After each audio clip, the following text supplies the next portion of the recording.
live viewers to Games of the Future Abu Dhabi 2025 powered by ADNOC.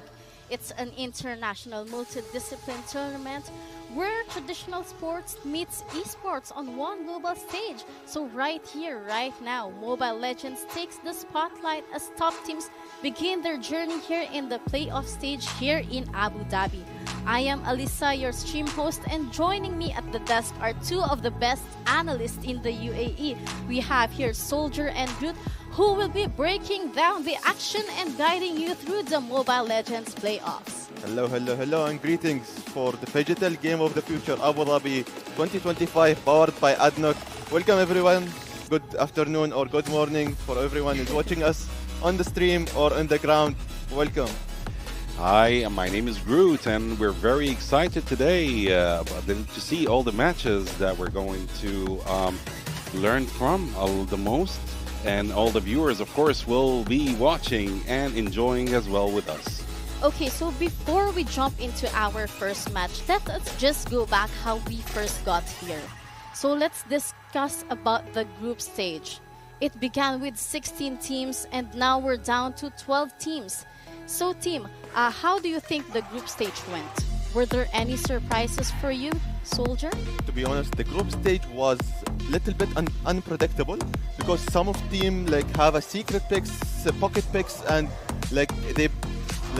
maybe they have some surprises in the group stage, and we will see some surprises in the playoffs because there is some teams having question marks on their picks and bans and drafting. Also play in-game matches. So it depends on what we will see today. Well, yeah, actually, watching the group stage yesterday, some of the actually well-known teams, we saw them stand out actually, and show that they're actually good at what they're doing. Just like, for example, Aurora Gaming PH, we're talking about Versatime, Onyx, and of course RQ, Hoshi, and of course Team Falcons and other teams as well. Some of the teams, as you said, Soldier, were actually unpredictable. Their wins were very unpredictable. Some of the teams we actually we heard about them for the first time, and some of them are actually a hybrid of two different or three different teams. That's right. That actually became one team. So yeah, we are very excited to see how are these teams going to do today. Yes. So okay, now that we are in the playoffs, we shifted from the group stage. Now we are in the playoffs. The format changes everything. So now it's just a semi-elimination. Yes. It will be one elimination. So there are no chances from here on out. So how do you guys think this pressure changes the event itself? The vibe between the playoffs and the group stage is totally different because the mentality of the player and the coach's mentality, it will shifting from one to another because the group stage, it will be on a stage, the stress on the stage, the competitive vibe, it will be different totally. So they need to work around it and play around it to be in the to the best. Yeah, exactly. It is a do or die situation right now. No more chances for you guys. That's right. But what do you think will be their biggest adjustment they need to do? Yes, correct. They need to they need to focus on their picks and their bans. Basically, they know their competitive teams, who they're playing against, what are their picks, what are they good at, and they need to play things around to see how are they going to work things around with the enemy team. So it is going to be very challenging, and it's a one chance thing. So no mistakes, no more. Yeah. That's right. All right. When we look at the bracket itself, we can see that we have here John Fong versus Team Vamos. So who do you think will come out on top of this match? Just some analysts. We can bring some analysts into it, To be honest, for the VMS and DFYJ, it's totally little bit competing because they are in the same state, same level of the levels of the games, and we will see not a one-sided game. It will be an equal game for both, but it depends on DFYJ because they have some secret picks, as I know, in the behind. So little bit maybe they will make it. Yeah, actually, Zhongfeng actually was. They standed out very strongly yesterday. They won both of their matches. Yeah, they won both of their matches. So they're actually, trying to tell everyone that hey, we're here. We're here. We're coming to dominate. So Team Vamos, actually, they lost the first match, but they won the second one, so they got a chance actually to qualify. So we're expecting a lot from Team Vamos. Zhongfeng already, as I told you, they already know what they're doing, so it is going to be very challenging today. But what do you think is the essence or the importance of winning the first game in a best-of-3 series? It depends on the drafting and pick of and bans, because this one it's little bit 70% of the game and 30% it will be in the map. So in the pick and bans for VMS or DFYJ, it will be like the game of the mechanics and the synergies. It will be like between the heroes. They will pick the combos they will do, and they will play on the late games, early games, mid game, or they will play on the snowballs like routines. We will see, because VMS they totally used to little bit snowballs, and DFYJ they will play on the late games as we see in the group stages. Yes, that is very true. That is very true. And I think there is no more chance, because usually on the first match they try to check how's the other team doing, and then they would actually strategize based on that. Today, there are no more chances for that. Single elimination, totally no chance. There is no testing the limits. Yeah, there is no testing limit. Yeah, their tournament run is going to be over, so they really have to do it. But do you think the experience outweighs mechanics in this game? If you have more experience, do you think it will outweigh the mechanics? Yeah, to be honest, because in this game, not experience only, also mechanics and synergy between the players, between the game. Because if you have only the mechanics, it's nothing. Like if you are playing solo queue, but if you are in the team and on the stage and on stress of the stage, it will be totally different. You need to be on the team, chemistry between the teams, synergies between the lanes, what we will do on the 5 minutes, next 5 minutes, 3 minutes. We need to be totally. We get ready. the points. Yes, we are talking about the Zhongfeng and the Team Vamos. But what do you think matters here? Is it early gameplay or late play? It's based on the strategy of the team itself. Some teams they would like to go for strategize early game. Try to build up until the late game.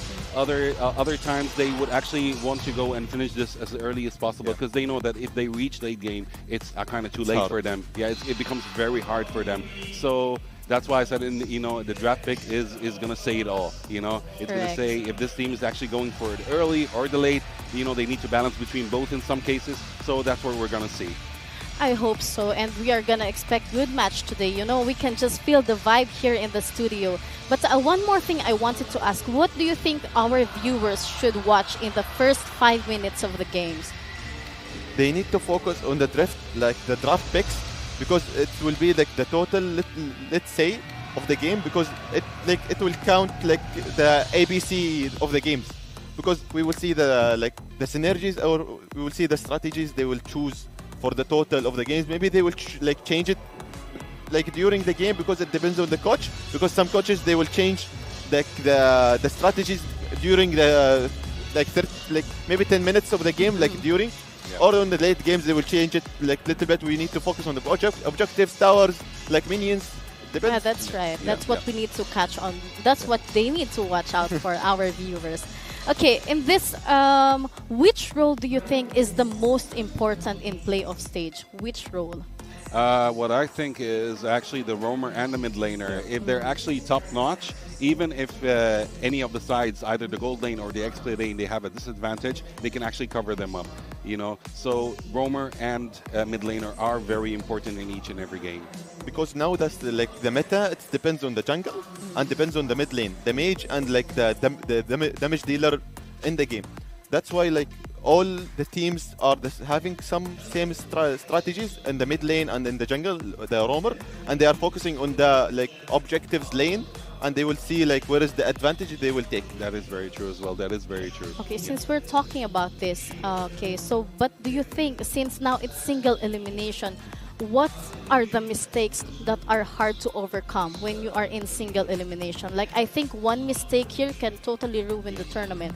But what are those mistakes? One mistake, they need no need testing limits. Just play on the something confirmed. better than like testing the limits or just I will do it like scratch and win. Yeah. You know, you Yeah. never know.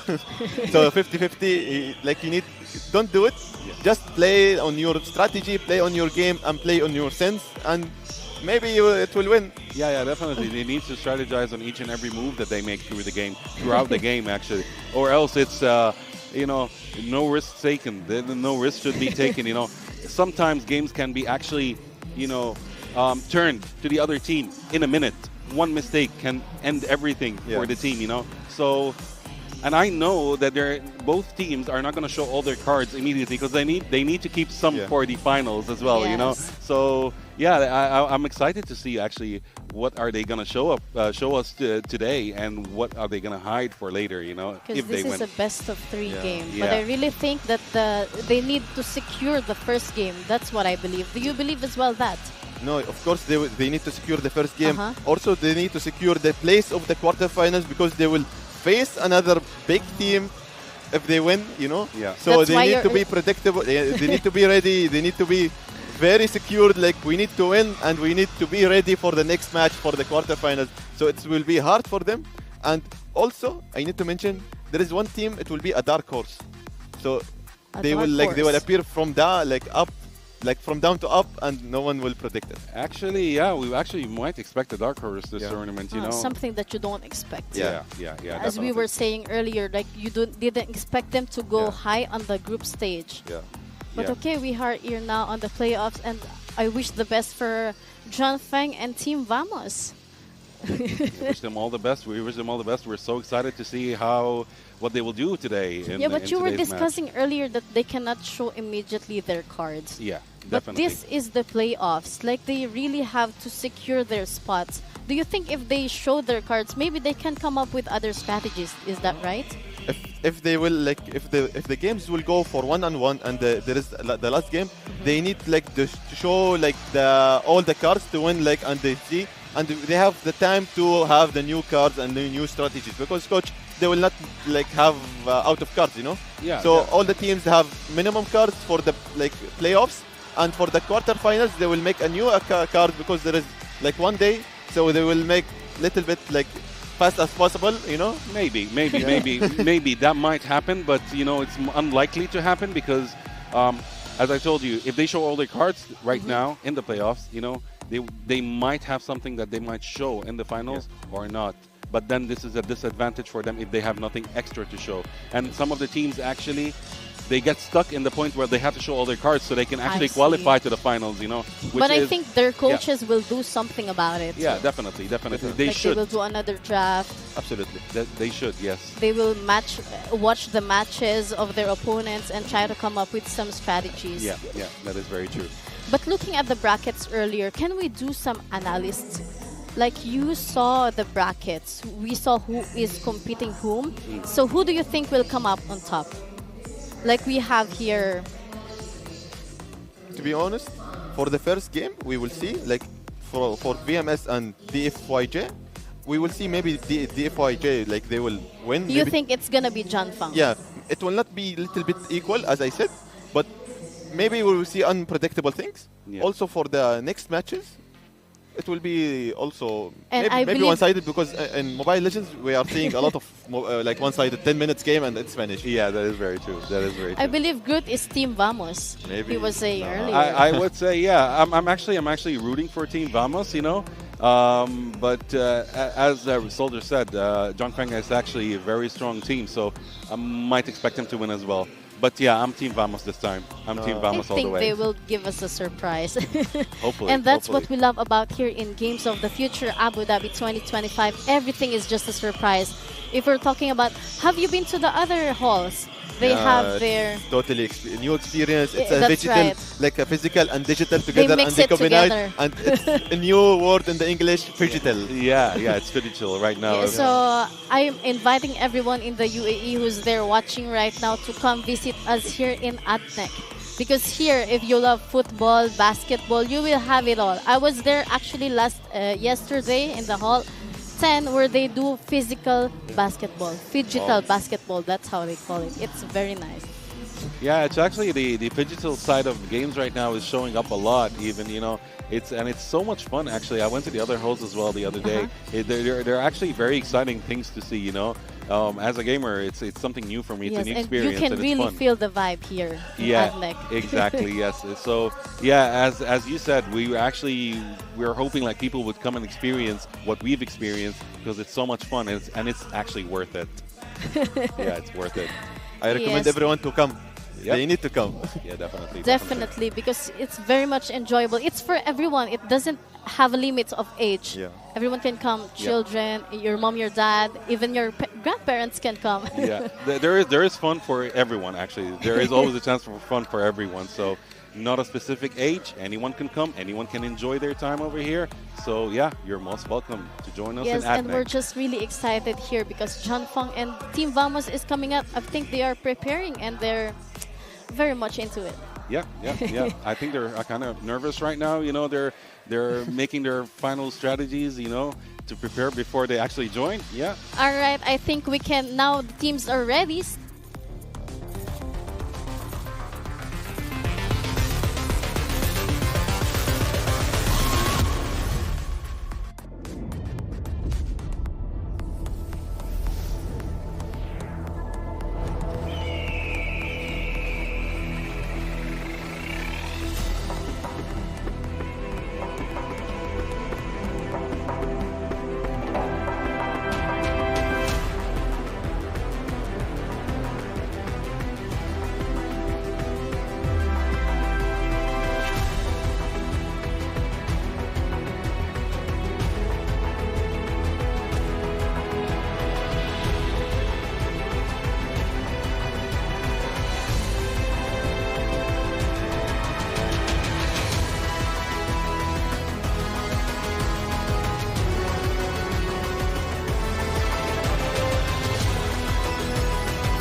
future.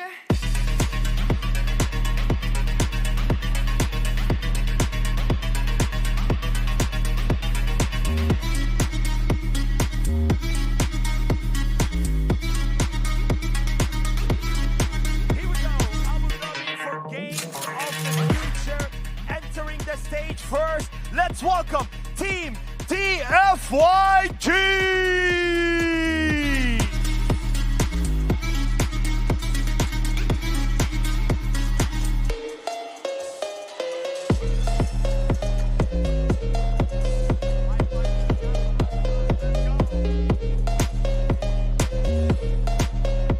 All right. Good luck, guys. You may take your seat now.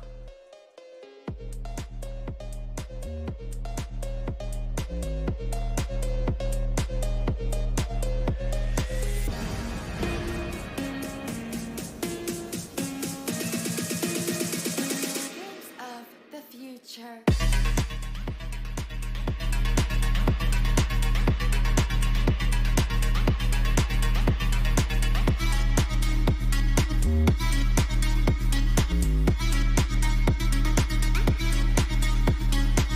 And now, Abu Dhabi, let's hear it for the opponent, Team Vamos!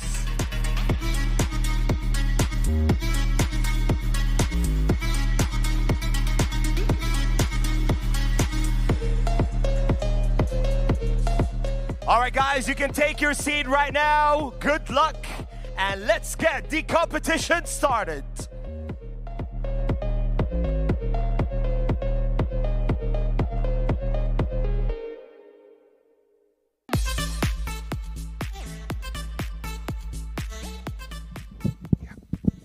Hello?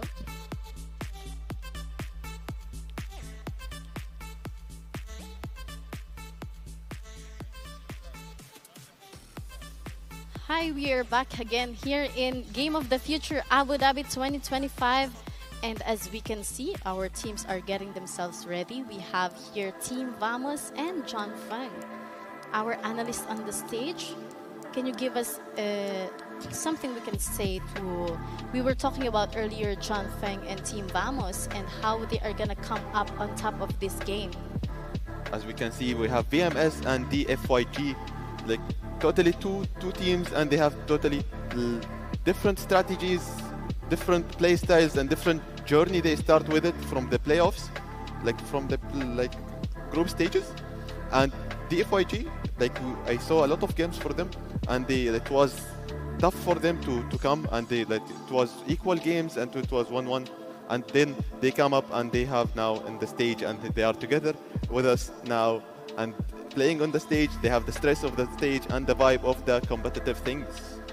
Yeah, it's actually great to see both teams here, and yeah, it's I cannot imagine how stressed they would feel right now, preparing for this match and the playoffs. So yeah, good luck for them, and it's great to see everyone here, getting ready to watch the match. It's really exciting. The vibe here in Hall 9 is really much the best.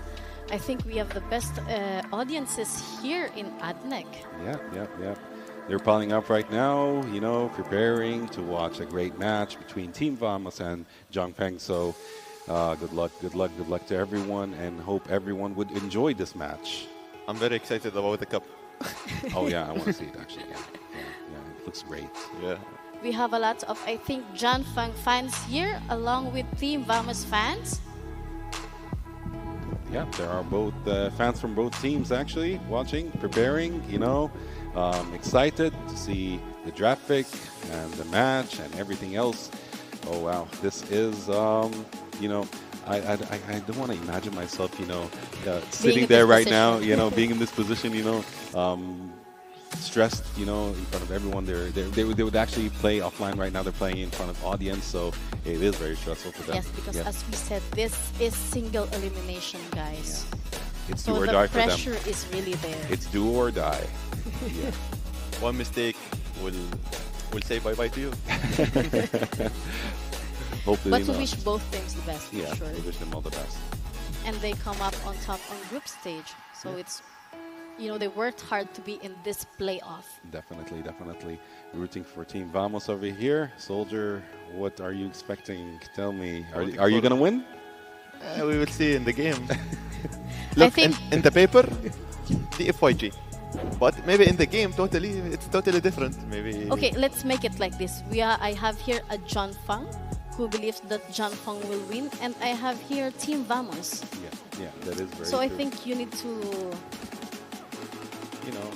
You want to have a bet. Yes. All right. You know what? Lunch is on me if John Feng wins. What do you think? Perfect. All right? Deal. We have a deal. But if VMS will win? you know, lunch is on you. Perfect. How about me, guys? No, you're included, no problem. With Okay, two. okay. Both ways, you're with Both us. ways, I'll have Look, lunch. she have Yeah, one free situation. Yeah, you have free food both ways. So yeah, no, this is, we're preparing for the draft. And as we can see, the first ban. All right, so the first ban is Basha. The second ban from Team Vamos is Eve. So we have a roamer ban or a jungler, and we have a mid laner ban right now. T1, I expected Eve ban because little bit like for the little bit in the playoffs, like the group stage, it was picked a lot. Yes, it is very true, and she is such a crowd controller, to be honest with you. She has lots of slows, lots of skills that would actually, you know, be annoying for John Feng. So, or Team Vamos both ways, so yeah. And of course, the second ban from Team John Feng is Kalia, which is such an annoying roamer, to be honest. And we have Hilda right now. Hilda, actually, I've been playing Hilda lately a lot. You know, after the buff, she's kind of overpowered. You know, such a great roamer, can actually take a lot of damage and do damage as well in return. So that's a great ban, and we have Brock as well. So as we can see, actually, right now from the bans, that most of the bans that are happening are actually crowd control heroes, more than anything else. So they are focusing on one-on-one situations in that case. They're trying to avoid all the crowd control fights. Because the crowd control will be like little bit annoying like during the game, because they have crowd control, they have wave clear, so it's little bit, they need to eliminate it and they need to focus on one thing. That is very true. That is very true. And the third ban from Team Vamos, as we say, is Fanny. Of course, everyone knows Fanny, and everyone knows how annoying Fanny is if someone's actually good at playing this hero. So from the first pick from Team Jung Feng, we have Lancelot, who is the jungler. You know, such a expected pick, to be honest. You know, as a Lancelot fan, it will be first pick. Like he's not scaring about anyone. Yeah. But see, Lapu. Lapu and Yisun Shin, which is actually predictable. Yeah, it's very predictable. It's very meta right now. Yisun Shin is such a great jungler right now, and we have Yuzong. Oh my God, this is going to be. It seems like this is going to be a very interesting match from the first 4 picks, as I can see. You know, they're going head to head. No mercy, you know. Yuzong is such a great hero, XP laner. Dishes a lot of damage, has very high crowd control as well. So yeah, we're expecting a lot. So we're like right now, Lapu is facing Yuzong, so yeah, this is gonna be exciting. But for VMS, they secured for the two picks, like the first 2 picks. It's very perfect for them. Yeah, and actually for John Feng as well, by the way, the first 2 picks are very great. We have Harith. I believe Harith might be a mid laner, or might be actually and Mark's a gold laner as well. So we've seen Harith actually do gold lane a lot lately, which is going to be a problem for Team Vamos because his mobility is very high and his dodge is very high. So Harith is such a great pick. Look, for the first phase of the ban and picks, it's very equal for both of teams, and like I'm expecting the new things for the phase 2 for the ban and picks, because that will matter a lot for both of teams. Also, we will see Farsa as VMS, like they have Lapu, Yusin Shin, and Farsa. That's very great phase 1 picks for them, and also for the bans for them. So VMS having little bit advantage in the picks and bans on the paper. Yes, that is very true. But as I can see, both teams are actually going, you know, full-on damage. Actually, you know, full-on damage. They are not focusing on sustainability. No tanks, no whatsoever. But actually, I believe we're gonna start seeing tanks right now, as it shows. Maybe we'll see Tigreal because he got buff. Yeah, that is on the last patch. So maybe we'll see it, or we will see it as a ban. All right, so we're expecting. So Zushin is actually banned as well. They are trying to, you know, minimize the mage picks for Team Zhongfeng, and Ruby is a great ban because she's such a crowd controller as well. She can be played as a roamer. So yeah, Zhongfeng knows what they're doing actually. See how many crowd controllers they eliminate. Yeah, they banned a lot. 1, 2, 3, 4, 5. Yeah, and 6 actually. And Zushin also is a crowd controller, you know. But maybe they miss it, or like maybe we can play around it, no problem. Yeah. Since we're talking about the bans, are we seeing respect bans here or target bans? No, as I can see, I'm seeing target bans actually. Yeah, I'm seeing target bans. They know, each team knows, they know each Who are other they very banning? well. Yeah, who they're banning. So, yeah, we see Kimi has a ban as well. So Team Vamos's bans are actually on point, and they know what Team Zhongfeng is trying to do over here. So they're trying to minimize their picks as much as possible. Also for the picks, they are choosing the meta picks, like the usable picks, like we see it like every tournament. Yeah. Because like Yusin Shen, Labu Labu, Farsa as the like for the right side and left side of Esmeralda also for the ban, so it's target bans. Yeah, they're target bans. They're actually eliminating crowd control as much as possible. This is going to be very exciting. This is such an exciting match from the picks itself. And usually I do predict, who's going to win from the picks, but it seems like this time, no. I'm finding it very hard to actually choose, or to say who's going to win, actually, So we need to wait for their last 4 picks, and then, we will talk about it, me and you. Yeah. I thought it was going for one-sided, but after the picks and ban for now on, it's a little bit equal, and maybe we'll see maybe third game or 1-1. Then we will see for the third game, because it's hard to see two-sided from the first game. Yeah, that is very true. But True, does such a great this thing. draft lean more towards early aggression or late game scaling? It actually kind of shows that actually both of them are going to try to go for the early game, but they're also trying to sustain that if in case they reach the late game, how is it going to be? Right now, late game, I would say it's more Zhongfeng, more Zhongfeng than actually Team Vamos. But early game, it's more Team Vamos than Zhongfeng, right until now. For Team VMS, if they took the snowball for the first and Labu Labu and Usation was they having the advantage and they took all the objectives. For VMS, they focus on the objectives, on turtle and lords. They will it will be hard for DFYG to win. Yes. But for the other hand, if they focus on towers and minions and having snowballs for the XP, it will be better for them. Yeah, that is very true. And the last 2 picks from Zhongfeng, we had Valentina, and from Team Vamos, we have Cici. So this is going to be such an exciting game, Wow, I'm actually very, very excited to see what's going to happen over here, And actually, as I can see, both of them did not actually choose a marksman for this game. The marksman, Yi Sun Chin, is actually a jungler, but in the gold lane, none of them actually chose a marksman. So, we're very excited to see what will happen this match. This is going to be very, very, very exciting. Wow. But if this goes late, which draft scales better on a late game basis? Team VMS. Actually, late game, I believe it's Zhongfeng, to be honest. See, but although you are with Zhongfeng, I'm telling you, But late game, this is... fair enough. Yeah. But I'm very fair person, so VMS they have the ball to win. Let's see.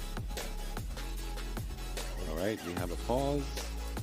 But see, group, the first game of the day, and we are seeing this draft. In the upcoming games, we will see totally unpredictable drafts, and new things, and new strategies, because the meta is changing by the day. Yeah, that is very true. But I believe, it's better safe than sorry. Yeah. So I don't think they would actually... Some teams would like to take the risk, to be honest with you. I can see that some teams would like to take the risk, but most of the games you're going to be seeing the kind of, slight changes in the meta, small changes, not huge changes.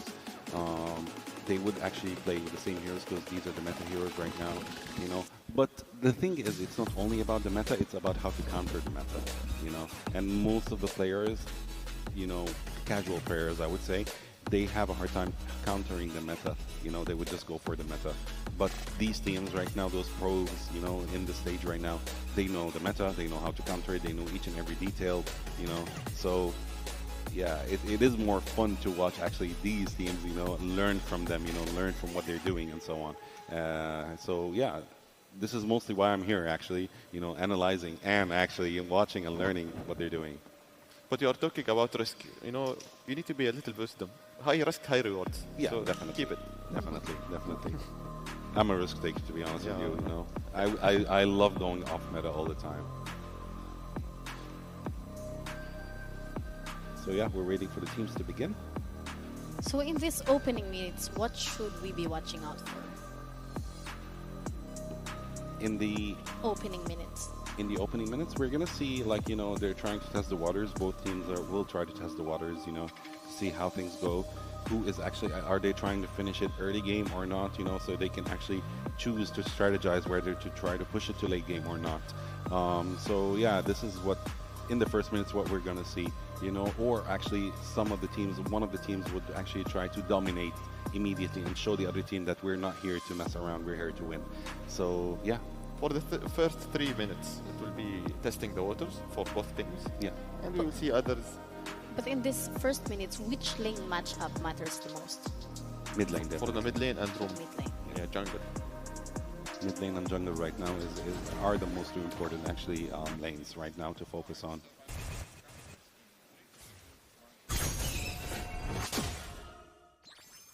GG. Alright, here we go. The first match of the knockout by versus Team Vamos. Your casters will be Wolf and Nice. Yes, sir. Man, this is going to be an interesting match because Super Kid is back on his Lancelot. This guy made waves yesterday. Hey, man, you know, we've had a couple days of some groups. We've had some interesting matches. I think even for the performance we heard about, I mean, we didn't get to cast it because we were on the other stream, but DFYG, I think, surprised a lot of people. You know, they had a great game, especially against ADNOC. I think, you know, they had maybe that was the longest game, man. That was at 31 minutes, I think they had. By the way, they had the Barretts, Wolf. I was asking for it all day on stream A, man. 2 days in a row, and it was actually on stream B that goes in the hands of Kyrie. Yeah, it's very funny. And just for context, guys, we were streaming on a different stream, and Nice was just asking for the Barretts constantly all throughout. And I think that it would have been very surprising for you to watch a 30-minute Barretts game, but that wasn't the case.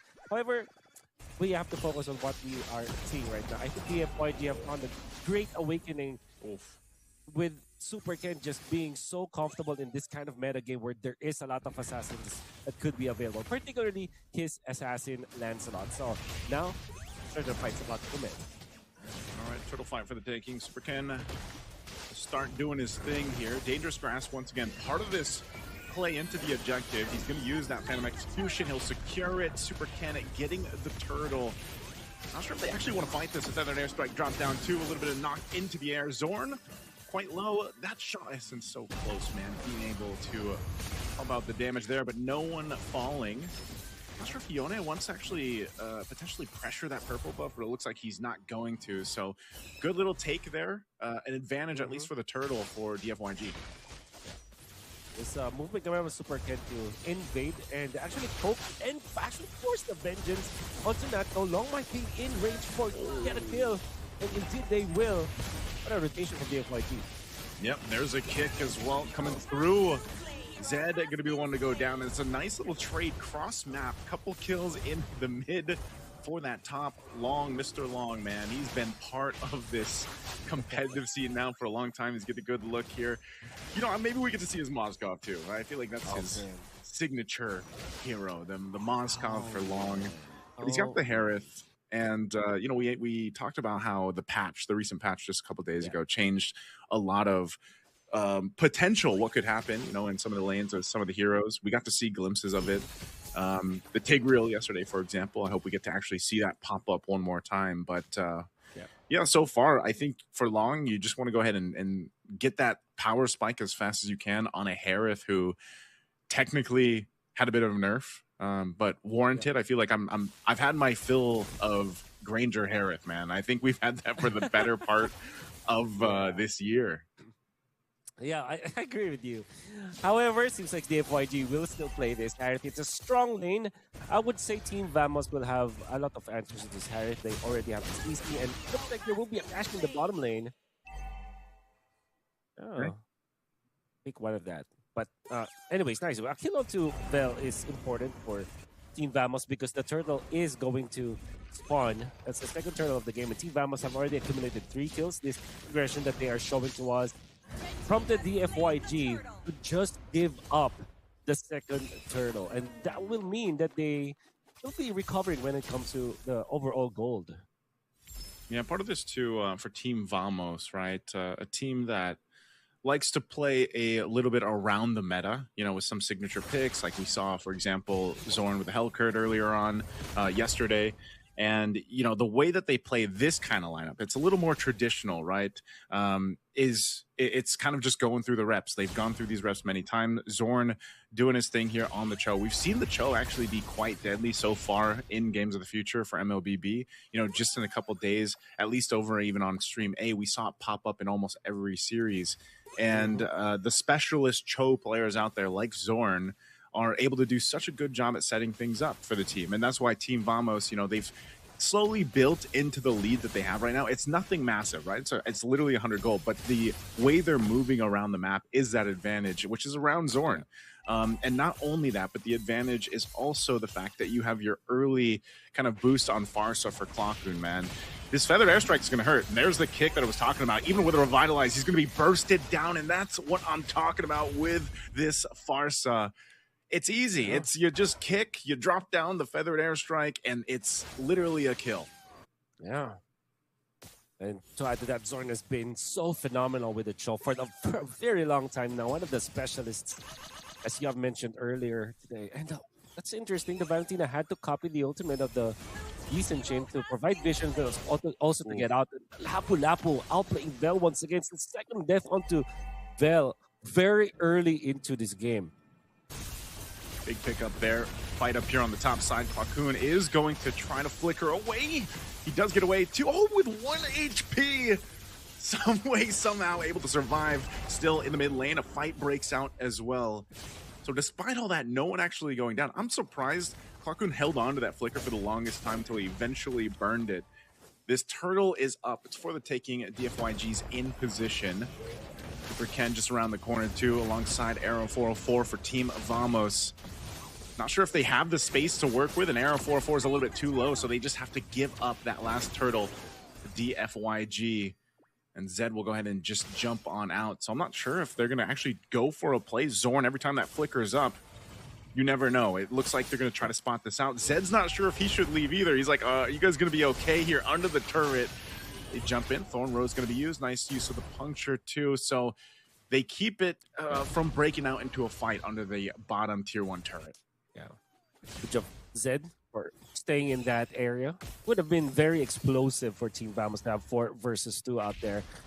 Zed just canceling the recall at the right moment. You know what's really scary about the patch is that, well, before that, there's going to be a kick. And for sure, even through the revitalize, that guy is dead.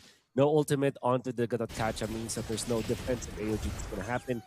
What I'm saying earlier today, is what's interesting about the patch is that even when you lead by a lot of gold and you are winning when it comes to momentum, the moment that you just slip and not have a proper positioning on the neutral objectives, a team that is behind can actually take that neutral objective away from you. That's exactly what happened out there. Yeah. The Yisun Shin was just a little bit mispositioned, and that allowed Vel to gain enough momentum to pop the ultimate and also DFYG to get that third turtle. And now the game is even. Yeah, the game's even here at this point.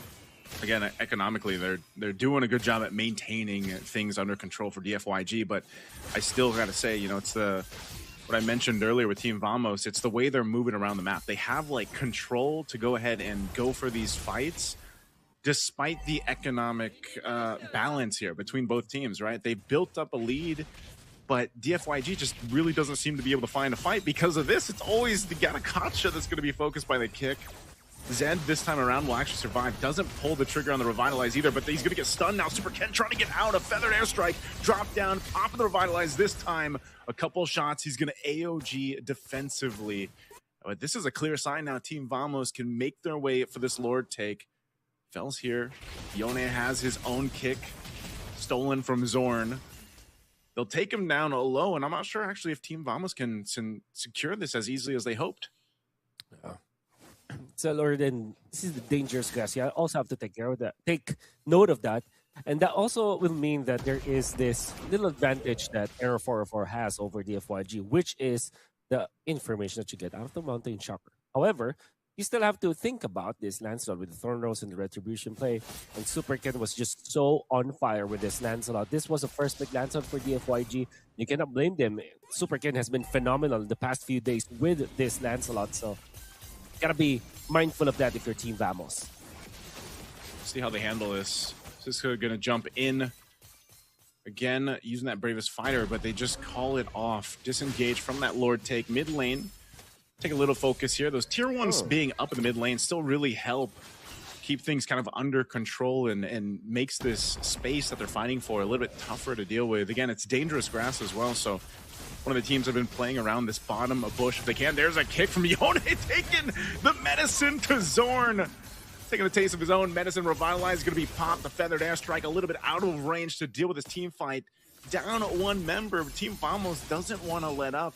They're not going to give an angle for DFYG to take this Lord freely, as they're still pretty healthy here, and they're still in good form to contest this or delay it until Zorn's back up here in a couple of seconds.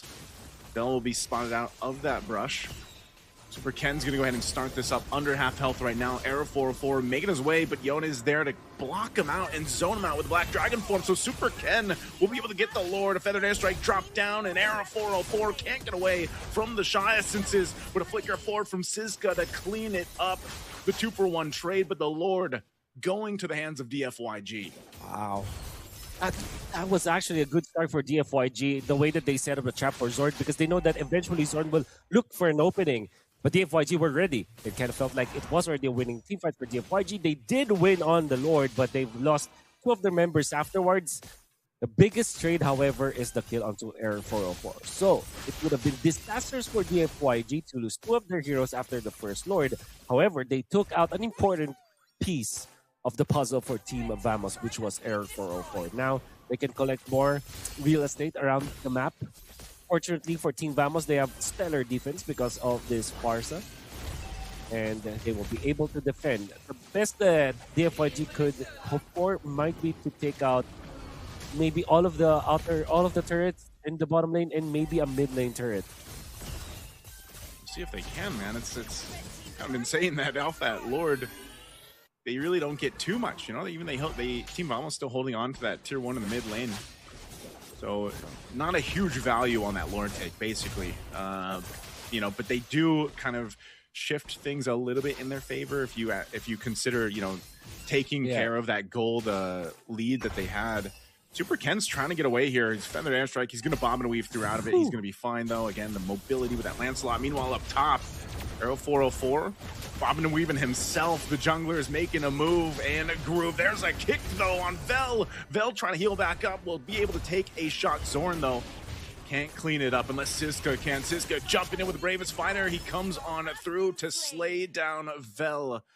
Good pickup there in a response up on the top side. Yeah.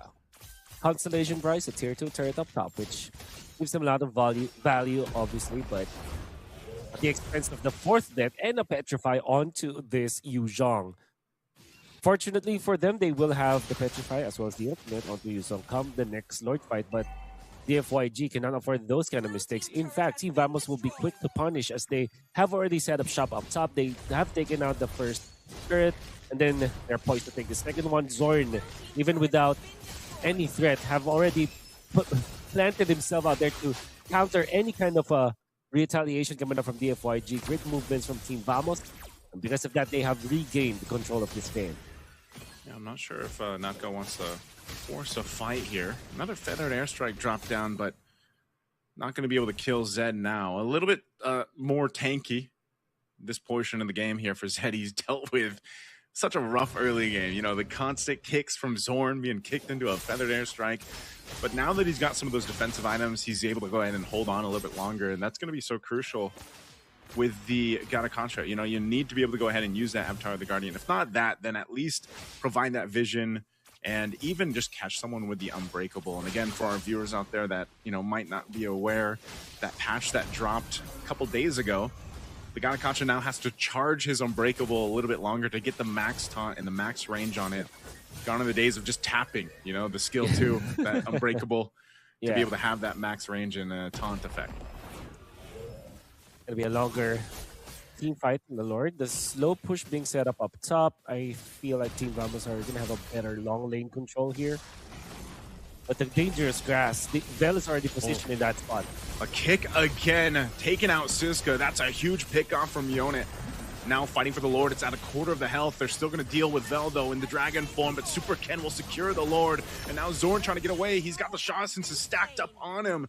As Vel takes another 2 down for Team Vamos, and TFYG will massively swing this game in their favor now as they get the Lord and they get ready to knock down some more turrets here. That tier 2 bottom side will fall. And we'll see if Team Vamos can get this base defense under control with this Lord pushing in up top. Great timing and great execution coming out from DFYG. It's not easy to outplay or to surprise a Yi Sin because of the Mountain Shocker, but the timing coming out from DFYG and the fact that they have taken advantage of the dangerous Super Ken with a solo kill. Oh my goodness. Man, Super Ken will take it. Be banned, man. Ban the Lancelot. You ban Super Ken. What a play. That's how confident he is right now with Arrow 404 being down. Look at him. He's going to jump into the base. Thorn Row is going to be used. Puncturing on through. Working with this Lord here. They potentially could end it. Going for it. Zorn trying to delay the inevitable here. Diamond Force going to be dropped down, and Long will unleash here on Siska. A feathered airstrike to try to clear out this Lord to pump out enough damage. But even Napko can't get away from Yone. And now the base is going to be worked on. It's hold at half health. But with 2 members left alive from Team Vamos, it won't be enough for game 1 as DFYG is victorious. It's a toggle for the DFYG were able to win and outlast Team Vamos because of good execution, good usage of the map as well. The dangerous grass worked in their favor because of Vel's positioning. Never mind how many deaths he got during the early stages of the game.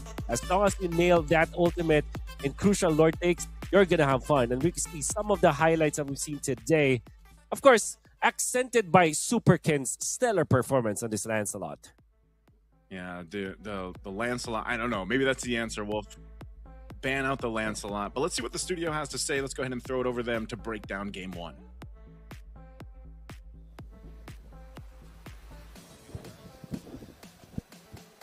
That wraps up Game 1 of the series. We just finished Game 1 of the series here at Games of the Future Abu Dhabi 2025.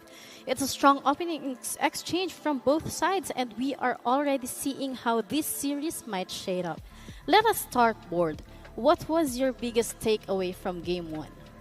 All right, game 1, you know, as expected, I knew that if this game would actually, if it went on late game, then John Feng would have the upper hand, you know, so that's what GG's, of course. Soldier, you chose John Feng, and yeah, as expected, you know, Team Vamos was actually trying to be in control most of the game.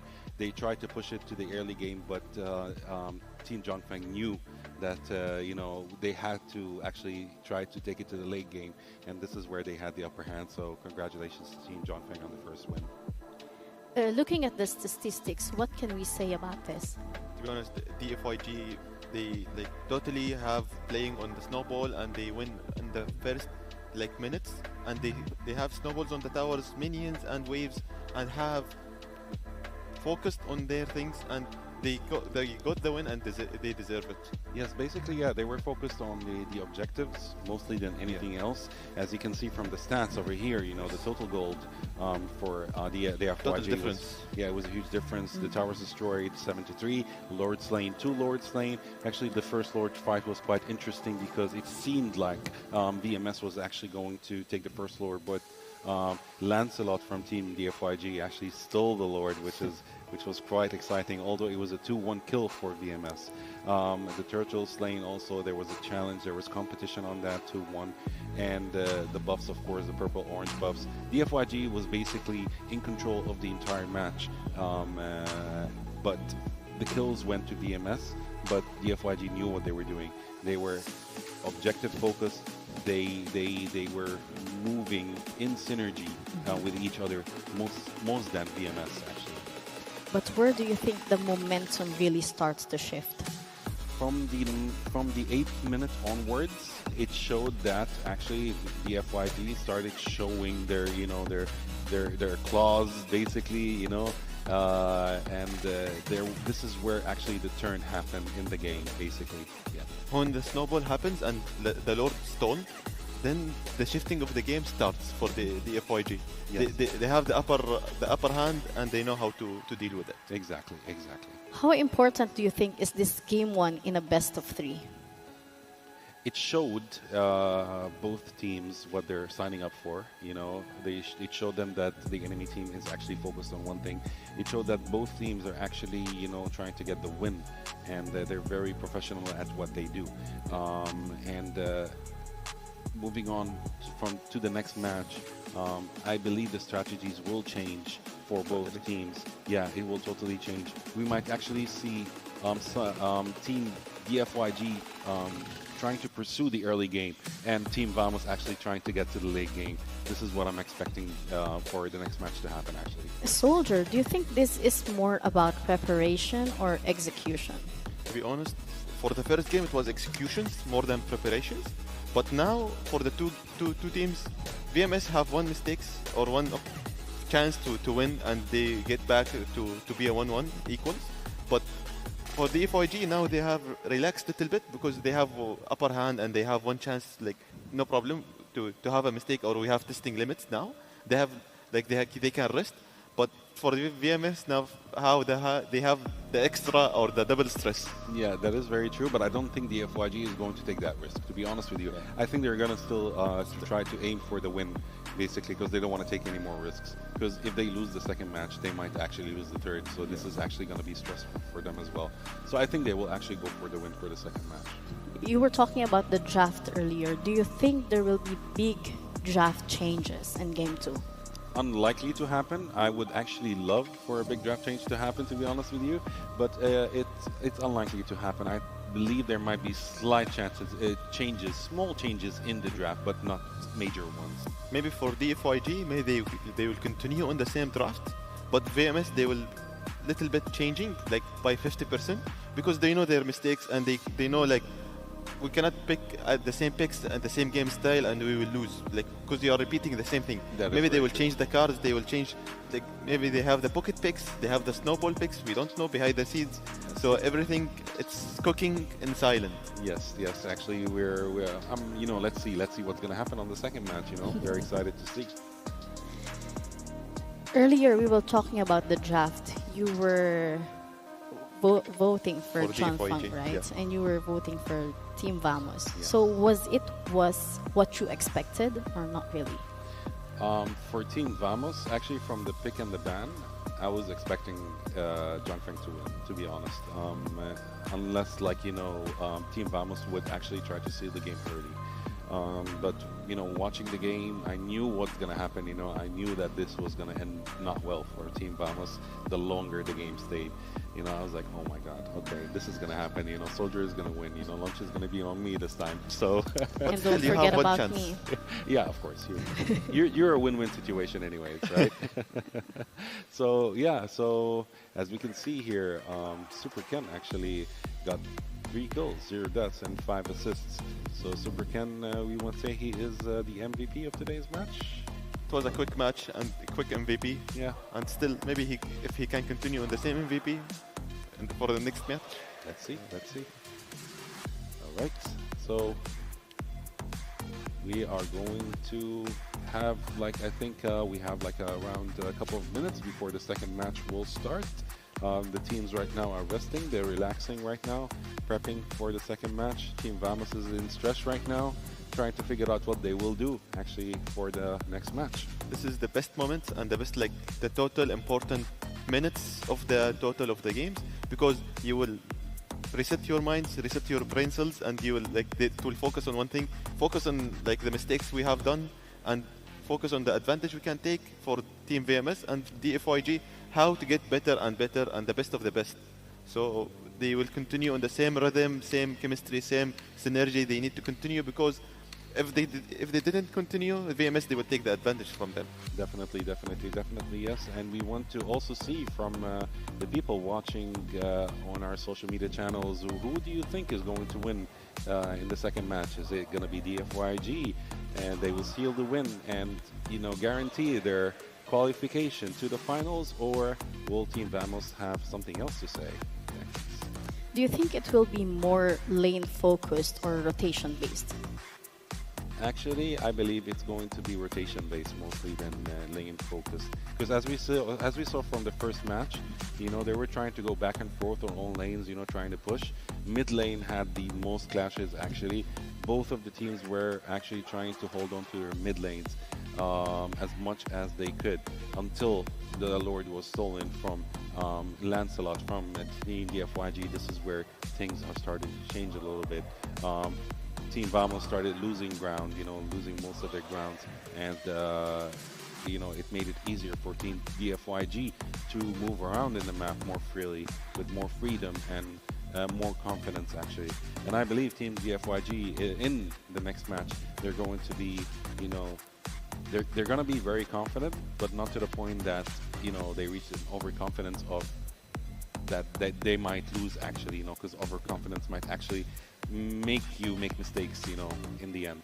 So I think they're going to be very focused. I think they are, they know what they want to do. They know that they want to win. They know that they want to reach the finals and meet all the strong teams waiting for them in the finals, like RQ Hoshi, like Aurora, like Rora, and also Onyx. Yeah, so they want to get there. As we said, if you focus on the mid lane and the rumors, like the jungle side, you will like easily, like you have the freely to move in the map, and you have the advantage to help the other lanes to have freely. Also, you can open the map for you more and more, and you can reach, like, you have more advantage to have a view in the map. You have rotations in the map, and you can do traps for the other team. Yes, and they can follow. Yes, that is very true. I'm still rooting for Vamos. I really want Vamos to win. All right, and and I know they're very good players. I know they did a great job. You know, they did a great job. Vamos did a wonderful job, but they need to focus more on objective more than anything else. That was a great analysis, so we'll take a short break, and when we return, more action from Games of the Future Abu Dhabi 2025.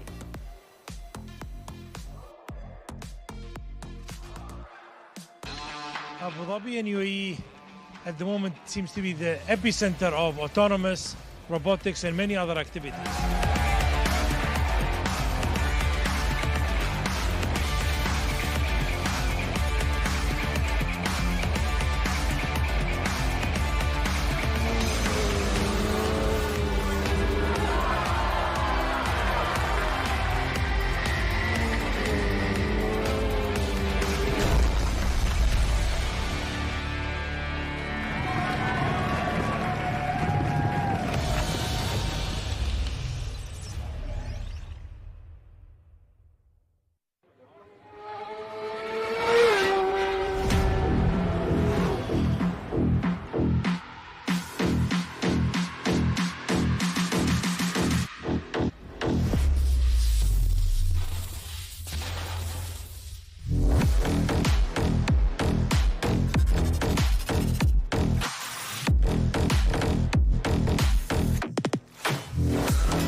We're back into the ban phase now, and this is where preparation and adaptation really come into play. So, what story do you think these first bans tell us? The first bans from the first match, it was very, focus oriented. And yeah, let's see the bans this time. How is it going to be? As the first ban is actually Fanny, immediate ban. It seems like Vamos is scared of Fanny, and they know that someone from DFYG is actually a Fanny pro. So, no kidding, first ban immediately. And of course, the second ban from Team DFYG is Basha. So Basha is such an annoying... Fanny and Pasha. Yeah, Fanny and Basha. VMS now, they have the blue side and they have the priority picks, like first pick and first ban. Yes. So we will see a little bit priorities for them because little bit advantage for them as a blue side.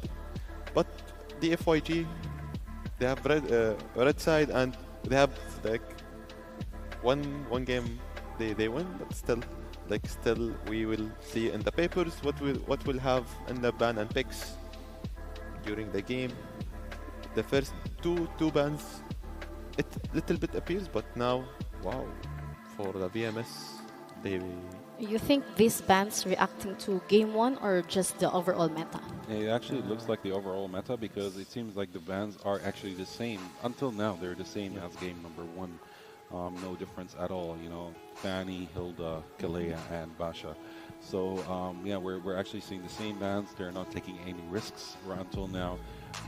They might actually think of something else in their bans. We're going to see from Team VMS right now. Who are they going to ban? Is it going to be one of the meta heroes, or is it going to be someone else who was actually an annoying factor in the first game? Do you expect these bans to stay consistent across the series? Because now the meta, it's all the teams is playing around the meta for the ban and picks, and also during the game the strategies. They're focusing in mid lane and roamers, and also for the teams in the group stage or also now in the playoffs, they're also focusing on the meta side because now the patch is happening. Also the buffs and nerfs happens, and it affecting also the tournament. And we will see also like ban and picks for them, and there is a target ban as we see in the first pick, as we see in the first match. Yes, and as we saw right now, actually the third ban from Team Vamos is actually Eve as well, which confirms our theory that actually, yeah, they're just going for the bans, they're just going for the meta bans, they're not taking any risks whatsoever. Although we as audience would love to see risks, we would love to see all the meta heroes, clashing. But that's not going to happen since Grok also got banned. First pick, Lancelot. That's what, that's what actually Team John Feng did in the first game. So VMS was like, okay, this time we're taking Lancelot. And they changed. Yeah, they changed. Labu Labu. Yeah, Labu Labu. They're changing roles right now, as I can see. We see who is playing Labu Labu better. Yeah, actually, they're actually challenging each other right now. They're saying, okay, you played Labu Labu the first game, you didn't win. We will show you how to play with Labu Labu this game. And I will take your Lancelot. Yeah. So yeah, let's see. And of course, the second pick for Team DFYG is Harith, which is who's actually going to be taking care of the gold lane. All right, Team Vamos is actually taking Esmeralda this time. All right, since she was banned the last game, so they were like, no, we're gonna take her immediately. We're not gonna wait for the second ban phase to start. We don't want to take the risk. And let's see, Esmeralda on the ground. What is she going to do this game? And of course, Farsa is also going to be one of the picks for Team Vamos. For the first phase of the ban and picks, it shows like there is a lot of picks for them, and they took Harith, Labu Labu for VMS. Also for VMS, they are taking Farsa, Esmeralda, and Lancelot. It's totally interesting picks. Grook, and they're banning Ruby as in the first game. Yes, they just banned Ruby just like the first game, but there is a new pick that we're seeing right now from Team DFYG, which is Hayabusa. Hayabusa is such a great hero, such a such a hero with a extremely high mobility and can actually, join the fight and leave the fight in a glimpse, So we're excited to see Hayabusa this game. And who's playing with Hayabusa? It's like the playstyle of Hayabusa. It's totally hard. You need to play. Yeah. You need to have a movement, faster movement. Yes, exactly. You need to have super fast fingers in order to play with Hayabusa, because one small delay, it's over for you. So that's why Hayabusa is for actually pro players and such a great hero to play with. Now the fourth ban for Team Vamos is actually GOTF, who is such a great roamer. He has very high crowd control, very high taunting as well when it comes to fights. So and can dish out actually very high damage in some cases. GOTF is actually an expected ban as well. We are waiting for the last ban from Team DFYG. And who do you expect the ban is going to be? Maybe Tigreal? I don't think so. I don't think so. It's going to be Tigreal. Might be, but maybe. From the picks, Yuzong. All right. Oh, makes sense. All right. So Yuzong is a ban. Yuzong was very annoying the previous game. They don't want Team Vamos to actually take the advantage of playing with Yuzong this game. As we can see from Team Vamos, they already settled the jungler, the mid laner, and the XP laner. Although Esmeralda can be played as a roamer as well in some cases. So we are still trying to figure out if Esmeralda is going to be an XP laner or a roamer. As for Team DFYG, their fourth pick is Chu. So Chu is most probably going to be a roamer in that case, since Lapu Lapu is there in Team DFYG, and he's most probably going to be an XP laner. All right. Oh, wow. VMS, they're taking some new cards. Yes. Novaria is such a great marksman actually in this meta, and Guinevere, who is a great crowd controller. So as we can see right now, Guinevere is going to be an XP laner, and Esmeralda is going to be a roamer. And to be honest, on the paper, Adham, it's totally like for the VMS, because I like their picks, I like their fans. But DFYG, maybe they will surprise us in the game. Until now, we didn't see the Yusen Shin, because we saw it in the first game, and we saw it in the maybe totally in all the games in the group stages. Yes. But until now, like for the picks for the DFYG, Harith, Labu Labu, Hayabusa, and Chu. Yeah. And for the last one, it's Valentina. Yeah. DFYG. They're trying to counter the counter picks, and they're trying to take the priorities of the first game. This is going to be a very hard game for both, mostly for VMS, since they have an actual marksman right now. And you have lots of counters for the marksman. We have Chu, we have Harith, and we have Hayabusa. So Novaria needs to be very, very, very well protected in order to be able to assist Team Vamos in the late game, if they actually reach the late game. So yeah. So drafts like this usually tell us how the games will be played. Are you still on your team? Yeah. We're still in the same line. Okay. Because we are predicting scenarios the same. So okay, everything's locked and loaded. Let's throw it to the casters and get into the game. Here we are, game number 2. Super Ken on this Hayabusa Air 404 on the Lancelot. We know that these two junglers from both teams are really good at assassin, and we're going to see another showdown. Wolf and Naisu, your casters for game number 2. I have a great feeling about this. It's Hayabusa versus the Lancelot, and Obsidia is in, man. I was just gonna ask you, man. The Obsidia coming through, I think I was kind of surprised by that in the draft here. It's like, I remember when Obsidia came out, everyone was like, is she gonna be OP? Is she gonna do all this that we usually see? And hold on, Zed, whoa, getting a little overzealous. Arrow 404 will clean up a kill. Both junglers picking up their own, trading the roamers on both sides. So that's about as even as it gets, man. Both kills going to junglers, both roamers going down, right? But yeah, going back to my point, I feel like when Obsidia came out, a lot of people were wondering just how she would be utilized in that current meta. And I feel like teams, it took them a while to figure it out. Not that many teams, though, even globally, use the Obsidia too much. Like, it was very specific teams or players that like to go ahead and play that. And I know she didn't get any changes, right? In the patch, like, she was untouched. So Yes. I just feel like Obsidia as a whole is kind of like in this neutral ground. Like, she can be good if she's able to scale up and get to the point where she needs to, or she does abysmal, you know? And that's not just because she's from the Void. Like, she can do really, really poorly. So that's something definitely you want to watch out for, how Nako plays this game here.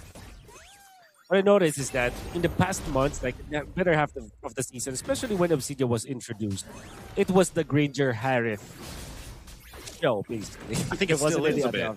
It is.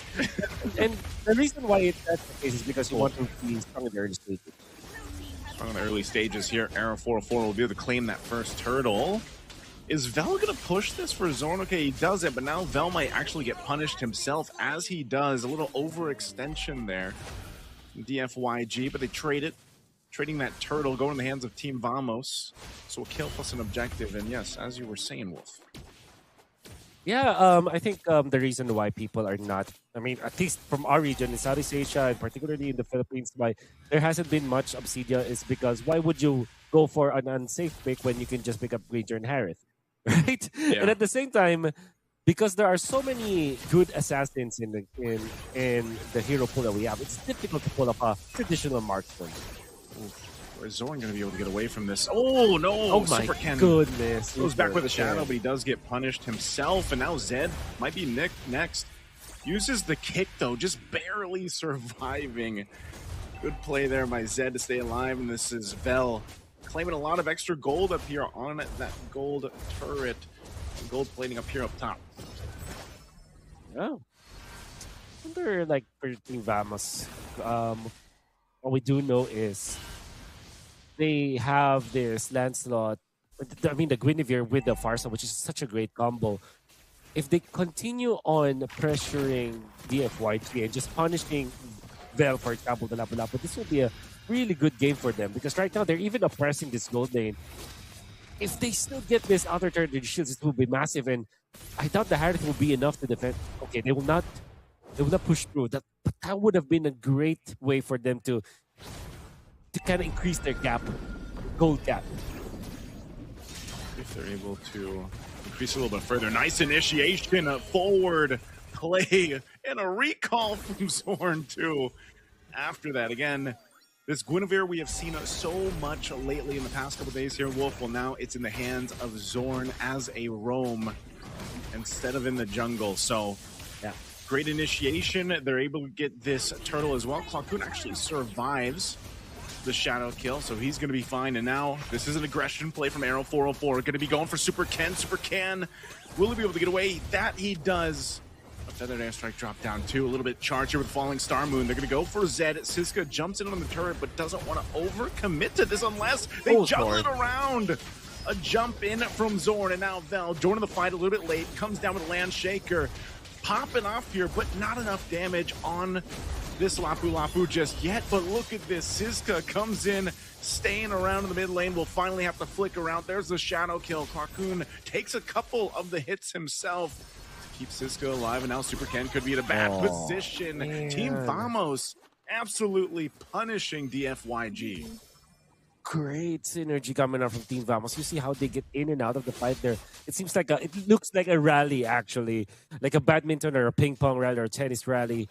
We've seen from Team Vamos, they're just passing the ball around, and it looks very, very good. For example, when Clockhoon tried to evade the jump coming out from Vel, this guy did not overly commit onto the Lapu-Lapu and went for the Valentina instead, which gave him a kill, and they will get more even as Zed is getting outplayed across the map.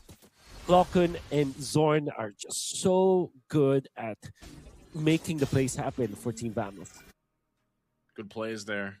Again, very aggressive and decisive. And you know what this allows Notco to do on the Subsidia that needs that time to go ahead and scale up? Well, just, you know, have the time of your life. Notco, go ahead and farm up, get that scaling that you need, get the stacks that you need here on the Subsidia, and you're going to be all good. So DFYG really down behind now up to this point. 6.5 minutes in almost. I don't think they're in a position to actually contest the turtle, so they kind of have to just kind of give that up here. Look at this positioning too from Team Vamos. They want to go ahead and challenge DFYG. There's the kick. Way the Dragon's going to be able to find Zorn. Zorn out of the picture. So DFYG will take that challenge. Oh, the damage from Era 404. Is he going to be able to get long? He does, using the puncture under the turret, but now Era 404 might get punished. He's got the moves, though. He's still alive, and Siska will take down Zed. It was so bad for DFYG to fight under that turret. Man, Super Ken style on the Hayabusa right now. Yeah. The a lot of recovery from DFYG, but it's not going to be enough. It seems like Team Vamos are just well coordinated.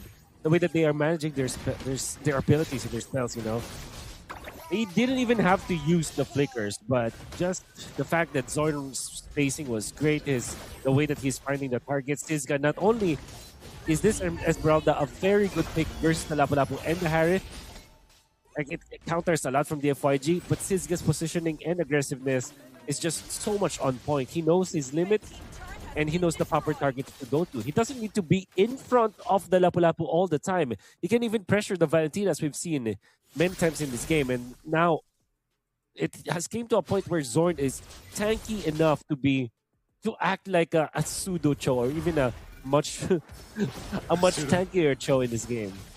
The tank Cho at this point, And I feel like that one saving grace here for DFYG might be that late game if they can somehow get there. Whether that's going to be Super Ken scaling up, but I don't feel like Era 404 is given him much of a chance, And Vel, I think he's going to do a better job at just choosing when to go in with the bravest fighter in a lot of these exchanges, and they need time for Long to build up. They're going to need actually quite a bit of time to catch up after this. Almost 6,000 gold behind.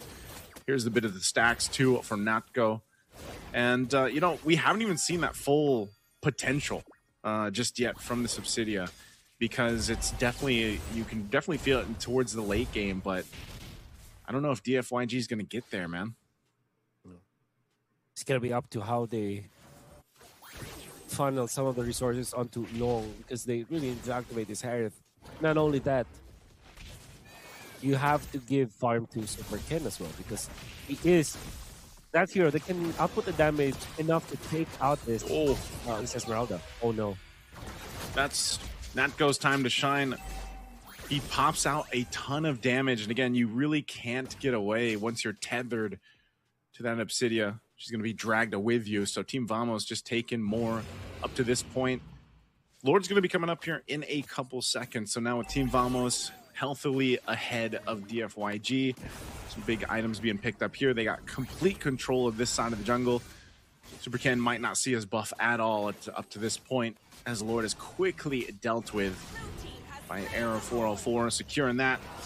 Let's see what happens. I don't know if DFYG even wants to get close to this. Yeah, they don't. It's taken, man. Everything right now is on Team Vamos. They're looking to end this game quickly if they can, potentially even on this first push with the Lord. We know it's still difficult to end a game with a first Lord push, but it's possible with this kind of lead. Almost 8,000 gold ahead. Yeah. Oh, Zed's going to try to make a play, I think. He's charging up. Ooh, okay. Oh, the jump in. Zorn actually goes in. He already has the immortality, so he's actually going to be fine. They get the flicker down from Zed, so that is out of the picture as they have to defend here. That Holy Shield's going to pop down a bot. Mid-waves are going to be pushing in to take down this tier 2 turret in a second. Quacoon might drop this Feathered Airstrike once it's back online, just to go ahead and keep them in control. There's the punch in, a spatial migration, taking out Zed, knowing he doesn't have the flicker. Shadow Kill going to be used as Vel's trying to get back to the base, trying to disengage from this as Siska cuts them off. A tier 2 turret finally falling. And that's going to be the last shield that pops as well. DFYG in a tough position now up to this point. Not even a tickle of damage for Siska from that Ogi Shadow Kill. And we talked about how this became that Zorn was able to reach a point where he acts like a pseudo tank with a Guinevere. That's exactly what happened. You saw that he jumped in front of 3 members of the FYG with the immortality untouched, like up to 60% HP, and the FYG felt like, okay, there's no point on trying to punch this Guinevere, let's just get out. That would have been a good play for DFYG, but Zorn had the luxury of checking the bushes, face checking the bushes even, because of how strong he is. This is immortality and a couple of casual items for the Guinevere. Silence rope for magic, you have the dreadnought armor, and then straight into the immortality. Belt of Ares obviously giving him HP, so this is an interesting... It's an interesting, it's a Zorn build, man. It's a Zorn build. And You know- also, he has more gold compared to the Farsa. I don't know how that happened. Yeah, I don't know. I think Zorn, part of his mission too is, just to jump in, get that focusing mark activated, and then, basically from there, he leaves the rest of the team's hands. And, that's how you want to play the Guinevere in the Roam. You're kind of just there to go set things up, spatial migration, and go for it. Zed's going to get seen out of that bush. Yone, I'm not sure if that's the ultimate he's going to want to hold on to. Yone taking a feathered airstrike to the face. He's going to fall, just gone in an instant. There's their Violent Requiem too. Vel's trying to get away, but under the base they go. A defensive kick from Zed to keep Arrow 404 from possibly cleaning up a kill. A Shadow Kill's not going to do anything. Not a tickle at all, as you mentioned, Wolf. Base turret falls in the mid lane. And there you go. I'm not sure if they want to press for more with the Lord being up. Take the discipline round, go start this Lord for Team Vamos, 11,000 gold ahead.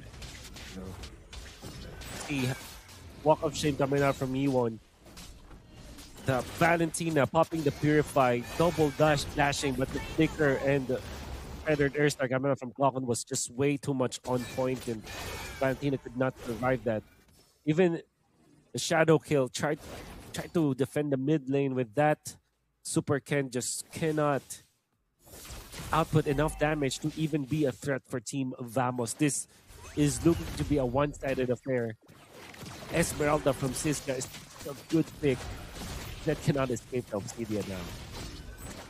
Yeah, solid choice here that they have right now. The Obsidia, this is definitely the time where she's online and ready to rock and roll. Nako having the stacks there as well. They're going to go for it. Yone in trouble, trying to get away and burst it down again. Vel trying to do his best with the Bravest Fighter, goes in with a Landshaker Flicker combination, but it's just way too much as Natko has all the space in the world. And now fighting around this Lord. 3 members of the FYG trying to disengage here. Zed trying to buy some time with Jikando, but he's dealt with by Siska. He's going to have to heal back up. The Lord was cleared out, but the waves pushing in on every front as Team Vamos is looking to take it to Game 3 in this elimination match. A Feathered Airstrike dropped down again from Clarkoon. Zed will go down to the jump in forward, but the base is going to be worked on and locked on forward. They're looking to end it here, but clearing out the waves, and Team Vamos will take Game 2. Sure, I'm very happy about that because of a one-sided game for Team Vamos. They started with the draft. This Esmeralda answered 3 of the heroes of the FYG, the Lapu-Lapu, Harris, as well as the Cho. Adding a little bit of flavor in there with the Guinevere pickup and then become very aggressive with it. Team Vamos have made a lot of work with this Guinevere in combination with the Lancelot. The first, of course, Clockon is very much on point. Wonderful game for Team Vamos, as this is an elimination match, and they will force a game number 3. Now, we're going to see them in a massive showdown. I would love to see another Assassin versus Assassin battle between Super Ken as well as Error 404. May become game number 3. But we will have to wait a little longer as we are allowing the teams to prepare. Get back to the panel.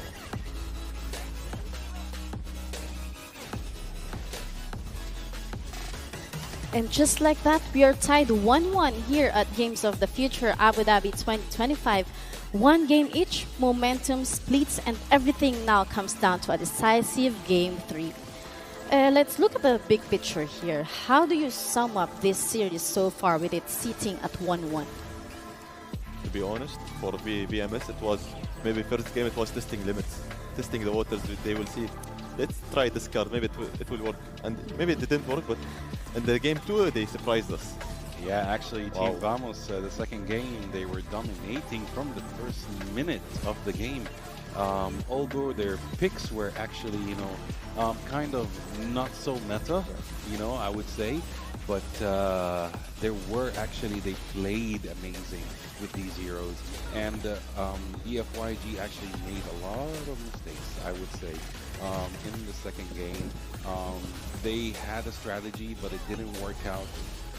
They didn't focus on specific heroes. For example, like Novaria, they didn't actually take Novaria into consideration a lot. They should have focused on Novaria because Novaria in the late game, from mid to late game, would be very annoying for them.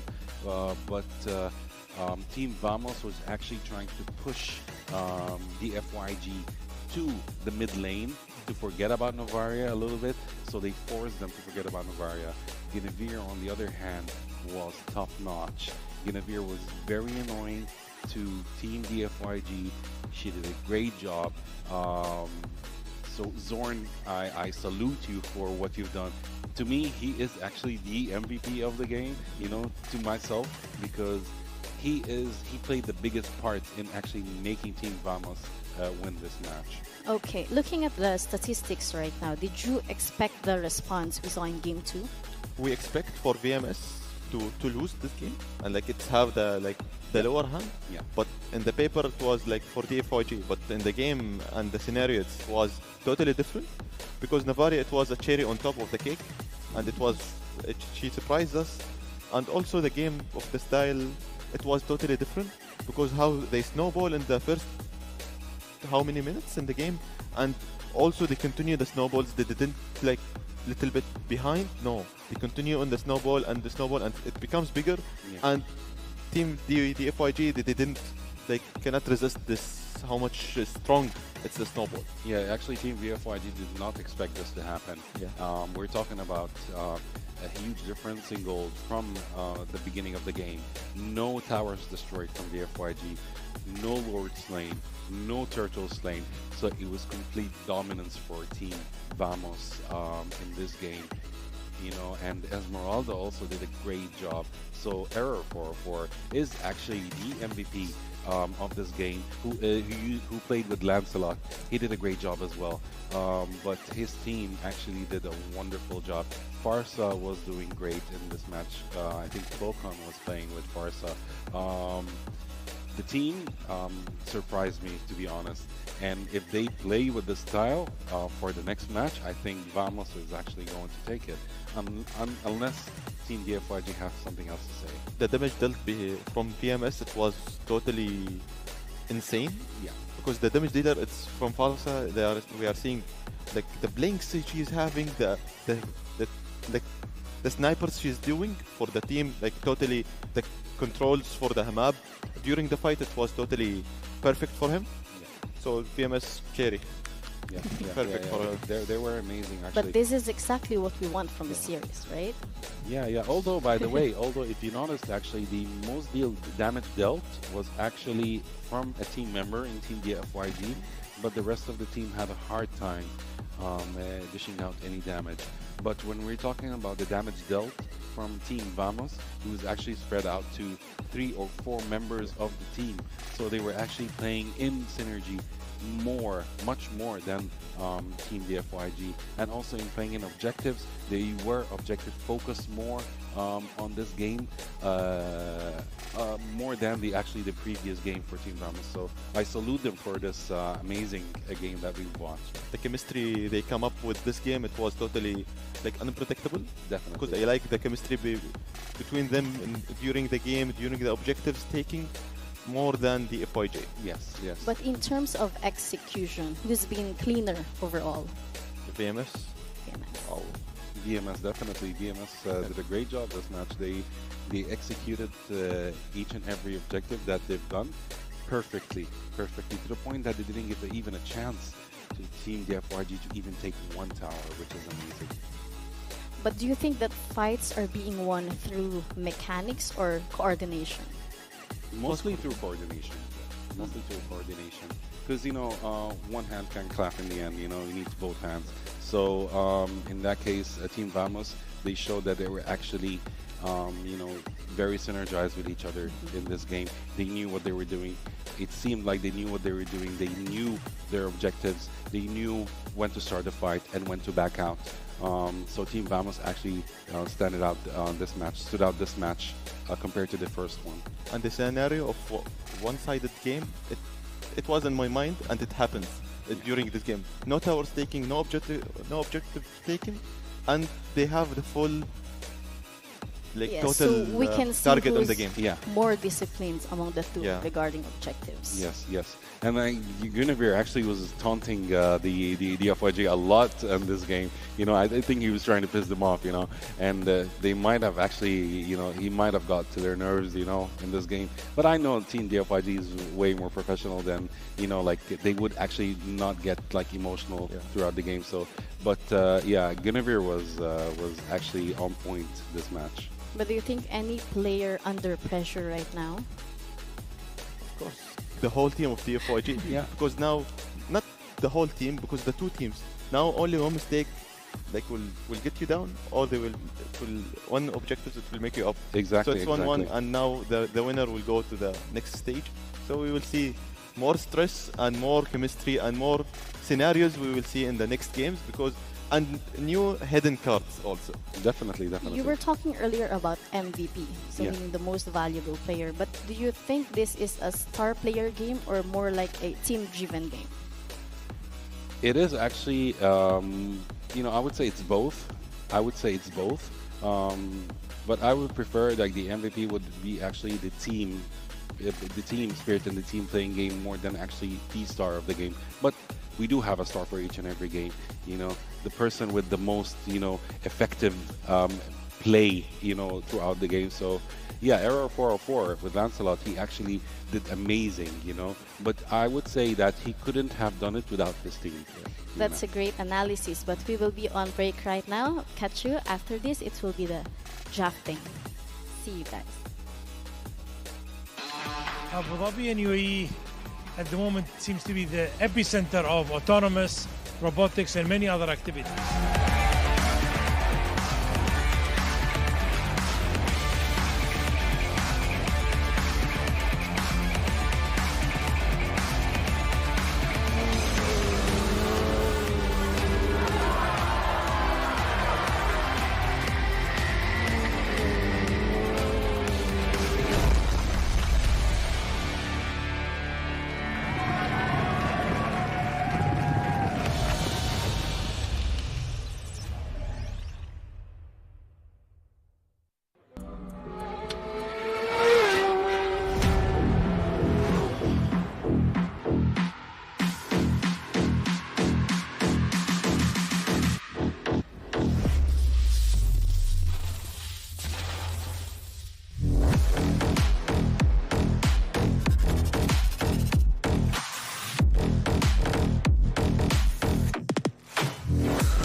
Here we go, Game 3, the deciding game, and we're officially into the ban and pick stage.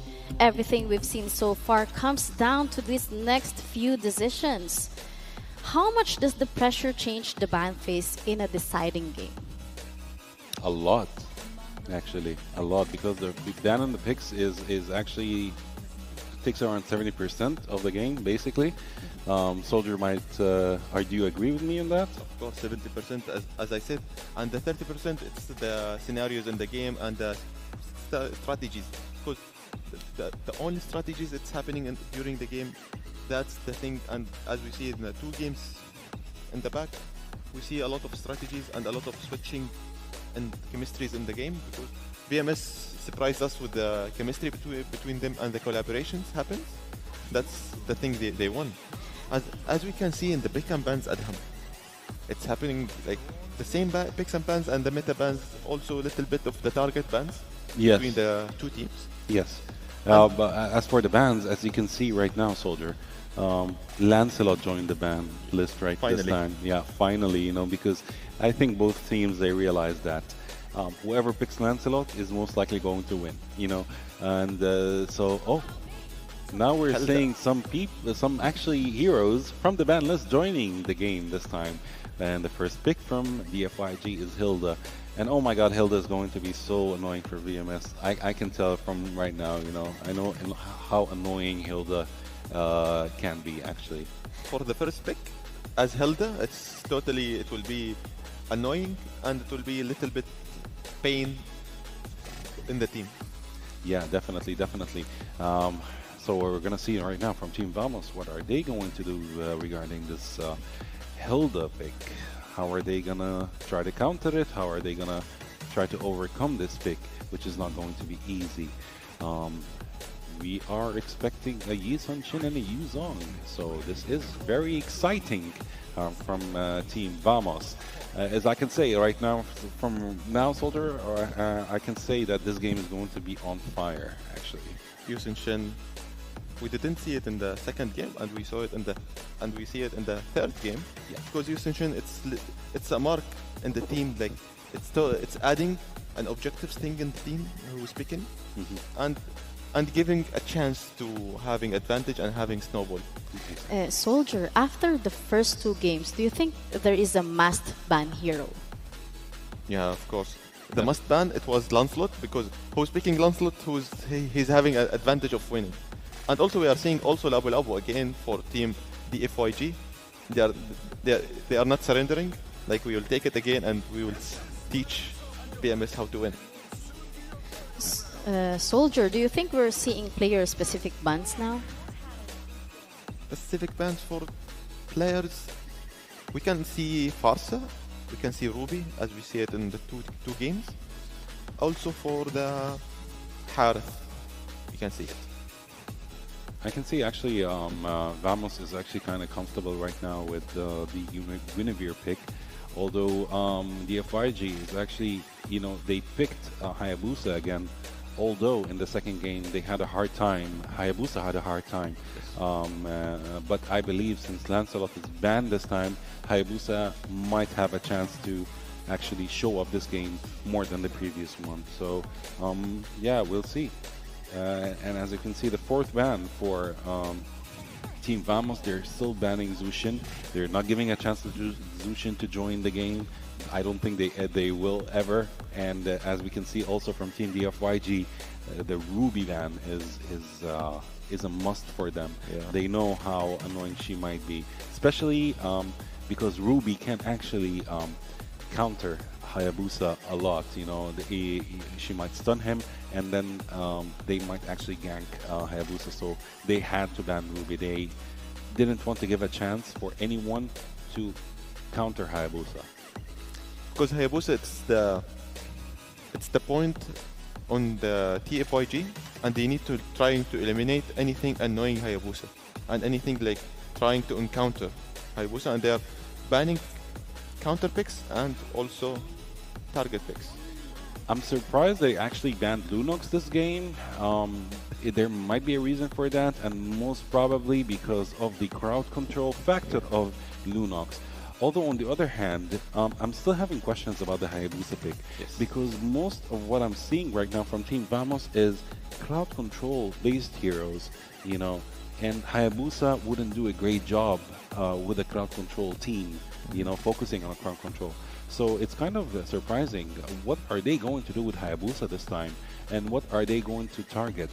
So it's kind of weird, but they might have a strategy that I might not have speculated. So let's see in the match, what are they going to do with that? For the second game, Hayabusa didn't get the full potential in the game. Maybe you will see in this game the full potential for the Hayabusa, and with Labu Labu and Helda. Yeah. But as we see, Farsa, it's banned. Yes. So yes. they are trying to eliminate the damage dealers, the count controllers, and the other things that they are trying, the snowballers, we can say, for the both teams. Yes. As we can see right now, I think they're picking Kimi to be the mid laner. Most probably, yeah. Kimi is going to be a mid laner this time. We saw a Farsa ban this time, and we have a Kadita, or are we having a Valier? This actually, both of these picks are actually very, very, very nice. But I would mostly, I think they would actually go for Valier more than going for Kadita. Especially that Valier is basically more of a slow hero and a stunner, more than Kadita. Kadita is actually a burst damage hero. So we're going to see where they're going for. Or they're just going to go for Valentina then in that case. We see Valentina Harith combo together. That is very interesting. I think they wanted to benefit Valentina because she benefits from the enemy hero ults. So I think they wanted to benefit from a Yu Zhong ult or a Guinevere ult in that case, which will help Team DFYG a lot in this match. Let's see the last pick. Oh, Esmeralda. Wow. Okay. VMS. This is going to be an interesting game, you know. I think it might actually go to the late game. I think it might go to the late game. I think both teams are actually focusing on the late game more than the early game. Both teams have fabulous picks and fabulous bans. And we will see in this game new scenarios like we didn't see it. Because now the last game for both, and who's winning, it will go for the next stage. Yeah. But for VMS and DFYG, like equal, but the upper hand will go to, for my mind, DFYG. I'm rooting for Vamos, so I wish them all the best. I wish both teams the best, and yeah. Good. With this draft, which is more forgiving if mistakes happened? VMS. Yeah. Soldier? VMS. VMS. I'm with you now. Yeah. So if both teams play perfectly, you think VMS will win? They will take the win? If both teams will play perfectly, and the scenario in my mind will happen, DFYG. DFYG. Yeah. And you? VMS definitely. VMS. All the way. We will see during the game. So drafts are locked in for Game 3. The deciding game, pressure is high, plans are set, and now it's all about the execution. Let's send it over to our casters for the deciding battle. And here we are indeed in a deciding battle between DFYG and Vamos. Super Ken now on the Hayabusa, Error 404 on the Yisenshin. The junglers for both teams. Nice to do you like what we have come game number 3. I'm glad we got a game 3, man. I'll put it that way. You know, we had a bunch of sweeps in the previous 2 days. Well, for play-ins, when things are now a little more spicy, I'm glad we're getting game 3s. And I think if you look at both drafts, you know, like our panel mentioned, I think you could say, like, yeah, in a way, let them go to the late game here a little bit, right? If they get to the late game, though, both these lineups have the potential to go ahead and shine more than the other. And a big part of Team Vamos's lineup is, once again, are they able to go ahead and utilize the amount of crowd control they have? Zorn, when he played the Guinevere earlier, like, he was able to do it. You know, he was able to actually go ahead and set things up with the spatial migration. He's very aggressive, and I think that's what makes Zorn like always a fun roam to watch. He is one of those roamers that you know, people really tend to talk about or watch when it comes to the international scene. And you know, part of that too is the scaling, like their scalability. Like we've talked about Akimi for so long, since she's been in that mid lane meta for so long now. You know that she can provide a ton of damage, and Traction Pulse is great.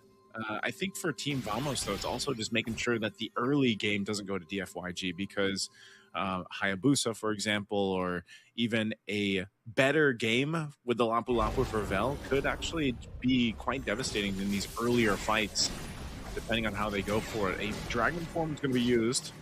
Zoning out Super Ken, though, from this turtle pit, but he's going to go back, trying to get Zorn out if he can. He pops the Shadow Kill, does get the first blood. Air 404 will be able to secure it at the turtle, but he finally falls as Vel picks up a kill. The trading across the board, though, an objective secured for Team Vamos. I believe that DFYG are the happier team to come out of that, especially because Super Ken really outplayed Vamos. He went for the Shadow, went out, and then got back in, got a kill to Zorn. That's the first blood. And I think that's well worth it in exchange for the turtle, especially from a jungler's perspective. And the bonus that they got from that is to be able to kill Error 404. Like this time, we can see Zed utilizing this Hilda properly in a way that he was able to out the damage, then flicker out. There were so many baits that the FYG were able to do in that exchange. I would still feel, though, that Team Vamos has got an easier lineup to execute, especially because this last pick, Esmeralda, again, has so much value. Great versus the Lapu Lapu. We already know that. But then you add in the Harriet as well as the Hilda. Natko will have a great time later on, and that's something that DFYG should be prepared about. I mean, part of that, too, is, again, if you look at Team Vamos' lineup, you know, what can you take here for the Valentina? The most value over here is probably the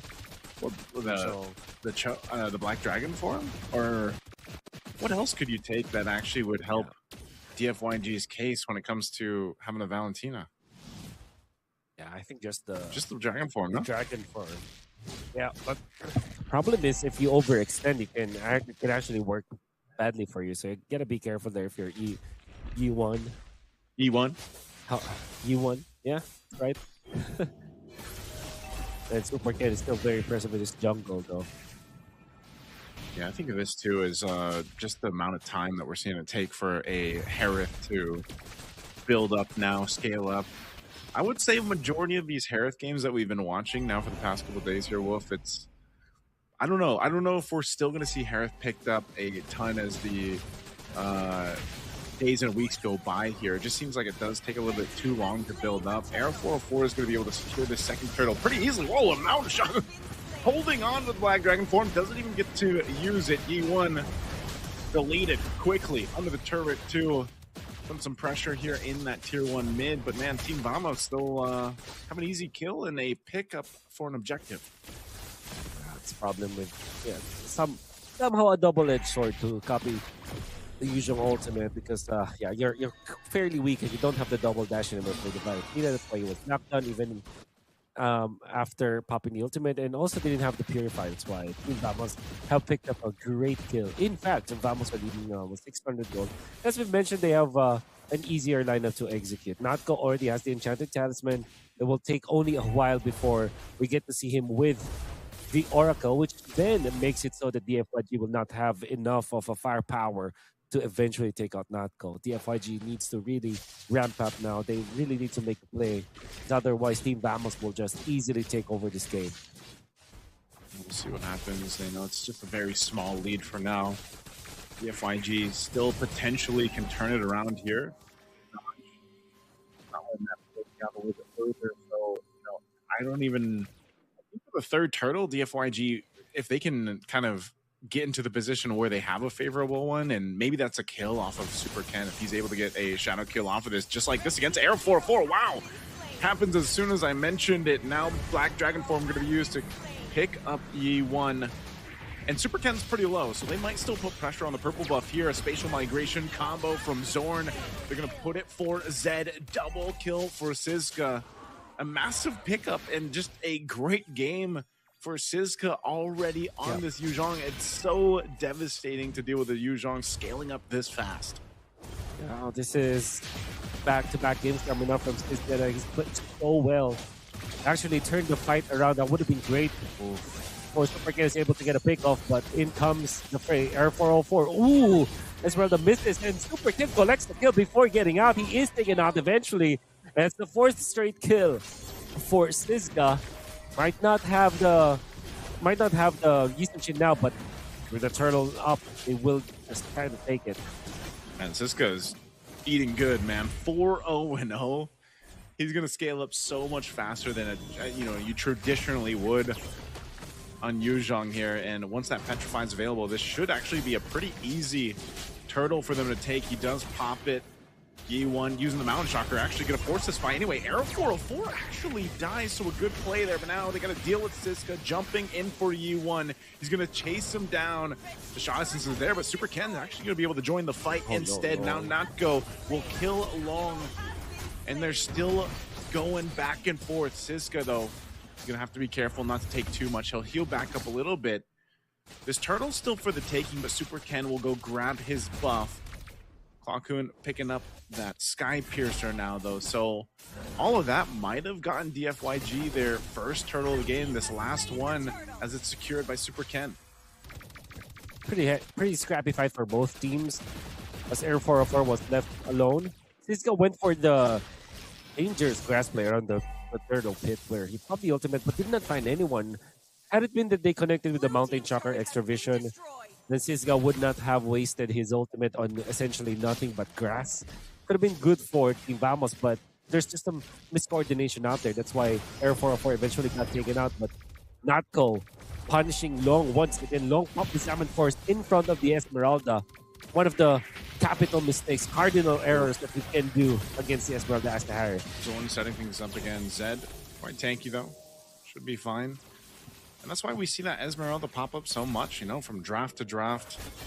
Teams really leaning towards Esmeralda, whether that's in the gold lane or XP lane. Like, we've seen both, You know, it's just kind of annoying to deal with, and you kind of have the freedom to do what you want in a way until the proper items or that, you know, enough of that burst is there to deal with an Esmeralda right now. But the fact that you have an Esmeralda this way, but then at the same time, Siska is having the game he is on this Yu Zhong, it's really difficult to win some of these fights, depending on how it actually breaks out. And like I said, most of them are happening here with Super Ken being able to dish out quite a bit of damage on this Hayabusa, but well, traction pulse thrown out, spatial migration, Requiem combo, Vel falling here in the mid lane, getting caught here. And that's one of the things you have to watch out for with a Guinevere across from you. Get out of there. Zorn picking up where he left off. Game number 2, it wasn't as clean as game number 2, but Team Vamos are slowly finding steam once again, trading by 1,000 gold. They already zoning out the members of the FYG up top so that they can naturally push it. It's gonna be the turret down. They try to put pressure on the Super Ken, but Super Ken might be forced to pop the retribution. No, he won't. And because of that, Zorn gets his purple buff. You see, Team Vamos are pressuring Super Ken to pop the retry so that the Lord Fight will be in their favor. Yep. It turns out they get even more of that because now they get the purple buff on Zorn. Yeah, so he can just go ahead and spatial migration a little bit more here if he doesn't land the one he wants to. So this is actually a pretty big risk for DFYG to go ahead and start playing around the extra grass that they have here, the extra bush. They'll keep Zed there on the Hilda. At least try to control this space here against Team Vamos. And like I said, even with this kind of lead that Team Vamos has, 2,000 gold ahead. There's the jump in from Zorn.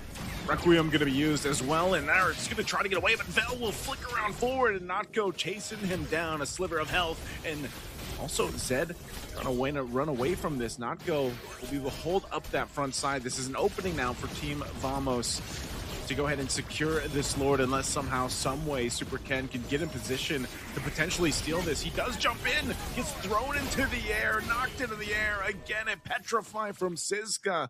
6-0-1, a massive game once again with this Yu Zhong here.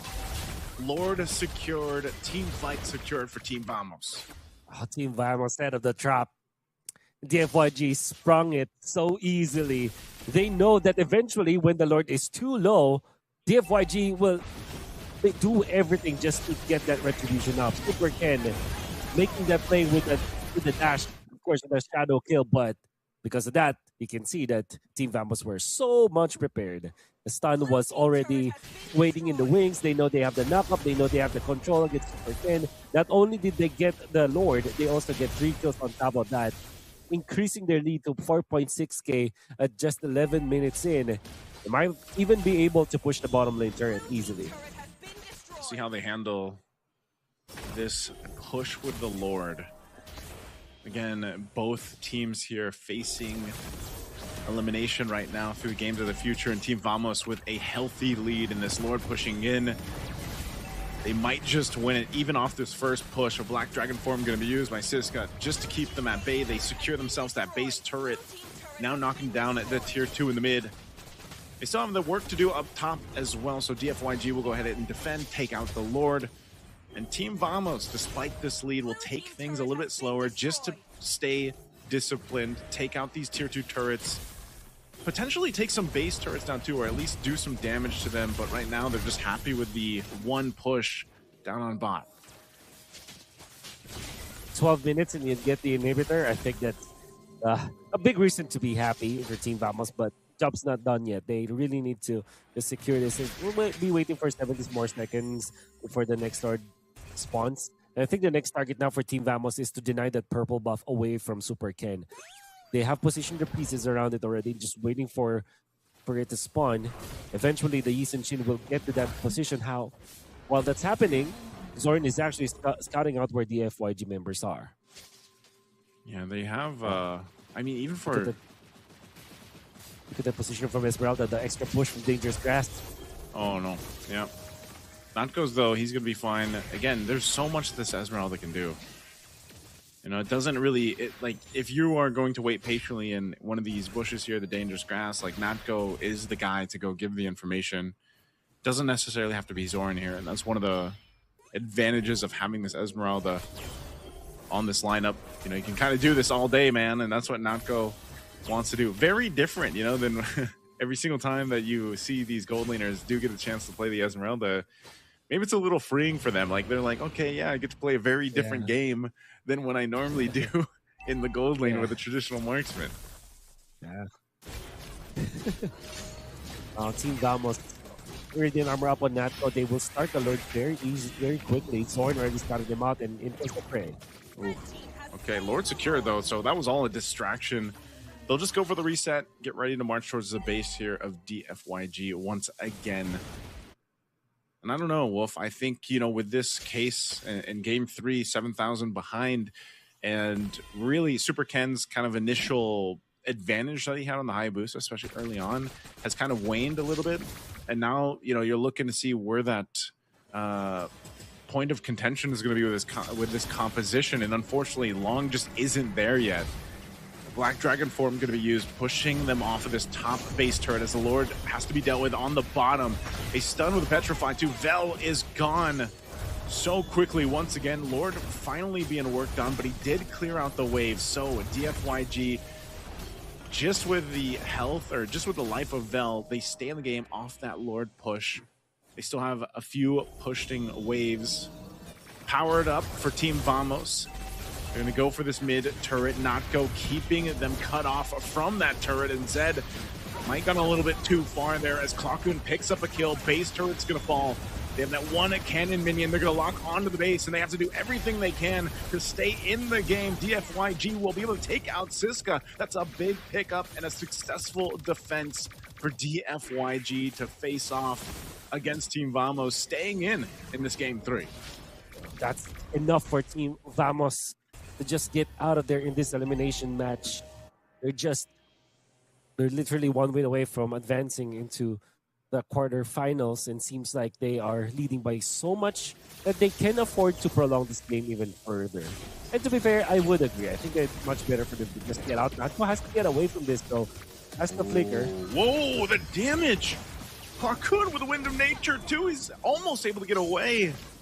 A good attempt there, but at least the turnaround is something that DFYG needed to happen here. Catching out Clockun, even getting a couple flickers, Natko's as well. This might be a small opening for DFYG to make something happen. Now Arrow 404, no. He's actually going to get caught out here too, as Long picks up a kill, and now it's Natko in trouble. Super Ken picks up another. What is happening to Team Vamos? Oh no, Team Vamos. Overconfident, overstaying as well, getting outplayed, outmaneuvered in that part of the map. They definitely did not expect that death push play coming out from DFYG. Now they have lost all of their core members, will lose their outer turret in the mid lane. Long posing for another push, but the defense will be there from Zorn as well as Siska. Yi1 might not be enough to get a push up. Oh, Yi1 has to get away now. Oh, he does. The Terrify comes in clutch there. Zorn has immortality, but is he going to burn his flicker as well? Clockun there, quite low. Siska's going to jump in. Super Ken, not sure if he's going to commit to this. He gets knocked into the air. What a stun, a spatial migration. They were waiting for that moment for Super Ken to move forward, and that is unfortunate. Bad timing, too, as now the Lord is up for Team Vamos. Oh my goodness, what a way to outplay Super Ken out there. DFYG are already outplaying Team Vamos. In fact, they have forced the Dragon form, they have forced the immortality onto Clockun. They have all the tools for them to get this Lord, but Super Ken just stumbles because of the outplay from Team Vamos. So tough. I don't know if they can delay this, Wolf. They're going to try Zed, trying to get an angle here, but he's going to be zoned in, zoned down, and taken down. Arrow 404 will pick up a kill. Clockun picks up the Wind of Nature again after using it earlier on. They'll be able to secure this Lord off of that. And that is a good play to solidify the objective for Team Vamos after a shaky last couple minutes. Oh. Now, I gotta say, for DFYG, they tried to buy the time for Super Ken to be there, and almost were enough time, but Team Vamos making any extra movements out there, just focusing on taking the Lord and punishing whoever is in front. Did not overextend to get a kill onto Yi1 as well as Long, because they know that they can end this with just raw power. Just, you know, their lead has been down to 3,000, but this is more than doable. might be able to push up top, and then the last push for Team Vamos commences. Last push potentially here. They're going to go for this Black Dragon form already used. Arrow 404 trying to get away. Vel is low in there. Clockun picks up the kill. Lord's going to be actually cleared out and worked on as Natco splitting them up, but Clockun gets a double. And now they're going to go a little bit further. Natco's immortality is going to be popped here. Lung going for that cleanup kill, but can't solidify. Taken out Natco, but still, DFYG still defends 19 minutes into this game 3. Not letting up. This is an elimination match, and Super Ken is throwing everything. Almost have won against ADNOC yesterday in a 30-minute match. I'll not be surprised if they can prolong this even further. You can see the heart from Super Ken. Let's see if they can defend for more. Team Vamos seems like they wanted to make a play. They do get the Purify out. Again, a Black Dragon up to lead them all, but Siska's feeling the damage now. Natco's going to be in trouble. He gets caught out with Landshaker stunned in his tracks. DFYG is not going home so easily. They'll take it past the 20-minute mark here in Game 3. And Team Vamos is wondering that too. Like, man, we're so close so many times, but we can't end it. Even with all the base turrets of DFYG down, they still hold on. Fortunately, no battles for Natco to save himself out there. Team Vamos tried to make another play, even when they didn't have to. They tend to wait for the next Lord to spawn. But I think it's a good heat check against DFYG. To be fair, Natco will respawn long enough that the Lord will be available when he is up once again. And I think the Team Vamos can actually afford to lose their top lane turret. They have all of the lanes pushed naturally because of the super minions that they have anyways. And if they don't make any extra moves right now, they can easily play the map in their favor. But here they are, Dragon are permitted. They want to fight. They know that down bot is Super Ken, so this is going to be a fight they want to take. Team Vamos will take out E1. They're going to be looking for more. Knocked into the air. Yell has immortality. He's trying to get away through the wall. He goes. Super Ken joining the fight. Long has so much shields here.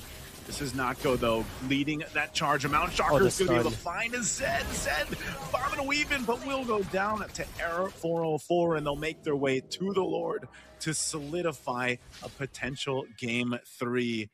This is going to be much tougher to deal with now that it's an evolved Lord. Oh, what a play coming out from Team Vamos. They said that they should not be doing any extra moves, but they have identified that there's no threat. The Hayabusa is in the bottom lane. It will take a while before he gets there. He knows, Siska knows that with this Warcry built on the Yuzhong, he has a one-hit potential against E1, who is now only rocking the Purify. Once again, Siska going to lead that front. Black Dragon form. Vel jumps in with the Bravest Finder. Zaman force drop down 2. They got to clear this out. E1 looking for an ultimate to take. He's just going to go in with the Terrify and keeps Natco at bay. And now Vel trying to run here. Once again, defensive items being switched out. Oh, he picks up an immortality just in time as well. He's going to heal back at the Fountain with the Lord now. They got to deal with this, and Zorn jumps in. A spatial migration. Super Ken is gone. A massive play and a decision from Zorn. Can they win the fight? They've already lost 3. This is a big defense for DFYG. And despite Zorn's play, DFYG will stay in it. They'll clear out the waves and the Lord.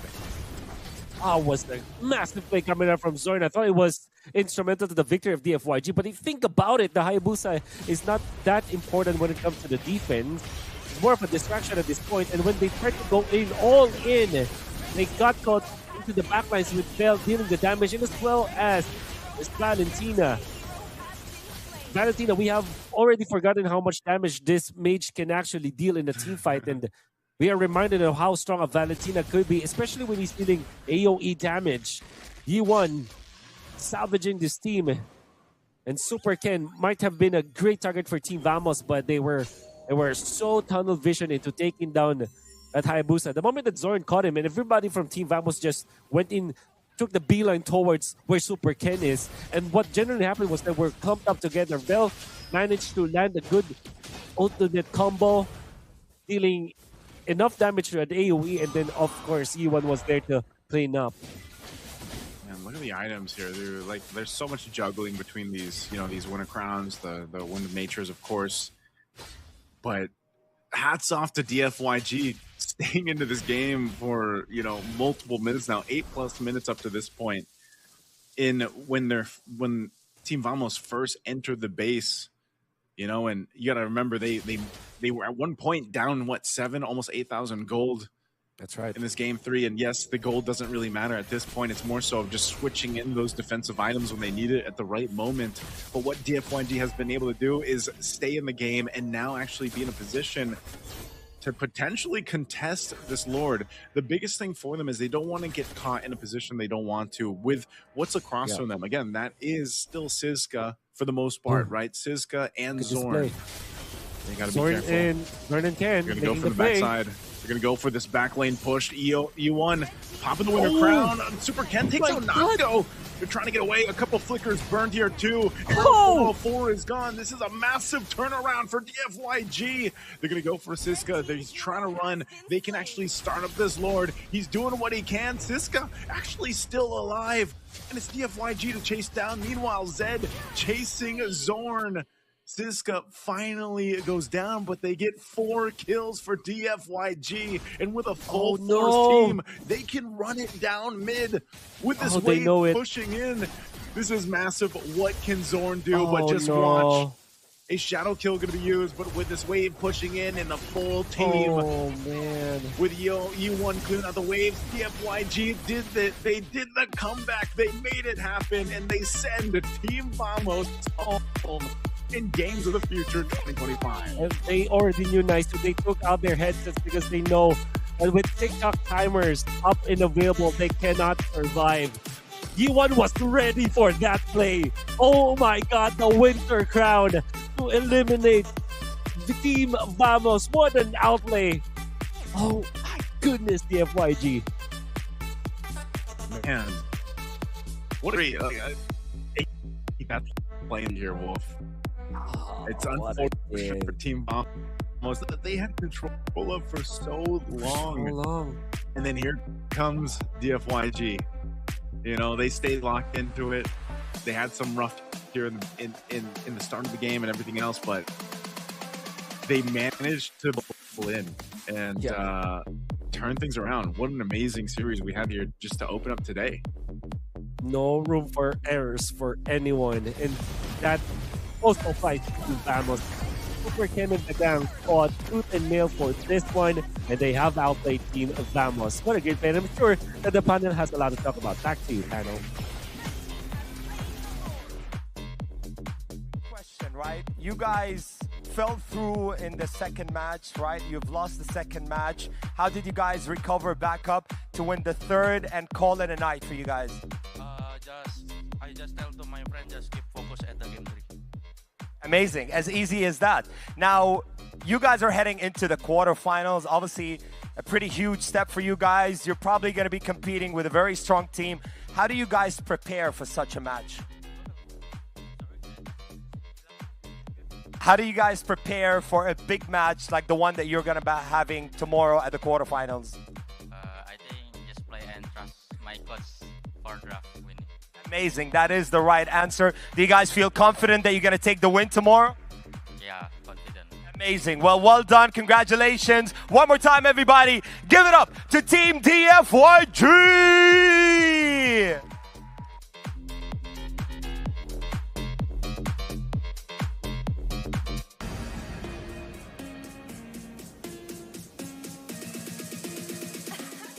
Games of the Future.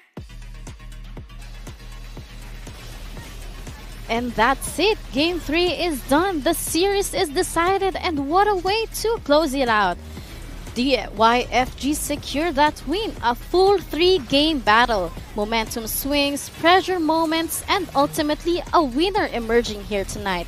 Let's bring in the desk and break everything down. So, Groot, let's start with you. From a big picture perspective, what decided this Game 3? Well, you know the saying, curiosity killed the cat? Where overconfidence killed Vamos this match. They went overconfident, and that's what made them actually lose this match. They thought that they had it, but then DFYG had something else to say. They told them, no, this is our match. Although it seemed, you know, that Vamos is going to take the win, but after what they've done, they started doing mistake after mistake after mistake, which led to their loss. Soldier, you think the same?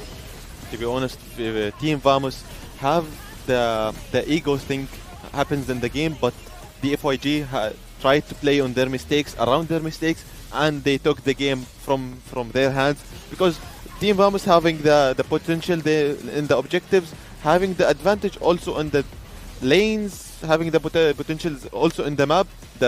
They can move, they can focus on the map more than the FYG. The FYG having more stress in the map, but having little bit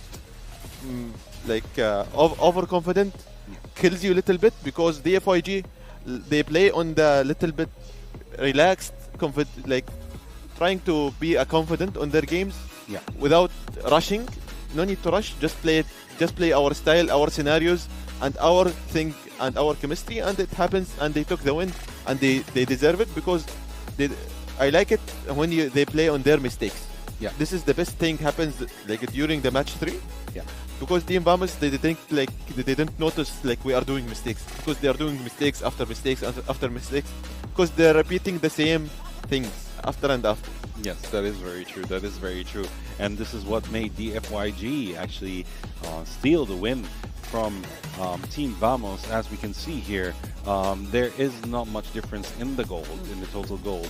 Even the towers destroyed, since the FYG did not have to push the side lanes, they had to just push the mid lane to get the win. So, you know, this is how they got the win. Although Team Vamos had 4 lords slain, and the FYG didn't even get a lord. They didn't even need a lord, you know, to actually grab this win. And Turtle slain, there was, you know, we would say the match was most entirely balanced until Team Vamos started, you know, their ego started, you know, little bit get higher. Yeah, and it started taking control over them actually. And yeah, this is where they actually started messing up. The FYG, they held on to the base as much as they could, and they knew that holding on to the base would actually give them a chance for the win, and they got it in the end. Team Vamos, they tried to play on the quick match, fast as possible. Let's win, let's get this lord, and let's push from bottom. But Team DFYG, they took the deep breath, and they see the mistakes one by one. They see the small points. They see how to critically strike on it, and they won, and they got it because they know how to play it. They know how to control of the map. They took it because Team Vamos in the first, it was goal different between teams. It was higher for the VMS, but now on we are seeing in the leaderboard it's equal, because we reached to the late game, and each game it's equal for them for the goals and the items. But the FYG, they play it very perfectly in for the matches and for the scenarios and rotations. Okay, exactly. And now let's talk about the MVP. MVP of the game. Soldier, what do you have to say? Yeah. To be honest, MVP, it was very perfect for the FYG. He knows he deserved it, because in the game it was his impact. It was very noticeable, and he got it. And also his teams, it's hidden stars, and he's the superstar. Good. Yeah, well, with Dion, he used to play with Valentina, so he was actually doing a great job with crowd controlling the enemy team, Team Vamos. And the thing is with Team Vamos, their disadvantage that they had is their 2 heroes, Yisun Shin and Kimi, were mostly being targeted by Hayabusa and Hilda. And these were the actual 2 damage dealers of Team Vamos. And if the FYG grabbed and killed them, you know, there is no damage dealer. Yeah, there is no damage dealer for Team Vamos, so they would actually, you know, gank on Team Vamos and just kill everyone else. And that's what they did in the late game. They targeted Yisun Shin, they targeted Kimi, Team Vamos dropped. They don't have any other. They couldn't do anything. Yes. So but yeah. Soldier, can you talk us through the momentum that changed the game, that sealed the deal for DYFG? To be honest, for DFYG, they focus on Hayabusa, and they focus how to make Hayabusa more stronger, more snowballer, and no one is focusing, and no one is noticeable, he's getting more and more and more damaged, and more impact and more advantage. because they like for Team Vamos, like they have 2 damage dealer and they are relaxed more, but Team DFYG they are hidden treasure, like book. Suddenly surprised everyone. Hayabusa, it's like a ninja, faster. They are taking the kills like this with the blink of the eyes. That is very But true. do you guys think that the losing side have any chance to recover after that? Yeah, definitely. They always have a time to recover, but the only way that they could recover, a losing side can recover from their state right now is actually depending on the mistakes of the enemy team, basically. So if they actually benefit from it, that's it. You know, it's perfect for them. They can actually win right now. Okay, I think we're going to be back shortly with more in this Games of the Future Abu Dhabi 2025. Stay tuned, guys. Thank you. Abu Dhabi and UAE at the moment seems to be the epicenter of autonomous, robotics, and many other activities.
Welcome back, everyone. Coming up next, we move into a best of 3 single elimination matchup here at Games of the Future Abu Dhabi 2025, powered by ADNOC. So it's gonna be Homeboys versus Verso Time. One series, no second chances, and everything from the group stage now comes down to this moment. Good. How much does the single elimination format change the mindset compared to the groups? Single elimination format, you change their minds from where basically you don't have second chances anymore. It's either, you win or you get eliminated. So teams should start taking things way more seriously than the group stage. The stakes are at a high level. So focus, you need to focus. Yeah. Soldier, from a player's perspective, how different does it feel knowing there's no lower bracket safety net? Same as the question, but how does it feel, you think, from a player's perspective? But look, for a player perspective, like sometimes I feel like I have a safe place to go, like for the loser bracket. But Right. now you cannot go. You don't have a safe place. Now you have all the stress to play on the best of 3 and best of 5. Because best of 3 have a different mindset, and best of 5 it's a different mindset and a different coaching style and scenarios of the game. It's totally different for both best of 5 and best of 3. And I don't have loser bracket, so it will be totally different for all the teams. But for you two, Groot and Soldier, does this format favor disciplined teams or explosive ones? I think it favors both. It depends. It's a case-to-case scenario in that case. And since we are actually our next match is actually Verso Time versus Homeboys. We will see which one is explosive and which one is not, or if both are explosive in that case. It is going to be excited. Homeboys, they stood out a lot. They are very well known. Verso Time, I would say they are, the rising stars in MLBB. So we're hoping that to see actually the best from them today. Okay, let's start with Homeboys during the group stage. Groot, from a macro standpoint, what stood out about Homeboys in the group stage? What I saw the matches from Homeboys, basically, they were not kidding. They were not kidding around. They were playing very professionally, but very chill as well. They were very chill while they were playing. It showed that they actually had a lot of synergy going on between the teammates, and this is one of the reasons why they actually, qualified the group stages, and they're with us today. Okay, Soldier, execution-wise, how clean were Homeboys, you think, in their group stage? In the group stage, I like the play style of Homeboys because they have a different play style, better than other teams. And in the group stage, what's like the eyes on them, because they have like macros perfectly and micros. They are playing on the macro and micro very perfectly during their games. Also, their qualifiers from the beginning, better than the other teams in their group. Also, for the other hand, like Verso Time, they have little bit chemistry, and they have a scenario they are doing every match. And that's what I like. They're repeating the same thing. Like if you are winning, you will repeat the same thing. Because if you will do something else, you will lose. Yeah, that is very hard, but this is a double-edged sword in that case, because, when you're doing the same thing over and over and over again, people will start to understand your strategy, so they will try to counter it. Yeah. So I hope they come up with something new today, other than what they've been doing yesterday, and hopefully that would actually something that would be surprising to us. Like what we were discussing earlier, for sure they have a lot of cards there, because it cannot be just one. Yeah, definitely, yeah. Soldier, what impressed you most about Verso Time? To be honest, Verso Time, they have, during the group stage, when I was like noticing their play style, and like when they are winning, they're repeating the same things, but when they're repeating, they're changing some micros we are not noticing. Only the players will notice, and the coaches will notice. So other players will notice a little bit, because during the game, you will focus on like the superstars and other players, but there is hidden players. They are doing they need to do something in the map. You will not notice. Yeah, I know. Like taking objectives, taking like blind spots. They will go to the bushes. They will stay. They will make traps. That's the thing you will not notice little bit. So they will make it fast and clear. Yeah. Since you were mentioning about the play styles, I think this is gonna be a real clash of styles. Good, stylistically, how do these two teams match up with their play styles? In their play styles, I would believe it's not that much. They're not very similar to each other. They might be actually, slightly more into an opposite, Versatile is a little bit more of an objective-based and aggressive a little bit. Homeboys is mostly objective, and they're very chill while they're playing.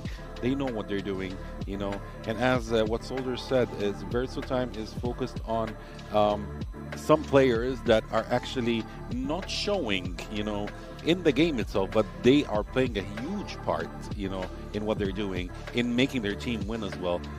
So they're not, I wouldn't say they're very similar to each other, but yeah, I'm excited to see the match. I'm very excited actually. How long is remaining for the match to start? I'm very excited.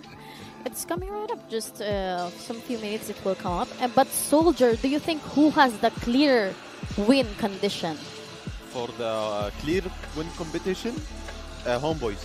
Homeboys, they have the clear thing because I like the chill, like relaxed the play style. No need to rush, no need to be like aggressive. Just be aggressive on the time it's like it wants, but just be clear, chill, take deep breath, and you will win. Because we saw a lot of like Russia's team, and they fall apart. But the Homeboys, they have like claiming the ladders one by one. Yeah. But who do you think needs to dictate the tempo to win? Homeboys, to be honest. They need to be on the rhythm, on the same chemistry, on the same strategies, on the same scenario, but little bit unpredictable scenarios, because other team will little protect. Game 1 could set the tone.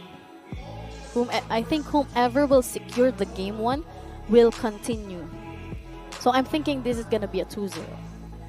Do you think so? I think so. I think How about not. you, Good and Soldier? I think not. I think there might be some challenge going on this match. I think that both teams are actually kind of in the same level, Homeboys with the much more, like a little bit more experience than actually Versatile. But I think Verso is not coming here to play around. I think they want to show themselves up, For sure, everyone knows what at stake here. We're talking about dollars here. Yeah, exactly. Okay, but let's make a bet. For me, it's gonna be 2-0, and it's gonna be Homeboys. I think it's gonna be 2-1, and I think it's going to be Homeboys. I like 2-0 games because I like the rhythm when they win. Like they have the the energy to continue. They have a little bit ego because I like to be egoistic. Yeah. So they will continue in the same rhythm as the FYG, but they fall a little bit apart, but they climb and they win. But you didn't say which team are you with this time. Yeah, you didn't say anything. He's playing safe. He's playing safe. Still, I didn't see the selection, the hero selection. So after the selection, you will decide. So you think drafting matters? Yeah, it's not about the team. Drafting matters 70% or maybe 80% because I like. But Homeboys is very well known. Yeah, because Homeboys during the group stage, I was seeing every game for them, and I like the drafting for them because the coach behind them, he's very well known, and he's very known like how to draft. There is some coaches are perfect on drafting, but they are little bit down on matching. And some coaches they are perfect on too. But I like for Homeboys, they are perfect for drafting during the drafting ban picks. They are very great. I see. But what do we think, Good, is the single most important factor for Homeboys to win? Because I'm betting on Homeboys. I think the most important thing that they need, the factor that they need to work on the most is the objective. They need to focus on their objective. I don't want the enemy team to kind of distract them from their objectives, because some teams, they do get distracted by the team fights and they forget about what they were supposed to do in the first place. So I want Homeboys to stay chill, focus on their objectives, reach the goal that they want to reach, which is the base, and get their win. As simple as that. That's a great analysis. Yeah. Okay, Soldier, what does Versotime need to do in-game to control this matchup? See, for the Versatime, I like the playstyle they're playing because they are old school style. That's why I like, and they can, for the old school style, they can counter each and every scenario for the new meta. Because old school, it's like very, very known little bit style and known like heroes they can choose. And the old meta, they can like we can see Xborg, we can see Esmeralda. So little bit we can see old heroes they will choose and the old play style for the Versatile. Let's see. I'm not sure that they would do the same thing today, but if they actually do, that'll be very exciting. To see the old meta versus the new meta, which is I'm kind of old school as well. I'm kind of old meta as well. I like the old meta more than the new one, but the new one also has exciting strategies and exciting factors. Like the new heroes that are coming out, they're very special. Each and every one has a special thing, going on. So yeah. Okay, we're just having a technical difficulty right now. We're just fixing it, but we will be right back more with Games of the Future Abu Dhabi 2025. See you guys.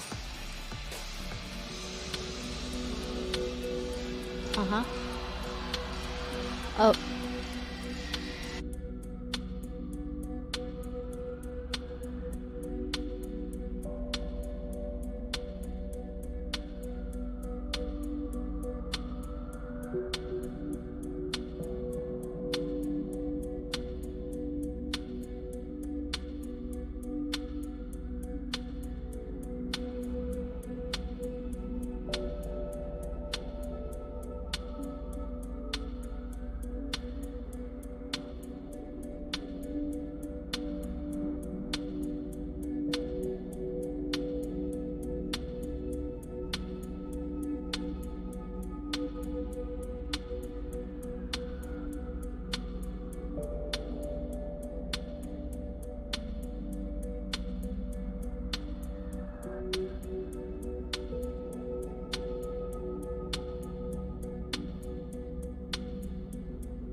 I'm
on 3. 3 and 4. So I'm on 4. Okay. Okay.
of the Future Abu Dhabi 2025. Let's hear it for the first team. Please welcome Verso Time!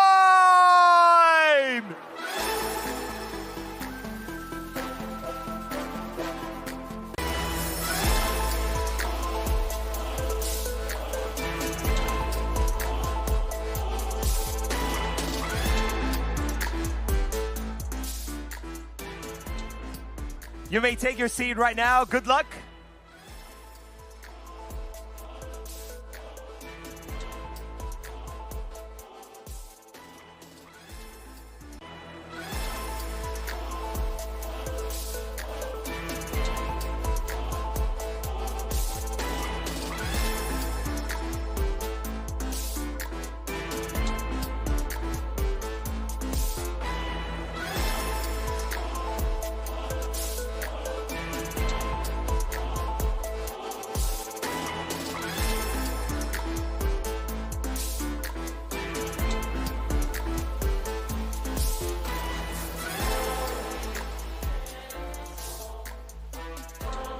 And now, Abu Dhabi, let's hear it for the opponent. Please welcome on stage, Homeboys!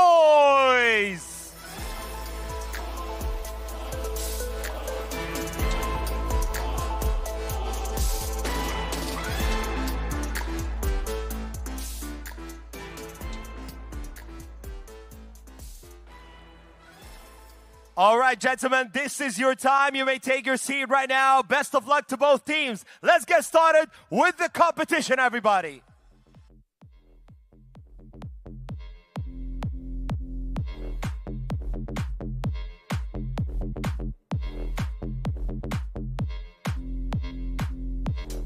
Welcome back, everyone. Thank you for your patience. We are back here again in Games of the Future Abu Dhabi 2025, powered by ADNOC.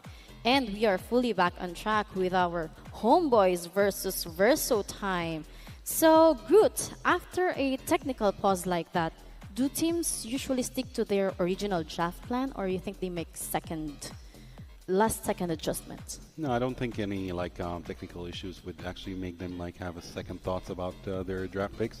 But it might actually, their coach might be having something about it. You know, he might actually think things over, to see if there are any last chance changes that might happen, but it's unlikely to happen. So I think they're still sticking to their plans. Stick to the original plan. Yeah. Okay.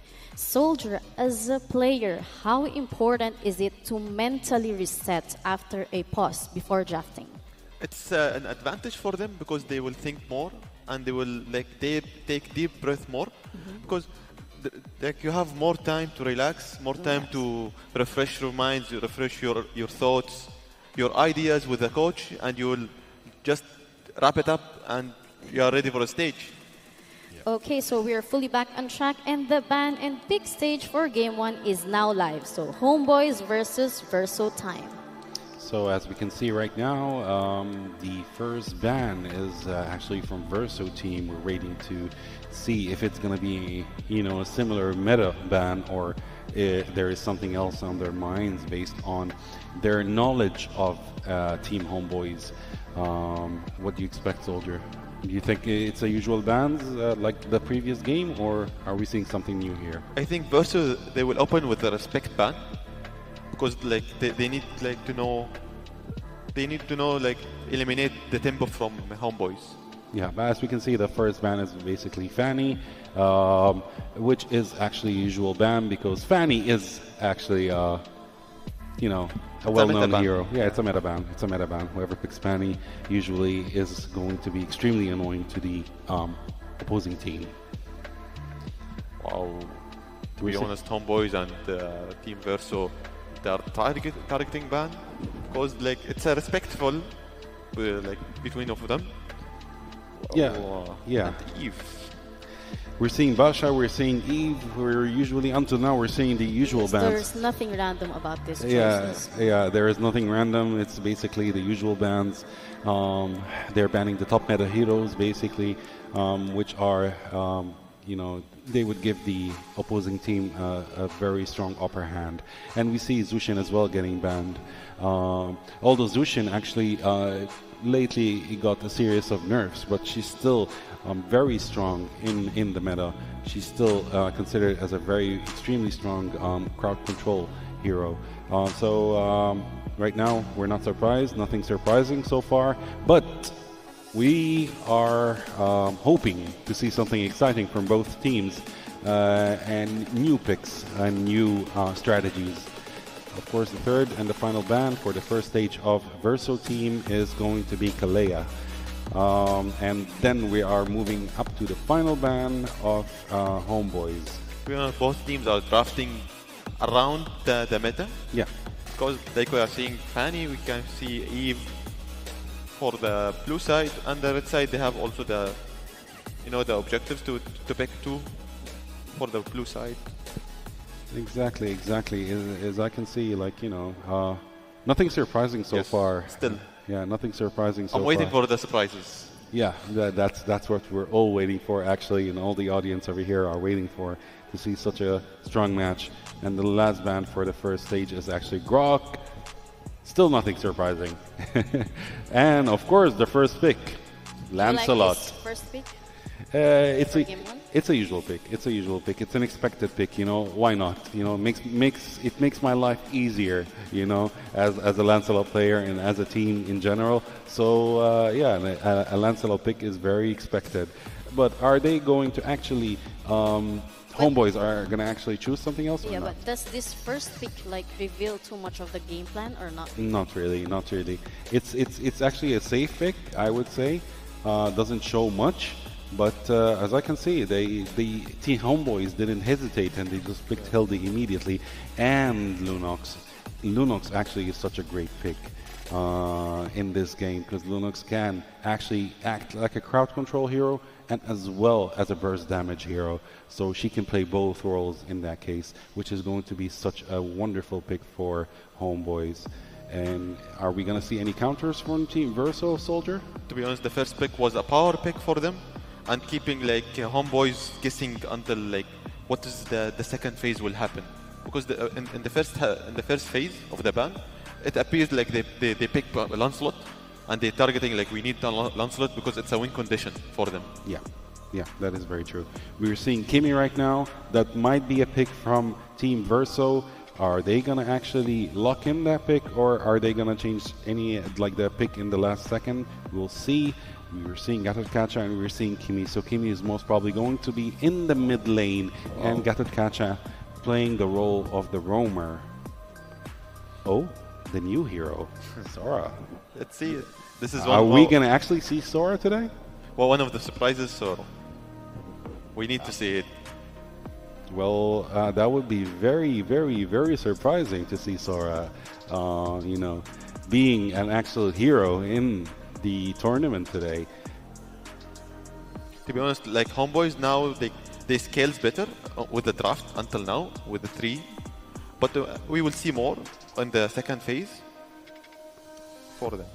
Okay, I didn't think so, because Sora would be they didn't have enough time actually to play the hero, although he's a very strong hero, such a crowd control hero, but yeah, they said, okay, let's stick with the meta. Now So it's the choose. second ban phase. Second ban phase, are we going to see the usual bans or not? Or are we going to see targeted bans? I think now for the Homeboys and Verso time, they will focus on targeted bans, because let's testing the waters in the first game.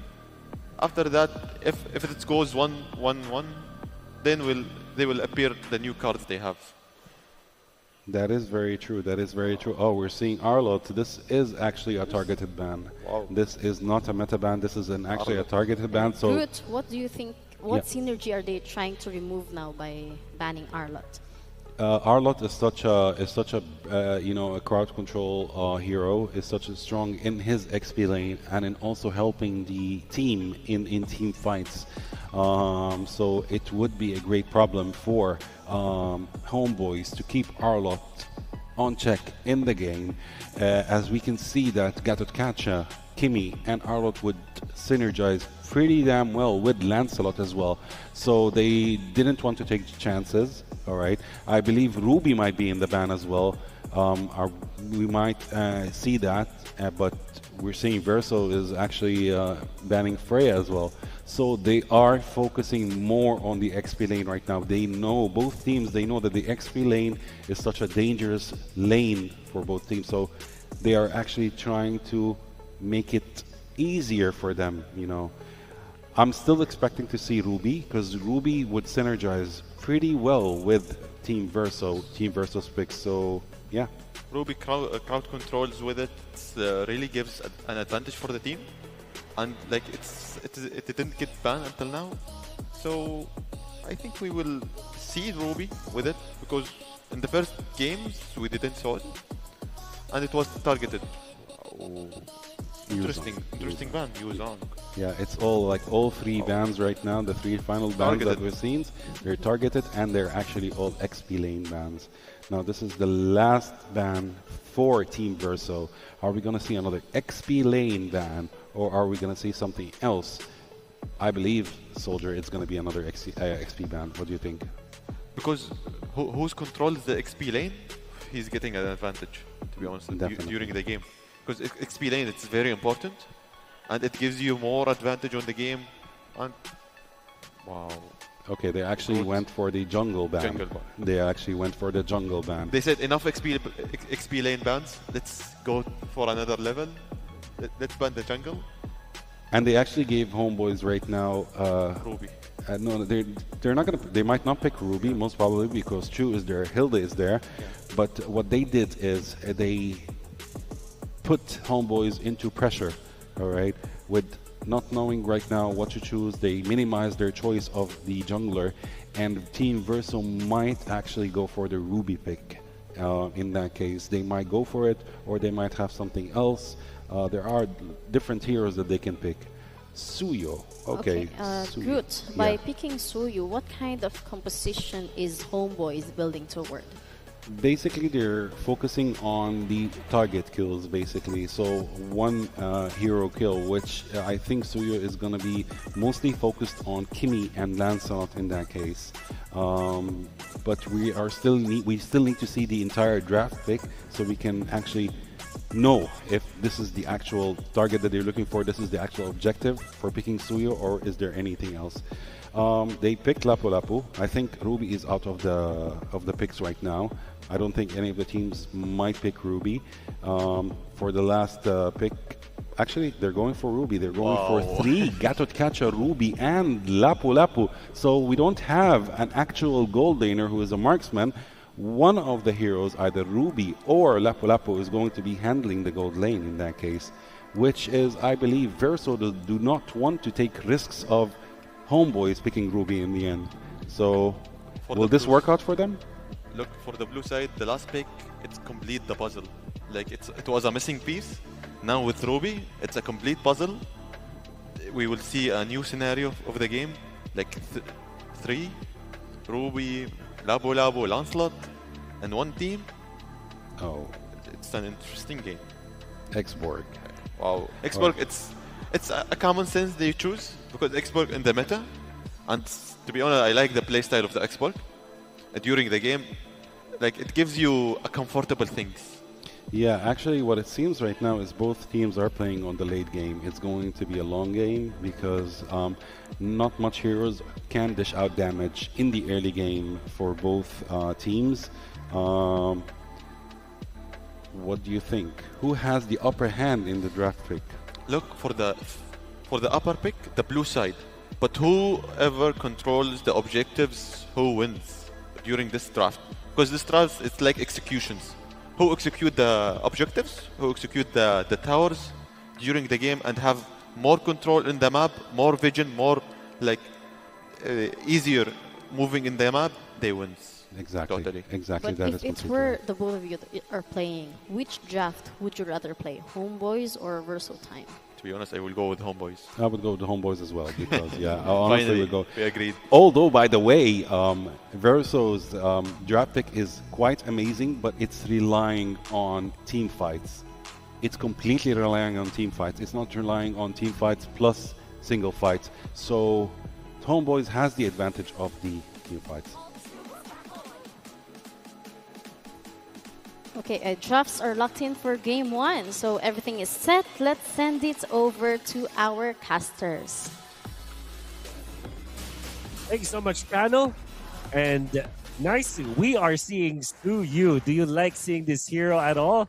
It's going to be up against Lancelot against Versatile Time, one of our favorites heading into this tournament. But yeah, Yu. Do you like it? I don't, you know, I feel like there was a time when I would say I don't miss it, but it's been a while.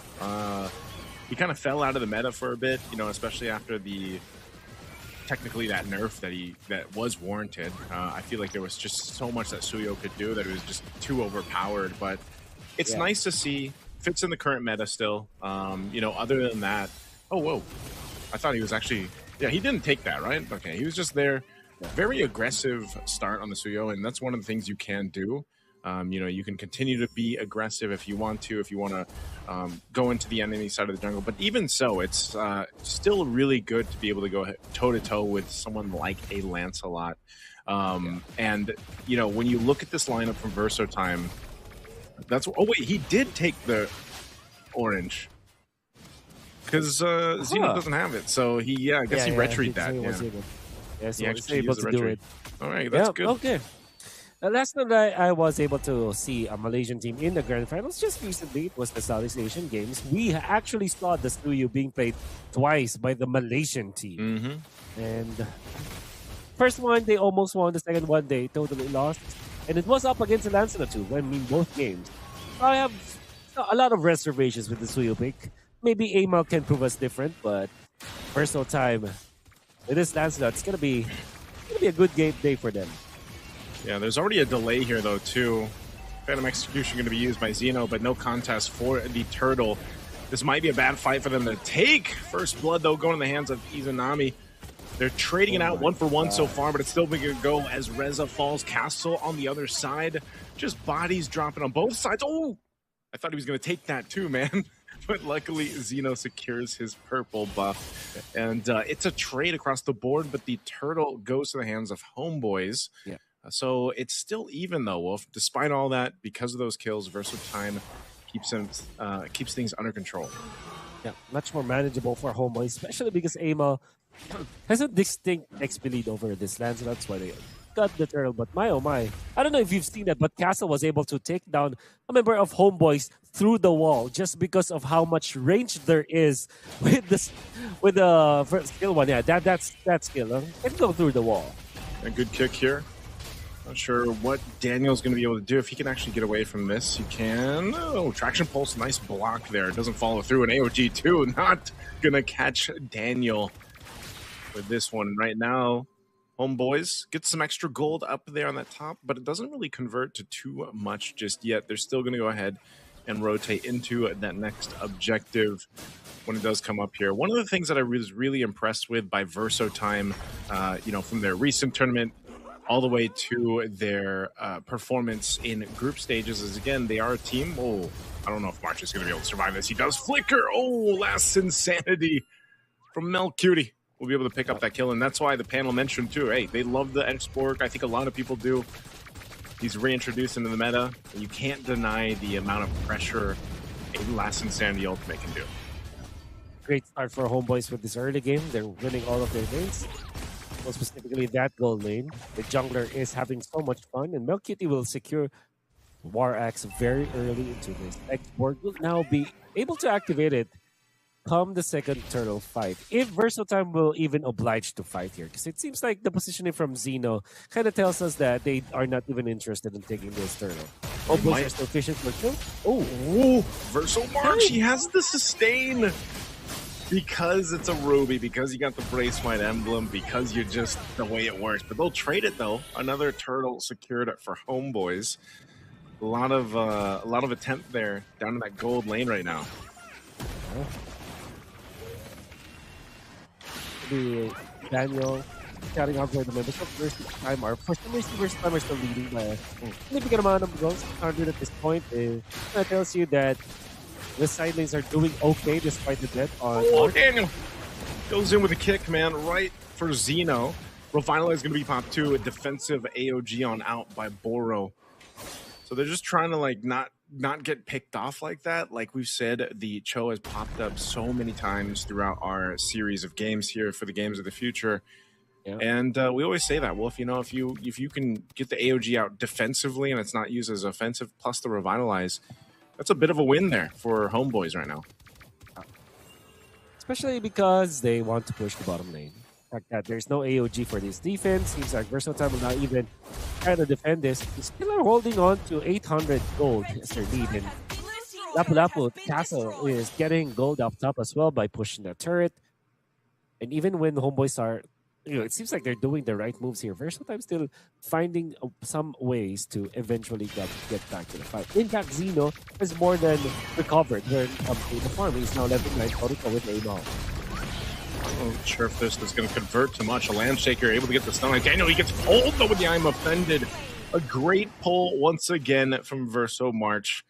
And that's what I was going to say earlier on when I was talking about Verso Time's performance through Winter is Coming, the tournament before Games of the Future, and then their performance here through group stages now.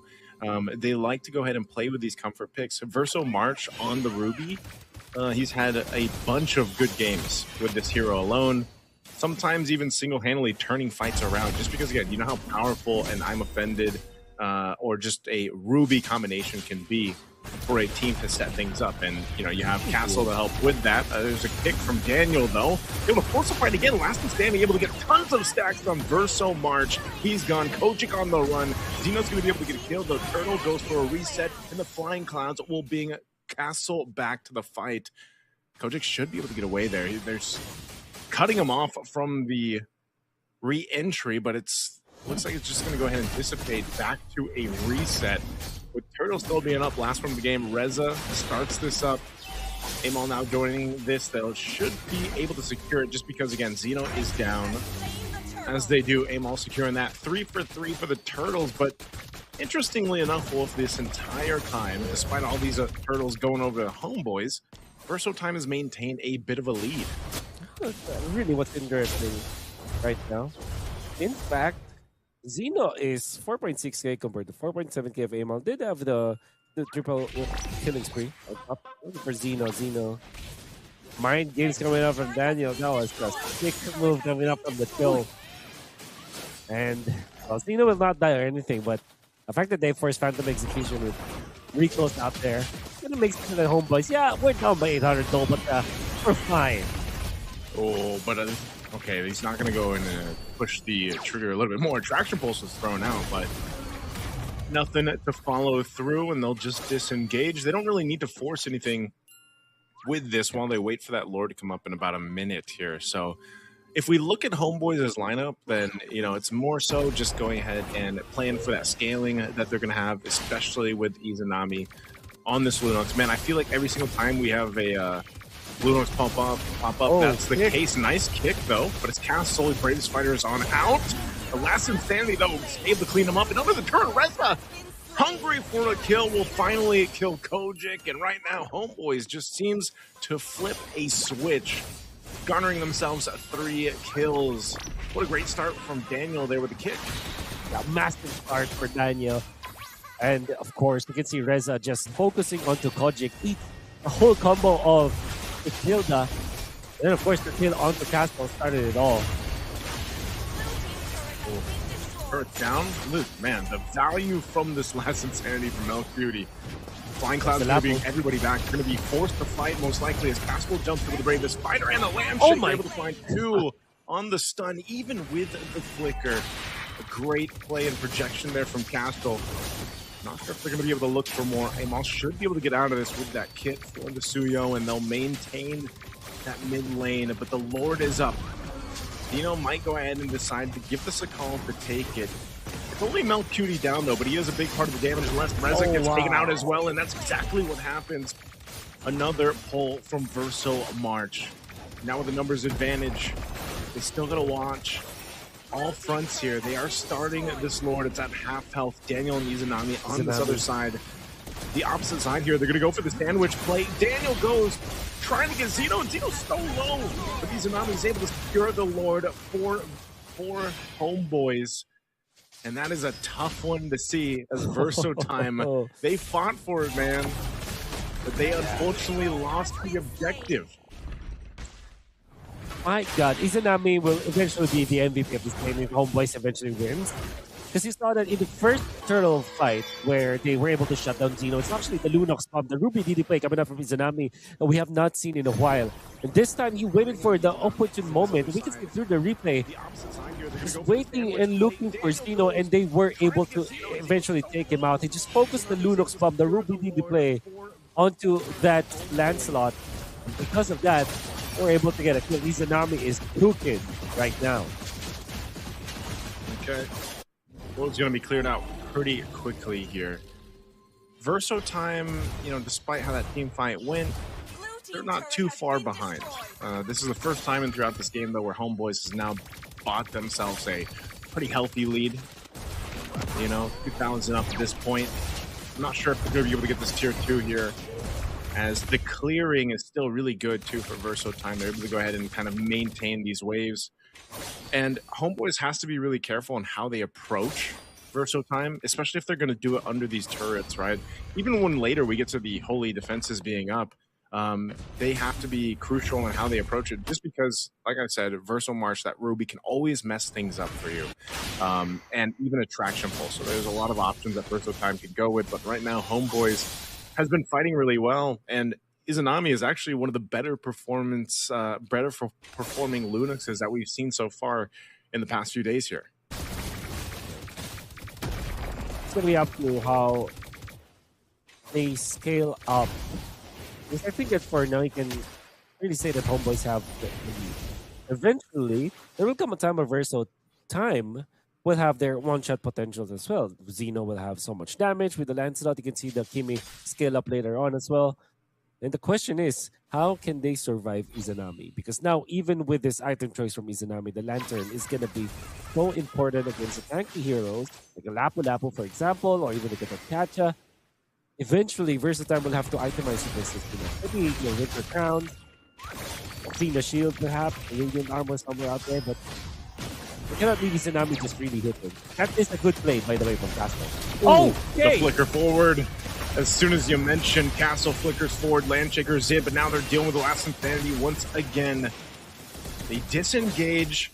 They might go back. Castle not having that whole lot of battle spells used, man. Nearly every battle spell over here for Verso Time was expended. They're not going to have it for this Lord Dance. They are going to go for the turret, knocking down that tier 1 in the mid lane. Let's see if they get in position here. This is a pretty big advantage, though, that Homeboys has. They have their battle spells, except for Izanami. But that's fine, because he can just brilliance if he gets in a tough position. Yeah. I think this is the MO now for Verso Time. Look for where Izanami is. Castle, low, jumps back in, gets the stun, and Daniel is gone. And now Verso Time going for Melcutie. Also last Insanity defensively. There's AOG. Gets the flicker out, so Melcutie still alive. Providing the vision here with the Reza. Daniel, he's out of the picture, so it's 4 members of Homeboys. Can they stop this Lord from being secured? And will Amal be able to get an opening? It looks like he's going to be forced off, and they're just going to forfeit this one over to Verso Time. What a fight! Started up by what? Castle in the mid lane earlier on. Yeah. Can they survive Izanami? You mentioned how they should be the ones to look for Izanami before Izanami finds them. That time, though, Verso was prepared. They have many members to peel for Castle eventually, and then they turned it around. They took out Daniel, which was so crucial to the initial fights for Homeboys. Daniel's role as the Cho is so important in this game for Homeboys. And without him, it's so difficult to start a fight, and they might take him down again. Oh, Castle's going to jump in, follow him through. They know he has an immortality. That's going to be pop. He's gone. Daniel. Oh, the timing. He tried, man. Again, he had pretty much everything that he wanted, but Verso Time's just got so much crowd control that they can, you know, catch pretty much anyone at this point. So Amal's going to go for that cut, trying to delay this push a little bit further at least, but the Lord is making its way up top. Verso Time will swing up to this top side. potentially just taking these tier 2s out, but Amo's actually going to get a base turret. Versatile doesn't have anyone at the base, so a base turret taken down. Good macro play there. Blast Insanity going to be used by Milk Cutie. Just trying to clear out this wave the best they can. Rez going for that back line if he can. Milk Cutie goes down though. Another pull comes through AOG, but on the backside, Amo goes in with a Soul Sever, not able to connect, and now he's slow at being whittled down. Castle jumps it all again. The pull from March. Verso Time is winning the fight. Wow. Lord finally goes down here. And look at the moves. Wow. Izanami's actually going to be able to survive that from Xeno, but who won't? Daniel and Verso Time looking to take game 1 so quickly from Homeboys as the base is going to be worked on. They want the last kill. They won't get it, but they'll take game 1. Just one fight. Versatile Time were able to turn it around. Homeboys were already doing so good this game. They are in control. They got the first Lord. There were so many good coming up from Daniel, and Zanat is already making it work for Homeboys. Unfortunately, Versatile Time has so much space in their hand. This Castle just speeding up. Logic even, and of course, fast cash. It looked really nicely for Team Reverse because there was a sprint push coming out from K-Ball, but they were far too prepared for that. The X4 getting outplayed constantly. AOG's on point coming out from Polo. Versatile Time. They are so back in this tournament. Very, very tough one to deal with there. It looked like Homeboys should have had that game for the majority of it, and then all of a sudden, Verso Time flips a switch. There was a lot of those interactions. You know, Daniel was starting things up, and they would try to make it work, but unfortunately for Homeboys, it all fell apart towards the end game. But let's go ahead and throw it over to the studio to have our panel break down game 1. All right, that's game 1 in the books between Homeboys and Versatime, and what a way to kick off this series. A strong opening statement from Versatime, one that we did not expect. But let's break down how they actually secured that win. Groot, let me start with you. From a macro perspective, what stood out the most for Versatime in this game 1? In game 1, they were actually more focused, as we saw in the draft picks, that they were actually going for more tanky heroes than actually damage dealers, which helped them a lot throughout this game. They were controlling the map, outstandingly controlling the map, which is very great. And we got to know that Verso is actually one of the dark horses in another tournament as well, where they actually won ADNOC once, ADNOC Philippines, which is a world-class team. So Verso is actually full of surprises, to be honest. So yeah, they did a great job this match. Just a follow-up question, because we were shocked with the drafting earlier. So was this a draft execution, or do you think it's better in-game discipline from them? Actually, it's more in-game discipline, all right, more than actually draft picks. Both teams' draft picks were mostly focused on playing safe. All right, they were both aiming for the late game, but they took advantage. Team Verso took advantage of small mistakes that happened from Homeboys in the first match, which they actually took advantage of, and they started pushing to the tower. So yeah. Okay, Soldier, same question for you. When we look at the flow of the game, where did Verso Time really start pulling ahead? When we see the drafts for Homeboys and Verso, as we are chatting with Adham, I thought Homeboys is winning, but Verso flipped the table and he won and dominating in the game, because we didn't thought maybe Homeboys having some mistakes, and Verso they play around it, and they know how to play around it perfectly, in macro and micro manners. They know how to play it, they know how to dominating, and they know how to control the map 100%. Yes, that's good. But let's talk about the MVP of the game. So the MVP of the game is Verso Kodik, which is got 4 kills, 1 death, and 10 assists. He was such a great player this match. So I'm very excited to see him in the next game and see if he's going to remain as the MVP, or we're going to see a new MVP in the next match. Yeah. But do you think their shot calling was the difference maker here, Gut? It did play a difference, of course. I believe so. Yes, it did play a difference. There is actually one thing that Verso took advantage of, which is the first pick of Homeboys when they picked Hilda. Yes. Right. Hilda is mostly focused on a single hero, where Team Verso actually capitalized from that, where they picked crowd controls. And if you look throughout the match, Verso was actually aiming for single heroes, which were away from their team. And these are the mistakes that mostly happened in the match, is that Verso is, Homeboys, some heroes are, or some players are a bit far away from their other team. So Verso ganked on them one time after another, after another, after another, until they took control of the entire map.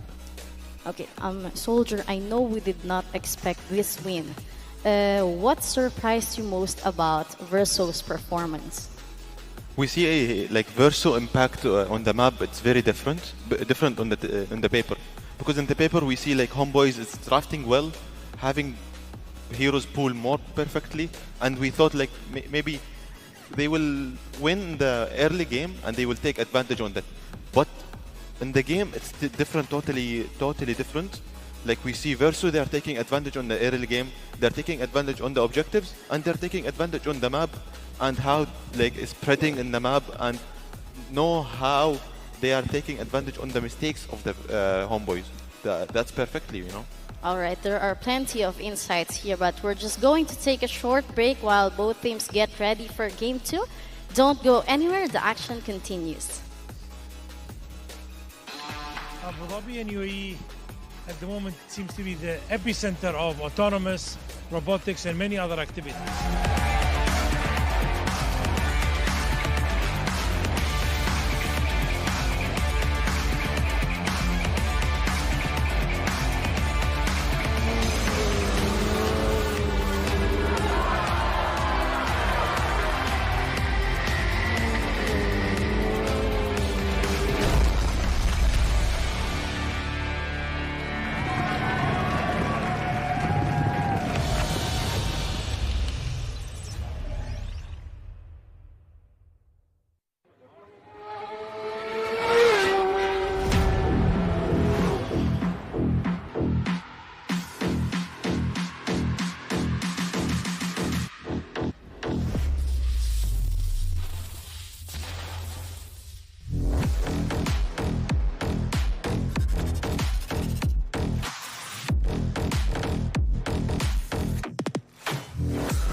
Heading straight into the draft and ban phase for Versotime versus Homeboys.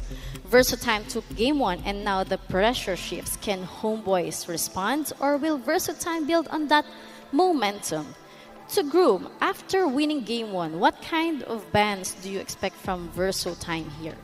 Well, I'm expecting the bans to be the same, to be honest. As we've seen until now, the bans are almost the same for each and every match. So we're going to see Grog get banned, we're going to see Eve get banned, we might see Fanny get banned, the usual. So yeah, we're looking forward to see if there are actually any target bans happening. This time it's Lancelot, because the first game, Lancelot played a huge part in the win for Verso. Although Verso are the ones who actually banned him this time. Are they planning to show us another jungler for this match, or are we going to see something else? To be honest, for Homeboys, it's like they are now under pressure and they need to take a new plan to stick on it. So we will see new scenarios for Homeboys more than Verso. Verso, they are in the resting phase and they will focus on the next step, and maybe they will stick to the plan, like they went with it, or maybe they will continue with the same scenarios or the new scenarios they will make. Soldier, if you are Homeboys, are you expecting Versotime to respect ban what worked in game 1, or force Homeboys to show something new? For Verso, they need to respect Homeboys, because Homeboys, it's not like other teams. Like Homeboys, they have the macros experience and micros, and we see it like in the group stages. Also Verso, but Verso now for the drafting, and we see the last drafts, they have respected Homeboys very, and we see it like they're targeting bans, they are flexible picks, we thought. That's why Homeboys and Verso, they are respecting each other, and we will see respectful picks and respectful bans for them together. Yeah, as you said earlier, these are meta bans that we are seeing right now. Meta bans. But Groot, we saw what worked in game 1 for Versotime. Do you expect Homeboys to ban against the strategy or ban specific heroes? I think they will stick to the plan. I don't think I don't think they will ban specific heroes. They might do that, but I think what Homeboys are going to focus on right now is actually trying to go for different picks to actually minimize the weak points that they had in the first game. But most probably we might see actually similar picks, almost similar picks with slight changes in some roles. Okay, so first pick is always crucial. Is this what they are picking right now? So they have a choice. They actually can go for Hilda, or they can go for Ruby. There is Eve, which is actually open right now, but they chose to play it safe, and so they picked Gatotkacha in the beginning. Playing safe is actually also a good choice. But this gives a chance for Verso to diversify more on the picks of the meta picks that are actually available for them to go for right now. For Homeboys, they need to change the priorities, and they need to deny Verso from comfort picks, and they need to let them, or they need to force them to choose the meta picks, and they can control it or they can counter it with it. But for Homeboys, how much does this first pick, Gatot, define the rest of the draft, you think? I think going for Gatotkacha, when going for actually meta pick, or giving the opponent team meta picks, they know that most probably they will actually push them to go for these picks. And as we saw right now, Team Verso actually picked Eve and picked Yuzong, which are both meta picks. So Team Homeboys is focused more on countering those meta picks. So that's what they did right now. So they might go for Selena, and they went for an Alice as well, which is basically a counter to both the picks that Verso went for. So yeah, Homeboys is doing a great job picking those heroes right now. To be honest, Homeboys, they are trying to counter the picks, and they are waiting for the Verso steps to do it, and they will study it on time, and we will counter it in the drafts. because Homeboys, like, sometimes they are winning the drafts, but in game they have some macros issues, and versus they have the advantage to do it, and they can they have advantage to control the map, control the objectives, as we saw in the first game. Yes, yes. Good, as these picks come in, what kind of composition is Verso Time building toward? From these picks right now, I see that actually Verso is still aiming for the late game. It seems so that they're aiming for the late game. But as for Homeboy's picks, mostly I think Selena would be such an annoyance for Team Verso. And since Selena is actually a burst damage focused hero, they decided to go for heavier picks, just like Hylos, which Hylos is mostly unlikely to be chosen in tournaments, but they might be forced to go for that pick, or they might have another strategy or an idea of what they want to do in this match. So we're still going to see the remaining picks to see the full picture, I would say, of Team Verso's strategy. Soldier, for Homeboy specifically, what ban must happen here to stabilize Game 2? Like for Homeboys, they need to deny Verso from crowd controls, as we saw in the first game, as Ruby, Abu, like they need to deny it, because we saw in the first game for Verso, like they have too much crowd controls, and we need to deny it because we don't need to see the same scenario again and again. Yeah, because Homeboys, they need to fix the scenario and they need to play on their scenario, not on their like Verso scenarios. That is very true. That is very true. And as we can see in this match, actually, when we look at the bans, we have 3 actually, or 4 jungle bans in this match. We have Fanny, we have Yisun-Shin, we have Hayabusa and Lancelot. So these bans are actually going to change on how these teams are going to pick their jungles right now. The choice of jungles right now that we have are kind of limited to the meta. To a couple of heroes, I might say. Like we do have Suyo, which is still in open as a jungler, and there are other heroes also. See, right now, as you said, Soldier, Homeboys is actually trying to minimize the crowd control, and that's why they still ban Joy, which is also a crowd control jungler, I would say. So this is going to be such an interesting match. And if they pick Moskov, oh my god, this is going to be... Wow. And Vendetta. All right, so actually Homeboys is playing the role of crowd control plus damage this game more than Verso. But still Verso, they do have the crowd control elements, as we have Yve, we have Yuzong, and we have Cloud as well in the gold lane.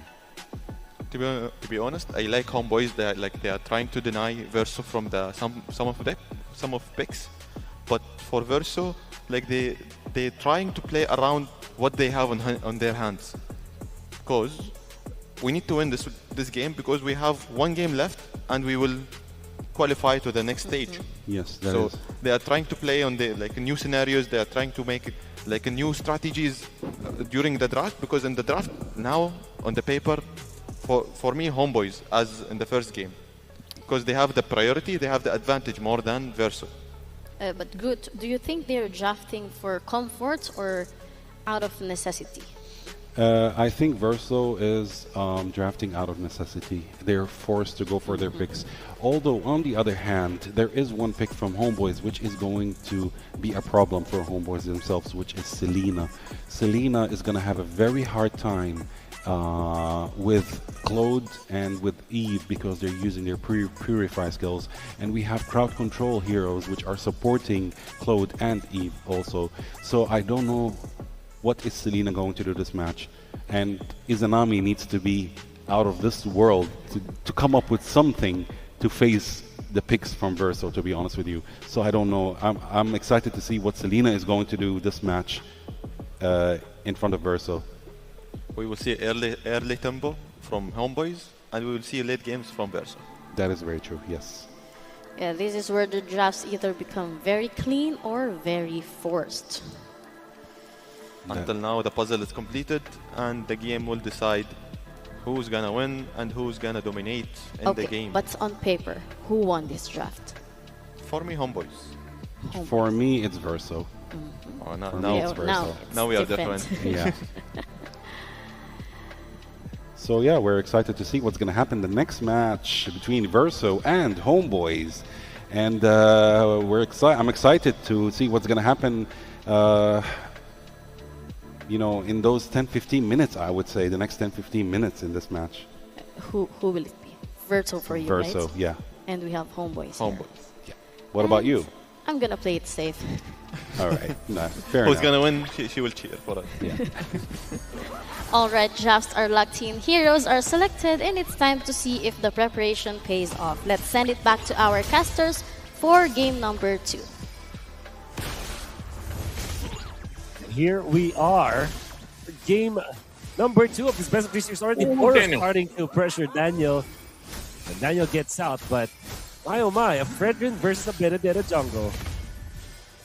Yeah, man, I'm not sure if what's going to happen here. The sun does come out, and I was going to ask about this specific pick, you know, this Benedetta jungle. And gosh, when was the last time we saw this? Well, I can't recall. I know it's been a minute in my time, you know. It's been a while since we've actually seen that, and you know, it's one of those things where if you really lean into it, it could work, but it's one of those picks that's very risky, and I think that's why that last choice for Verso time, they just went with the Fred. They're like, you know what? Yeah.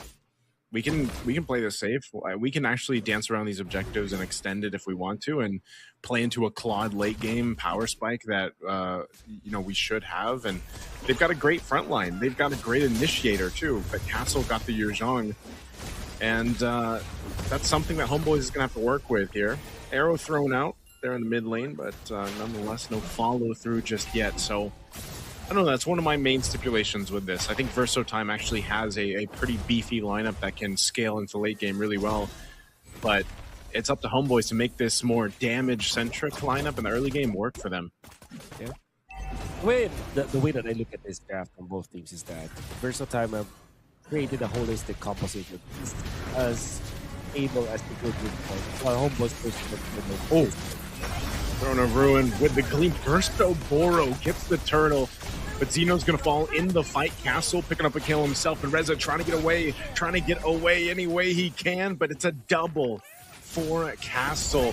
What a start. Boro will fall in exchange, so it's going to be a trade across the board. Objective going to Verso Time. And again, I'm going to say it, every single time we see a Yuzhong get a lead, that's going to be tough to deal with. And in order for Homeboys to take advantage of the fact that they have taken down Zeno, is to invade their jungle. But it seems like Verso Time have dealt enough damage for Homeboys and bought enough time for Zeno to get back onto taking his own side of the jungle. What's really scary about this Benedetta is it's almost a glass cannon in a way. The way that you risk it. It can be strong in the early game if you are on point, but it can also be disastrous if you just keep on dying. So far, Amal has not been showing us he's about to fight. Well, right now, that Glorious Pathway is just slowing things down so much. Was trying to jump away. Daniel, though, stopped in his tracks, but luckily not enough damage just yet. And that's one of the things about this Verso Time lineup that we were talking about. It's not going to have this early game throughput when it comes to damage just yet. So even though that was a great Glorious Pathway coming out from Boro, they couldn't capitalize on a kill. And so Homeboys getting what they can. I think by the time they transition into this next turtle, they'll be in a pretty good position. Good burn of the flicker there, battle spell down. But, you know, that's one thing. I think they need to fight into the second turtle, and maybe Homeboys can start to build an advantage from there. Yeah. See that eventually, yeah, that's what I'm talking about. Like invasion coming from Amal. I think this is good. This is the way they can play this Benedetta. Be oppressive, be invasive with Verso Time. And quietly out there, the Verso Time have already built up 1,000 gold lead. It's mainly because of the overreactions coming up from Homeboys. We know for sure that they don't have as good as an early game there is compared to Verso Time. Because we really see Verso Time. It's a very holistic kind of draft. A box type strategy that has good early game, good mid game, have a dependable late game. Homeboys, they have a higher ceiling. Gonna force the fight anyway under the turtle. AOG dropped down. rotating happening. Both gold laners staying in the gold lane, but Xeno will get the turtle, and SOD thrown out. Melcutie does take it. He follows through. He's going to get stunned though by Boro. no. Oh, that was not where you want to be if you're Melcutie. An arrow thrown out, at least to cap out something, to take out Castle. They had to shut him down, and Izanami will get that kill. Yeah, that's definitely just consolation now for Homeboys, because that was a disastrous fight for them. They already lost Turtle, they have lost Reza, have lost Daniel, and then Melcutie tries to go for a fight, did not get any kill for the team. In fact, fed a kill for Verso Time. I think that was definitely a disastrous moment for Melcutie. The fact that he is a Moscow that does not actually have to go for fights. I mean, you're happy if you can land the SOD and maybe get a kill afterwards, or, you know, safely get some pickups. But if you're risking your life by giving away your lane to your opposing marksman as well, really not doing a great job. And Melcutie has to really make up for that. Homeboys have lost so much ground in the first 5 minutes because of their bad decisions. Yeah, I almost wondered what if he just didn't use SOD and, like, you know, just kind of check things out. Definitely wouldn't have had this lead build up even further. Not only that, but Verso March now has a bit of an advantage against Melcutie, obviously, and, you know, as a Claude, you can play into having that advantage against the Moskov. Ooh, RWM catching Izanami. Great usage here for Kojic to use that ultimate, capitalize on a kill. Wow. Amal might be in trouble. What a petrify! Black Dragon Form going to be used too, and they tries to go and fight this in a 2v1, but Amal will fall as well. Reza, too late to this fight, might just be able to go ahead and stall out that push on the tier 1 top. But Turtle's up, and Verso Time balloons the lead nearly to 4,000 gold. How about that juggle coming up from Xeno as well as Castle? I mean, they have spent so much resources, but that was Amal that they were able to take down. This means that this turtle will be free. And that's a perfect word. They will balloon this lead so much. I like balloons. Yeah. And it's difficult to pop now. I mean, they do have this Benedetto, but it seems like it's not making the right place now, Homeboys.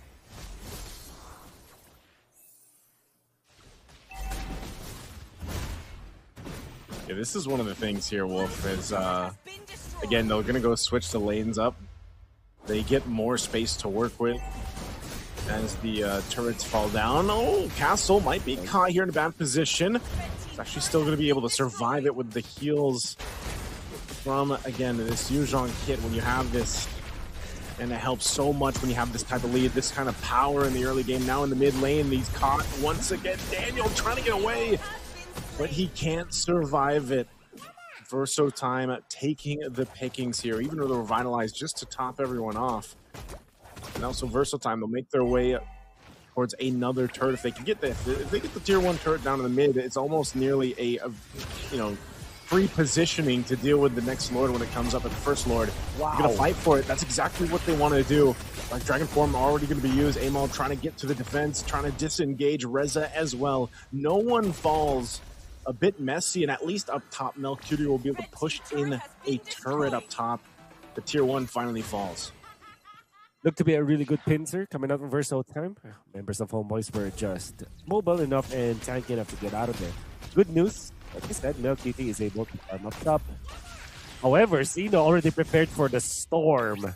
Chastise Pauldron is the second item for Xeno. I wonder if he has his blade armor up right now, because if you combine those two items together, now that is an anti-Moskov item set for Xeno. Xeno does not need to really counter the Moskov as of this moment, because the Moskov is not hitting him anyways, but they have prepared for it. And I wonder if Homeboys themselves are going to punish that. Maybe they can allocate magic damage against Xeno if they can. But let's see. Fighting for this Lord here. They're going to keep Melcutie down there. Castle is there as well. Not sure if he's actually going to try to force that fight in the 1v1. It looks like he is going to go for the fight anyway. An SOD thrown out. It's going to miss, though. Lord's going to go for the reset, and Daniel is gone. The Black Dragon Form is going to be used. Melcutie's going to lose this 1v1 unless he gets away, and that he does, but his team is getting decimated on the other side of the map as a triple for Verso March. and Verso Time will now make their way to go ahead and solidify this Lord take, as Izanami can only just throw out Abyssal Arrows to stop Verso Time from going further.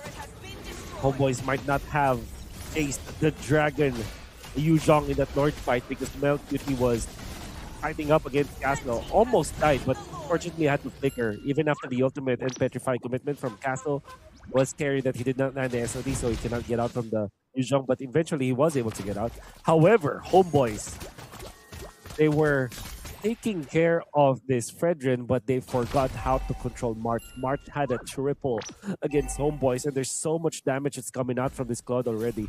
At 10 minutes in, I would wager he has his ultimate, his 3-item power spike already available. The fact that he was able to take on Reza, and honestly, this Cloud pick coming up from Verso Time is just paying so much dividends. It has good scaling, great damage profile against Homeboys. Daniel should be able to get away if he has to burn the AOG, and that he does. Chasing him down, they'll get a flicker out from Reza. Right now, Verso Time playing with his 7,000 gold lead. They'll take what they want in the tier 2s. Shields are up. They're going to pop here in the mid and the bottom, and Lord makes its way up top as Verso Time gets ready to potentially end the game with this type of lead, this type of push. I'm not sure if Homeboys is even ready in fighting form to deal with this. Daniel again getting shredded down, and whoa! Goodbye, Amal. He jumps into his own death. The Lord's going to charge into the turret. The mid's already going to fall. Castle leading charge once again with the Glorious Pathway step down. Daniel taking the brunt of the damage. The waves are cleared, though. So at least this, but the push in the bottom. Can they continue on with just one cart minion? Versatime might give this a try. Another wave in the mid, pushing Daniel once again, being brought low. AOGs have found to heal up, and Melcutia as well. Base takes a little bit of damage here. Black Dragon Form going to be used. They're going to push him off the base. Verso Time sees the win in sight, but they have to manage these waves. As Daniel's gone, they get a huge setup though, but a Blazing Duet's going to be used, and now Amal cleans up Castle. Can he get more? It's already going to be fought for. Amal falls down, unfortunately, and Verso Time sees the win. They're going to go for it. They're going to do it in a flashy way, potentially taking out Izanami, but the waves will push in, and that will be a sweep for Verso Time. A one-sided game from a draft that Verso Time have built and designed. You can see that the way that they built the heroes that they had in game number 2, it's more of let's win in every aspect of the game. Early game was theirs, the game was theirs, and of course we did not even reach the latter portion of the game. It's really played in the field, great appearance. As usual, Castle was on point around the neutral objectives. They have punished this Benedetta by not using their side of the jungle to make sure that the Fredrin will have the same amount of levels and farm with the Benedetta despite dying in the first fight. And when they activated the squad, it was way too good. Very safe. They didn't have to risk anything. The Claude and the way that they set up for this Claude to have a great game was just phenomenal. And up until the end, the way that they're utilizing the Eve ultimate, I think that was the icing on the cake. All of the Eve ultimate in this game, perfect. Imagine having to play up against Selena, but not get constantly cancelled because of the proper usage of the real world manipulation. Everybody from Personal Time were just on point, man. Yeah, really good there.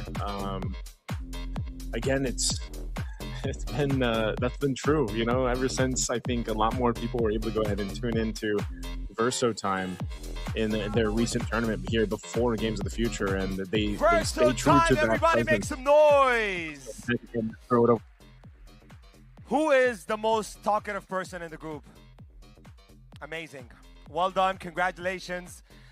Talk to me a little bit about, you know, this whole game plan. You guys took the lead in the first 2 matches. How was the performance of the team? I don't know, we just play. What do you think of your opponents today? Good. Is that it? What do you want to tell all the people that have spent, you know, an hour and a half watching you guys? Thank you. Amazing. Well done. Verso Time, everybody. Congratulations. Off to the quarterfinals right now. How are you guys ready? Mentally, game-wise, preparations? Let's see, we're ready. All right, here we go. He's not the most talkative person in the group, that's for sure. Well, thank you very much, everybody. Verso team, one time. Good luck in the quarterfinals. Thank you for being here with us.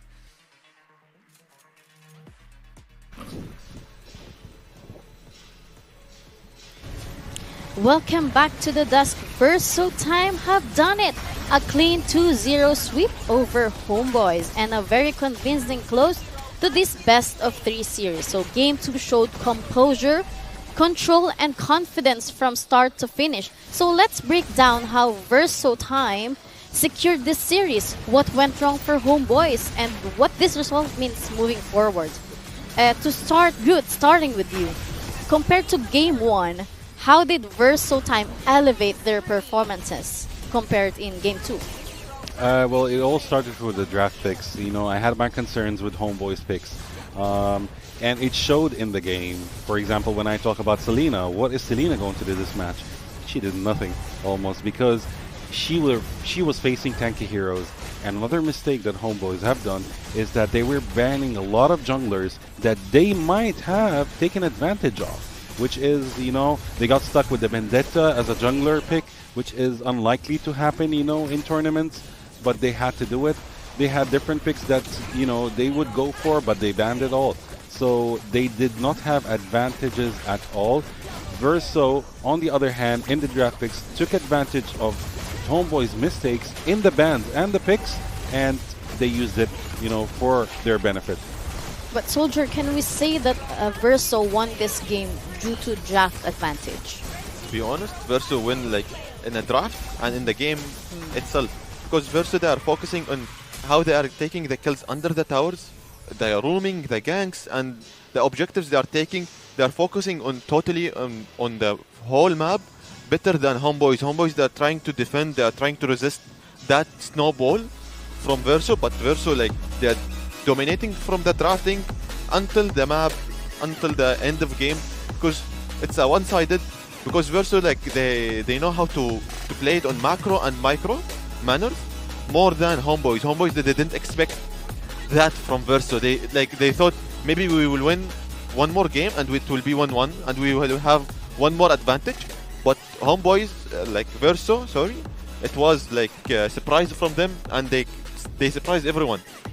It felt like Verso Time were always one step ahead. Okay, looking at the numbers from game 2, because the stats really tells the story here. Goods, can you tell us about the statistics? Yeah, sure, of course. As we can see, Verso was dominating in the total gold, the towers destroyed, Lord slain, Turtle slain. It shows that they were actually dominant over the entire map. It shows from their picks also and their builds that they were actually more focused on the tanky side of building, and they left the damage for Eve and Claude as expected, of course, and they were protecting them with all they could. That's why Selena had a hard time trying to get to Claude and Eve was controlling the map like never, you know. Like, I would see Verso Kojic would actually be the MVP again of this game if I'm not wrong, you know. We will see. Yeah. It's wonderful. But with this statistics, can you explain why Verso Time closed this game so efficiently with these statistics alone? To be honest, for Verso, like, you can just focus on the goal difference between the two teams. Verso have the goal difference between them, and the kills it's 16-4-4. Yeah. So they have the objectives difference, they have the goal difference, also they have the kills difference. So Verso, they are focusing on the three important things more than Homeboys. Homeboys, they are trying to defend, they are trying to play on the late game more, they're trying to make it the game late until they will get their advantage, their snowball, their win condition. But Verso, they have the win conditions in the early, they have the win conditions in the mid game, they have the win condition in the late game. Yeah. And now let's talk about the MVP of game 2, because there were some standout performances there. Let's talk about the MVP. Good. Yeah, of course. So Verso Castle is the MVP of this match. Who played with Yuzong? That's very much, like a good choice as an MVP because he played also a big part. He was actually dishing out a lot of damage and he was taking a lot of damage in return. In fact, Verso Castle with Yuzong, he's the most one who actually took damage from the enemy team. And, I would say he played also a part of around 40 to 35% of the damage dealt to the enemy team. So he played a big part in his team in this win, of course. Soldier, do you agree with the MVP of the game? To be honest, Castle with Yuzong, when I saw the game from the top lane, he was doing absolute perfectly style. He's trying to wait for the rumors to come and the gang, and they are trying to prepare the kills setup. He have the setup for the kills under the towers, and he can get the kills easy for him and easy for the roamer. What did Castle do that consistently tip fights in Verso's favors? For the Castle, he was setuping the kills, setuping for the chances to get the kills for the mid lane, bot lane, and he was like the front lane for him, for the team, and he's protecting also the back lane. That was a very team-oriented win, but individual brilliance still mattered, and Castle showed us that. Yes, definitely. So on Playoffs 3, we will be having Team Max versus Team Spirit. What can we expect in this game? Looking back at the group stage between Team Max and Team Spirit, which we will be having later on. So, Team Max versus Team Spirit, this is the next match. It will start shortly, hopefully. I believe in the group stage, both teams did a great job. Team Spirit were doing a wonderful job in the group stage. I'm expecting them to do the same. Team Max, on the other hand, they also did well. It was going to be very challenging for them to face Team Spirit, but hopefully they would actually show us good skills and good gameplay. Yes, that's a great analysis. But we will be right back later on, more with match number 3 between Team Max and Team Spirit. Catch you guys later. Abu Dhabi and UAE at the moment seems to be the epicenter of autonomous, robotics, and many other activities.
Your team is banning.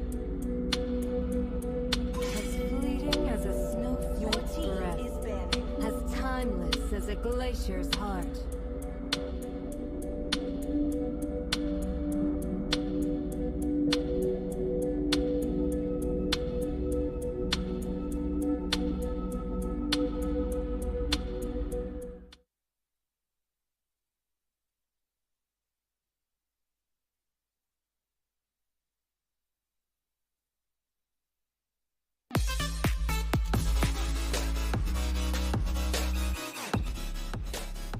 Let's make the whole world your team is banning.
Welcome back to the Games of the Future Abu Dhabi 2025 powered by ADNOC.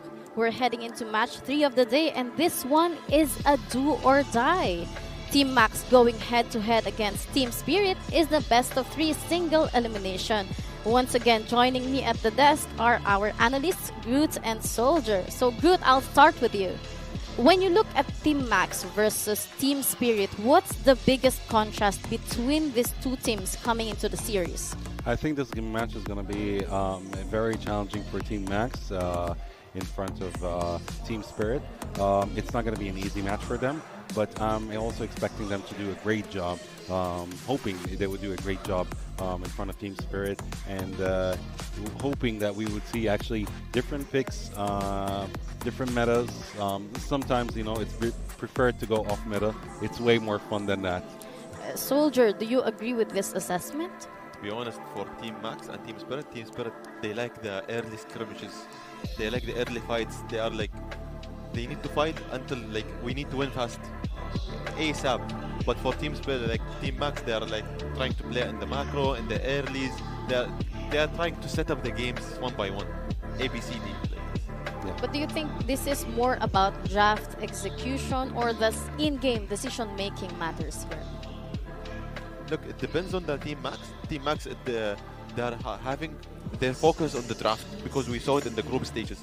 But Team Spirit, like sometimes their draft it's not powerful as their play style on their games. Sometimes we saw in the paper, sometimes Team Spirit it's not powerful, not like Team Max. But in the game, Team Spirit it's another level of play style. Okay, Groot, let's talk about Team Max first. What has been their biggest strength so far? And what worries you the most in a high-pressure single elimination? In Team Max, what I've seen in the group stages, they were mostly into coordinated team play. They're very chill while they're playing. They're taking things a little bit slower than Team Spirit. They try to understand or study the opponent first before they make a move. So they're a bit more like a safe players than actually a risk takers. On the other hand, Team Spirit has a devilish spirit actually, where they want to do things very fast. They want to end things very fast. They play head on, you know. They don't want to take their time, and they want to end the games, in a very exciting manner, to be specific.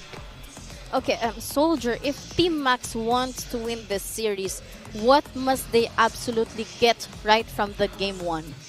Don't fight the rush, because Team Spirit they are rush team, and Team Max they are relaxed and they need to play it on the slower and the macro and micros, and they need to focus on their mistakes because when you are rushing and you have early skirmishes, you will do mistakes absolutely. Yeah. And Team Max they need to focus on their mistakes. At least if there is 1 mistake or 2 mistakes, they can win from these mistakes. True that. All right, plenty to look forward, and we will throw the ball back to the stage.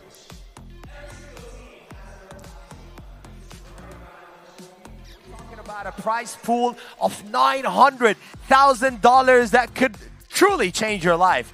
But this is all part of the game here at the Games of the Future. We have a winner, we have a loser, right?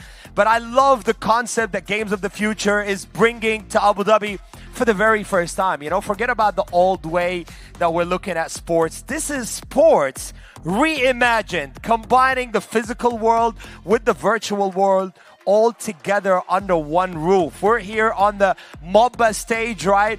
This is probably one of the biggest stages that these players will come across right now, competing on global stages across hundreds and thousands of viewers streaming online right now. I checked last night, there was about 900, if not more, 900,000 people watching. I wouldn't be surprised if we crossed the million mark right now, and you guys are a part of history that we're making on Abu Dhabi over the next couple of days. So let's hear it one more time. We have Team Max, Team Spirit about to hit the stage for round 3 at the playoffs right here at the Games of the Future 2025, powered by ADNOC.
Yes, yes, yes. Games of the future, Abu Dhabi. Let's hear it for the first team. Please welcome Team Max.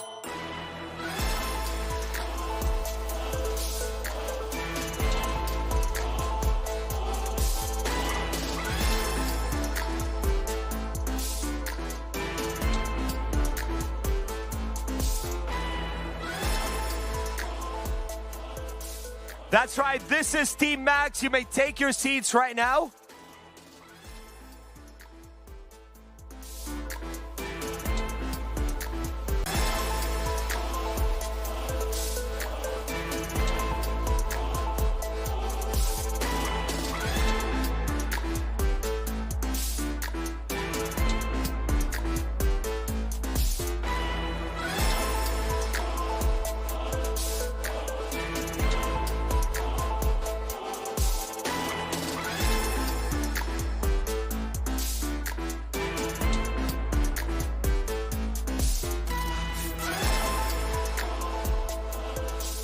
And now, Abu Dhabi, let's hear it for their opponents on the other side of the stage.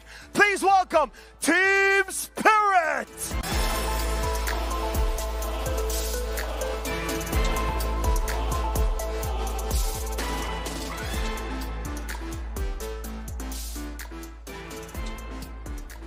This is Team Spirit. Good luck to you guys. Good luck to both teams. You may now take your seat and let the competition begin.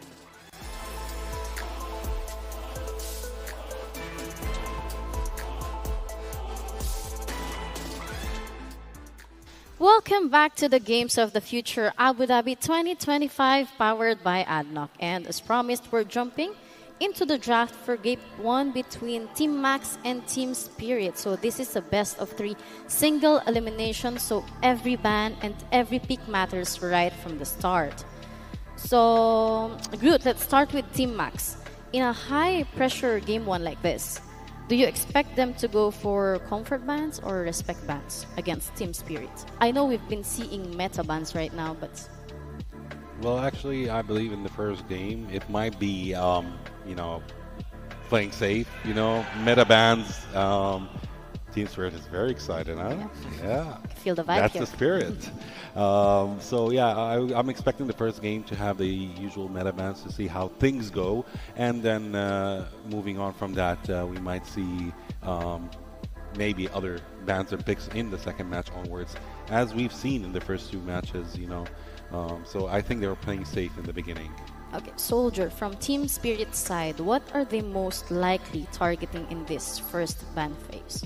To be honest, like as a Team Spirit, I will try to testing the waters with Team Max, and I will see what can I see, and what can I bring from them, like how many cards, hidden cards I can get, because I have best of 3 and I have 2 chances, so I will try my best to try to get how many picks and bans I can get, how hidden cards, how many pocket pick they have, and for the bans we can say maybe it's like frontline bans, jungle bans, more than like XP lanes ban. But are there any must ban hero that Team Max cannot afford to let through? Crowd control bans like Labo Labo, Ruby, we have Eve also. So these 3 matters for Team Spirit. Yeah, mostly, I think you know, Soldier is right. We might also see a Fanny ban, we might see rug bans. Okay, good, yeah. Soldier. Eyes on the screen now. Yeah. This is where the mind games begin. Yep. First ban is Grok, actually. Not taking a chance here with Grok. Grok is such an annoyance, actually. After his rework, he's becoming, you know, Little annoying in the map. Yeah, and it's such a stunner, and he dishes out a lot of damage using his ult, so they don't want to take a risk of that. The second ban we've seen from Team Max is actually Kalea. Kalea is also such a crowd control. As I can see right now, the usual crowd control bans. Cecilia also is a ban right now. Such a crowd control and such dishes out a lot of damage. Has very high life steal as well, so they don't want to take chances with that. Surprisingly, we haven't seen any jungle bans up to now. We have 4 bans, which are mostly fighters and roamers. And then we have the Eve ban, usual. We've seen Eve in the last match, and what she's done actually played a huge part. Yeah, plays a huge part. So, yeah, everyone knows Eve is such an annoying mage mid laner right now. Do we think that this ban is about fear or about comfort? Fear. Definitely. They are fear. feeding from Eve. Because they saw it in the last game, and they it's used to it. Like everyone is picking Eve, he can be a superstar with it, and the team they can play with a long range, and they can easier to go inside, and they have the front line. They have damage dealer more. Yes, that is very true. And it seems from the bans, even from third ban, which is Hilda, it shows that both teams are actually more focused on single damage heroes more than actually crowd control heroes. But the first pick, as we've seen from Team Spirit, is actually Zushin. Zushin is going to be annoying. You're going to see in this match, how annoying she can be. And yeah, single target heroes. Yeah, Hayabusa is one of the picks as well. He still didn't actually lock in, but he's thinking of it. Yeah, he's thinking of it, seeing if he's actually going for the Hayabusa pick or not. As for Bimodeki, we're still waiting for his pick right now. Maybe waiting for instructions. Oh, we have the Chu is over here. Yeah, there we go. So they might not actually go for Hayabusa. They're going for Chu and Lunox, which is basically single target / crowd control heroes. So yeah, that's such a great pick for Team Max. To be honest, Adam, if you saw the jungle bans, the team is focusing on early control focus. And if we saw the support bans, we will see team fights denial. And for the XP, we will see frontline priority. That is very true. And I believe why they picked Lunox is they wanted to counter Zushin, because Zushin is going to have a hard time in front of Lunox in the early game. But in late game, you might say actually Zushin shine more in the late game. And as we've seen from Team Spirit, the pick of Claude and Hylos also, it shows that they're playing the usual, actually, let's say old school meta kind of picks. So we'll see if this actually works out for them. For the third pick in Team Max, Cypher might go actually for Lunox, or is he going for Hayabusa, as he showed him in the beginning? Nope, he's going for Lancelot. So Lancelot is such a great pick in this match. They're mostly focused on Zushin, to be honest, as I can see right now. They want to, make Zushin kill her in the early game, so she might have a hard time in the mid to late game. They will take the advantage in the early game, so she cannot do anything in the late game, and she don't have any damage and or prior advantage. Yeah, delaying. Basically. Yeah, as we are seeing these picks, what must be banned next, you think? From Team Max, they banned Fredrin. I believe Team Spirit right now should focus more on trying to ban a fighter, actually, an XP laner, or a gold laner in that case. Yeah, they're mostly focused on an XP laner or a gold laner in that case. They might actually ban Lapu Lapu because he's still open. He's still there for the enemy team to pick. And there are other choices as well. For the red side, they are thinking about engage and disengage more than, because it's about the team fights and they like to fight. It's like a chaotic style they need, and they need to focus on the disengage and engaging and the frontline safety more. Exactly, and that's why we saw the Ruby ban, which is basically an annoying XP laner. They keep it aside. We don't want her in the match. We don't want to see her in the match. She's going to give us a hard time, especially with the picks of such as Lancelot and Chu as well. So that's a good ban. As for Team Max right now, they might still focus on the jungle bans, because Team Spirit still did not go for a jungler. They might force them to go for a jungler just like they did with Vendetta, but they went for Guinevere, so they're still focusing on the XP ban. Right now, there is still a chance for Team Spirit to go for a good jungler, but let's see their ban. What is it going to be? What are they going to go for? Yeah, the last ban will continue. We will see for the last ban for the blue side, because we have now 2 XP laners, it's banned. they are focusing a little bit on the XP more than like jungles, because now jungles it's already open and Labu Labu it's also open for the blue side. Yes. So you'll see maybe they will focus on Labu Labu or they like different play style at home. Yeah, probably they might go for a different lifestyle, but if playing safe, I think they would go for banning Lapu Lapu in that case. Or Gatot Kacha, but I don't believe they would do it. So they went for a Lapu ban, yeah. So are we seeing a defensive ban here or an offensive ban? It's actually a defensive ban. Yeah, because they are scared from it. Like they don't want to see it in the game because he's a little bit annoying and he's in the meta and he got buff and everyone is focusing on it. Actually, what I think Team Max would go for, they might actually, Vendetta is actually a great choice for an XP laner, facing the picks from Team Spirit. That's a good choice, or even you know, an off-meta pick like Joehead or a meta pick like Xborg as well is available. Yeah, Xborg very good, like to choose here. Also for the Joehead tag rail, also we can see. Uranus is actually a good choice. Yeah, Uranus is such a wonderful choice, the king of lifesteal. But we still have Esmeralda, by the way, in the XP lane. There we go. There we go. Perfect. Yeah. So I expected Esmeralda as well to happen. Edith is also a good choice, but we are seeing Yusen Shun. Yeah, Yusen Shin is a good jungler, to be honest. Maybe Team Max did not actually expect them to go for that pick, but I think Yusen Shin is a force pick for Team Spirit because this is the only choice that they have right now, other than Hayabusa. But Hayabusa is not a good choice facing the heroes, the picked heroes from Team Max actually. So, but these drafts from Team Spirit, does it rely on early game or scaling?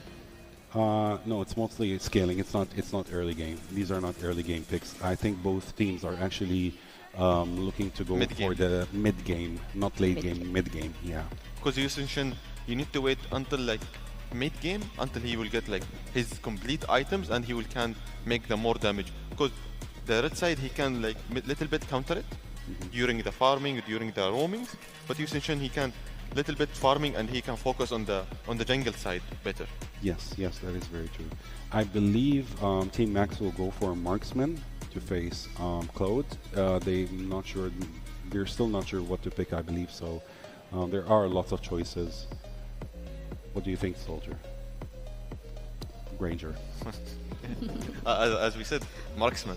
Yeah, they will go for a marksman. Granger. So does Team Max draft have a clear win condition now, I think? Yes, definitely. They have a very strong win condition. Lots of their players are dishing out damage.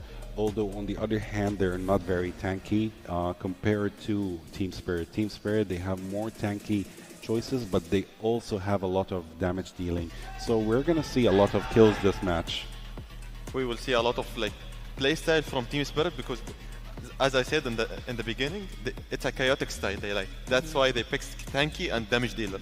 More than Team Max, they are playing in the structured thing and they like to play it like ABC until Z. So with this draft, who won it and why? Team Spirit. It's like a chaotic style and fighting style. That's the thing I like. Yusen Shin. Do you agree? I'm waiting.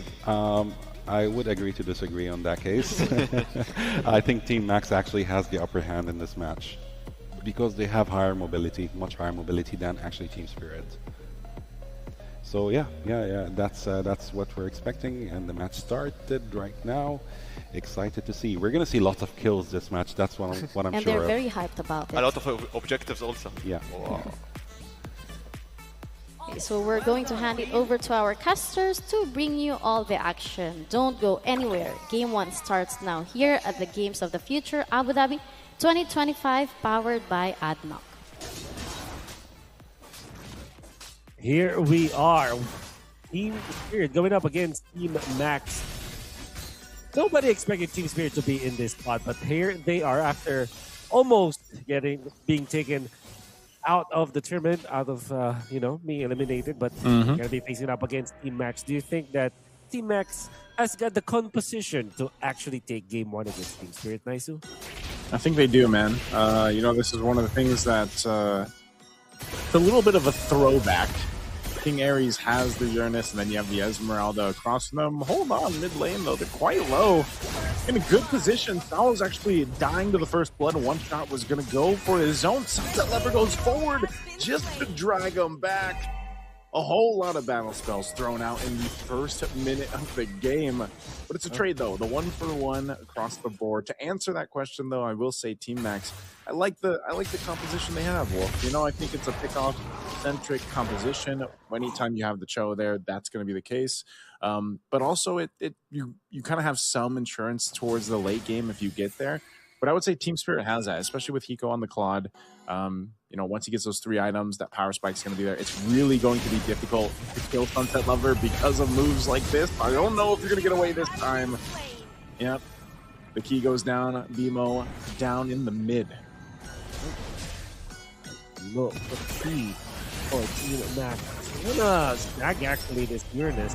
Snag Hero survived. They did not even force a flicker. So King Ares only has to pop the concentration for that one. I think Team Max are fairly okay with this. However, Team Spirit have already killed them out. And the fight for this turtle is just going to result in TS getting it, right? Team Spirit's got control of this turtle. One shot secures it. Now, if you look at the lineup from Team Spirit, it's literally nothing fancy, right? This is like, what this lineup is just kind of, it's very standard in the way it's going to fight. Eventually, when Hiko is online, then the Claude kind of adds some variance to that. But what I was going to say about Sunset Lover too is on his Jushin or even the other mages that he likes to play in the mid lane, he doesn't die much, you know. And that's if you notice in a lot of Team Spirit's games, Sunset Lover is able to go ahead and play more on that utility style mages, and he can also play the more bursty ones. But when he does get his hands on the Jushin, for example, like this, he's very good at just kind of controlling the battlefield. And then you complement that by having the Hylos. The Hylos has been popping up more and more and more once again within the meta. Glorious Pathway, obviously one of the great kind of crowd control ultimates drop down. It really slows down or cuts off exit routes for the opposing team. You pair that up with the Jushin, man, you have so much control within these fights.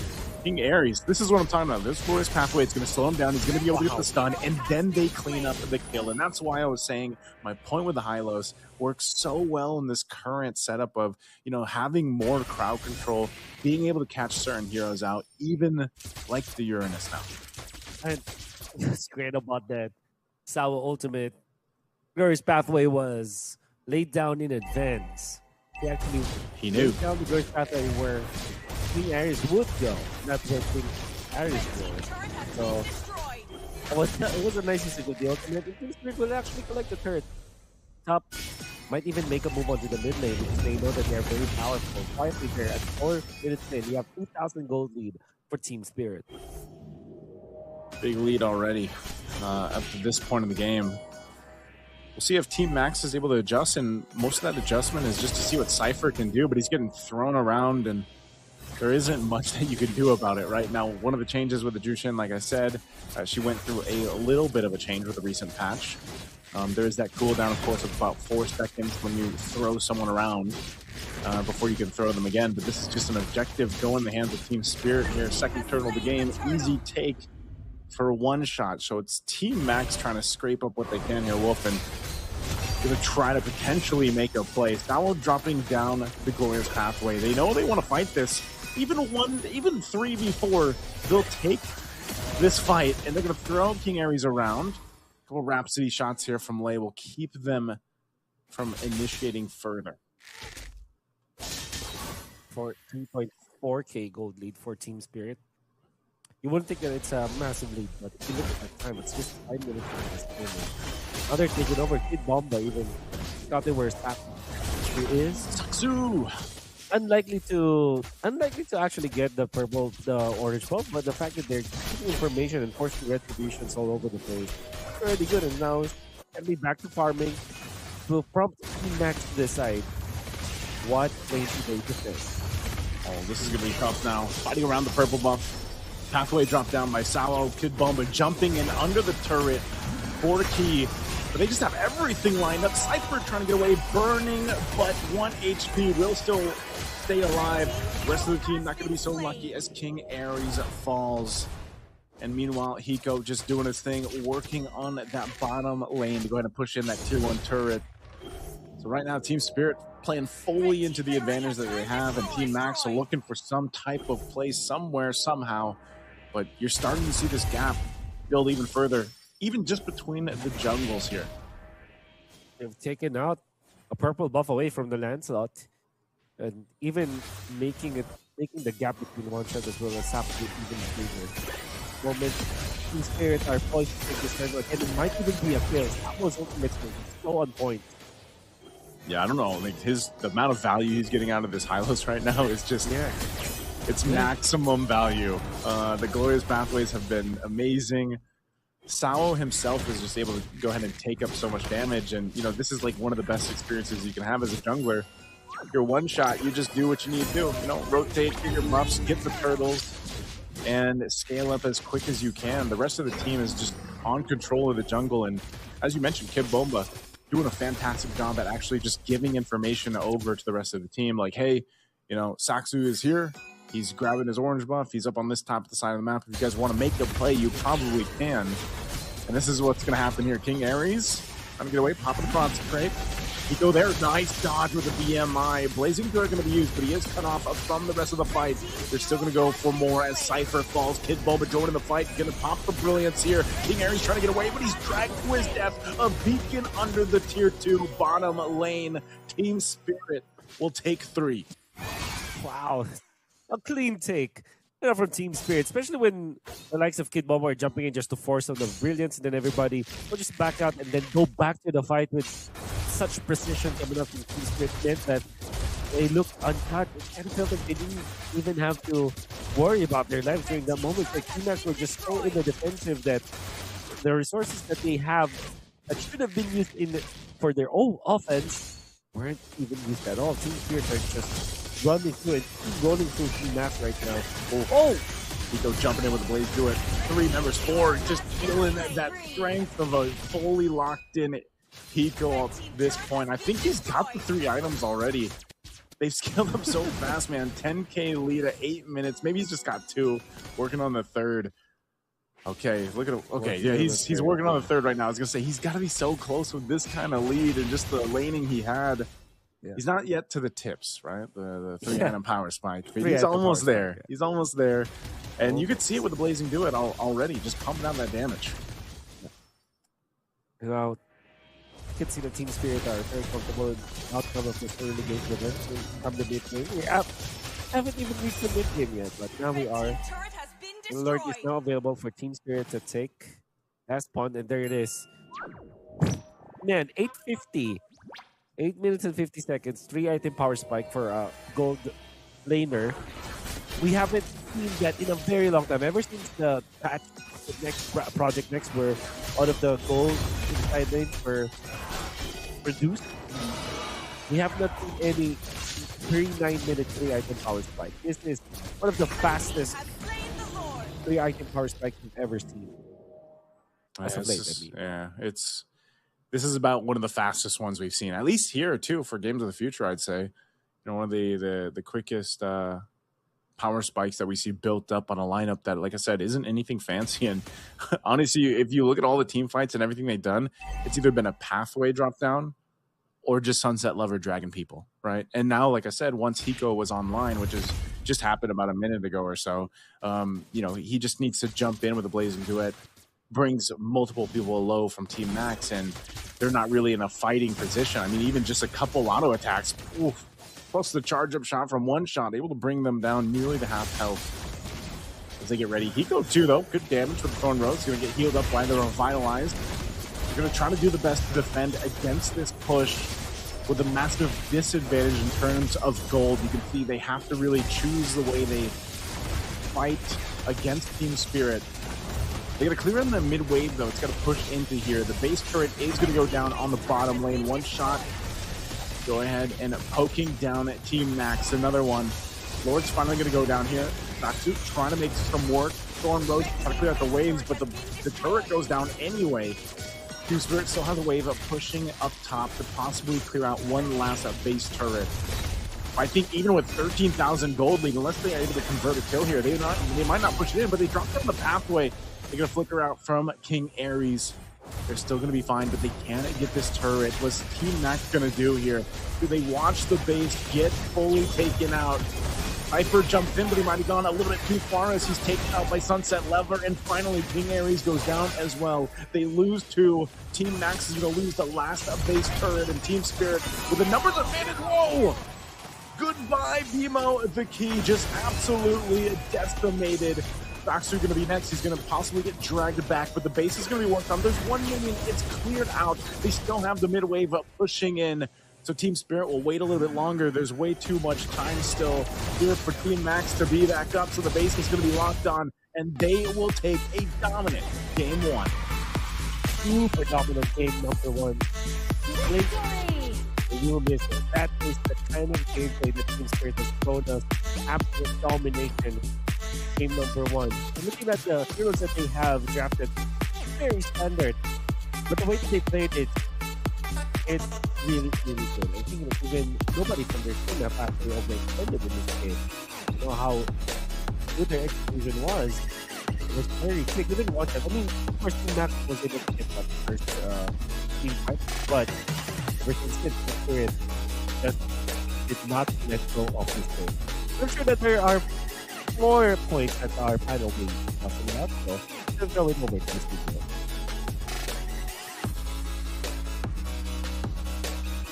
Welcome back to the Games of the Future Abu Dhabi 2025 powered by ADNOC.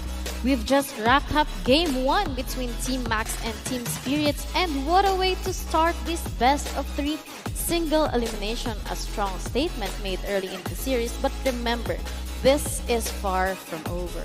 Okay, good. First impressions. How did you feel about the overall pace and control of Game 1? Of course, it's obvious that Team Spirit actually utilized their picks much more better than Team Max. Team Max picks were actually good, not the best. They had an issue with the XP laner and the gold laner. Like a pick like Uranus might have been better if they would pick X-Borg or Joehead in that case. And for Granger is such a great pick, but not for this match. An Obsidia pick would actually be a better pick as a marksman in the gold lane facing Claude.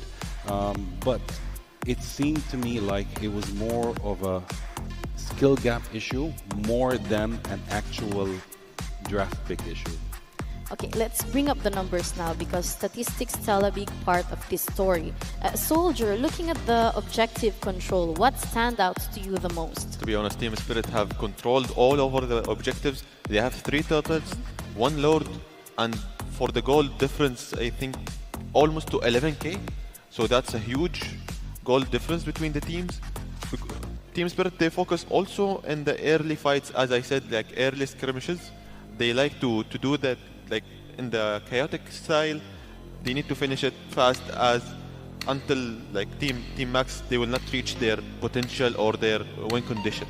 So Team Spirit, their win condition for the early game.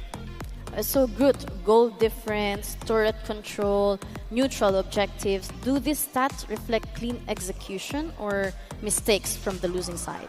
No, it's actually clean execution more than mistakes on the other side. Although there, I would say like a pick like Lunox actually facing Zushin was actually, she has the upper hand, but why has she not performed? Because there were better roamers, better roaming, better protection for Zushin compared to the protection for Lunox. Chu, I believe, also was not the best pick to go for as a roamer. You know, he could not actually stop the pushes and the ganks happening from Team Spirit. So as we see right now, Sawo is the MVP from actually Team Spirit, who was actually playing with Hylos. He did a great job as a roamer, a wonderful job. He was roaming to protect Claude, Zushin perfectly, and also protecting actually Yisun Shin. And he was there in the team fights. He knew what he was doing, and this is what we're talking about. Well, is this Team Max's skill? I would say no. I believe they would do better in the next match, hopefully. But yeah, Team Spirit had the upper hand overall in this match. So do you agree with our MVP, or do you have anything else in mind? Anyone else in mind? No, actually, I believe the MVP is actually the right choice. He was there all around the game. He was visible all the time. He was influencing the team fights. Yes. And objectives, for yes, sure. Definitely, definitely, very, very, very much actually. Okay, let's talk about Team Max. What went wrong for them? No, as I said, the picks, they had a slight mistakes in the picks. They didn't utilize their picks as much as they could. It seemed that there was actually an element of fear as well in the team fights. They were, having second doubts either to join the fight or just back out, They had lots of second doubts, which actually made Team Spirit benefit from, yeah. Is this a fixable mistake within this short break? Do you think they will be able to get back in game 2? Hopefully, lots of teams, they've done it, so I believe they could do it. Soldier? For the Team Max, they have a lot of cards, and they can play on early, mid game more than late game, because Team Spirit, they are focusing in early game. That's like the counter play for this one. Focus on the towers, focus on the jungle side objectives, and focus on the XP lane and the roamers. That's the thing will get you to the win condition for you. So basically, the entire team needs to actually synergize more than what they're doing now. More. Yeah. Okay, so they need to shake things up instead of focusing on their comfort.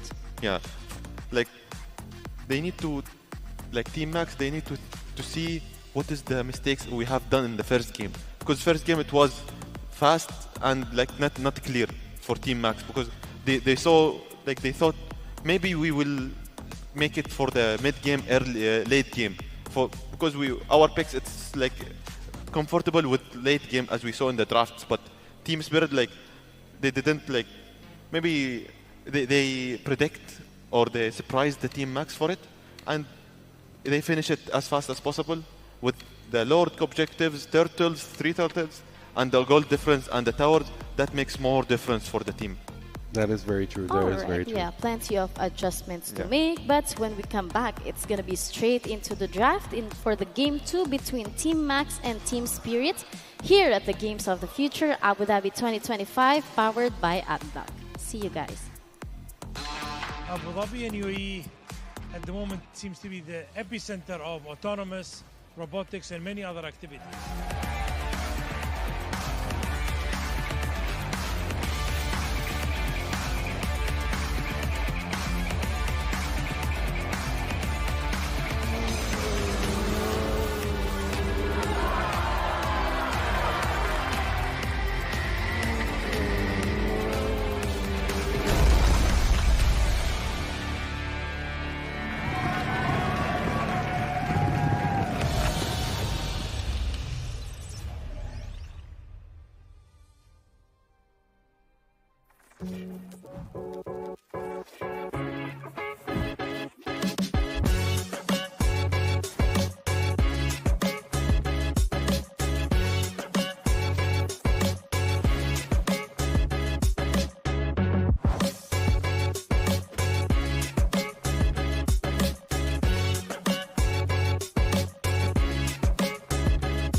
Running a business doesn't have to be complicated. At Solutions Plus, we provide a tailored combination of consulting, business process outsourcing, and technology solutions, from digital to finance, procurement, HR, ESG, and integrated facilities management. We take care of it all, letting you focus on success. Partner with Solutions Plus and take your business to the next level.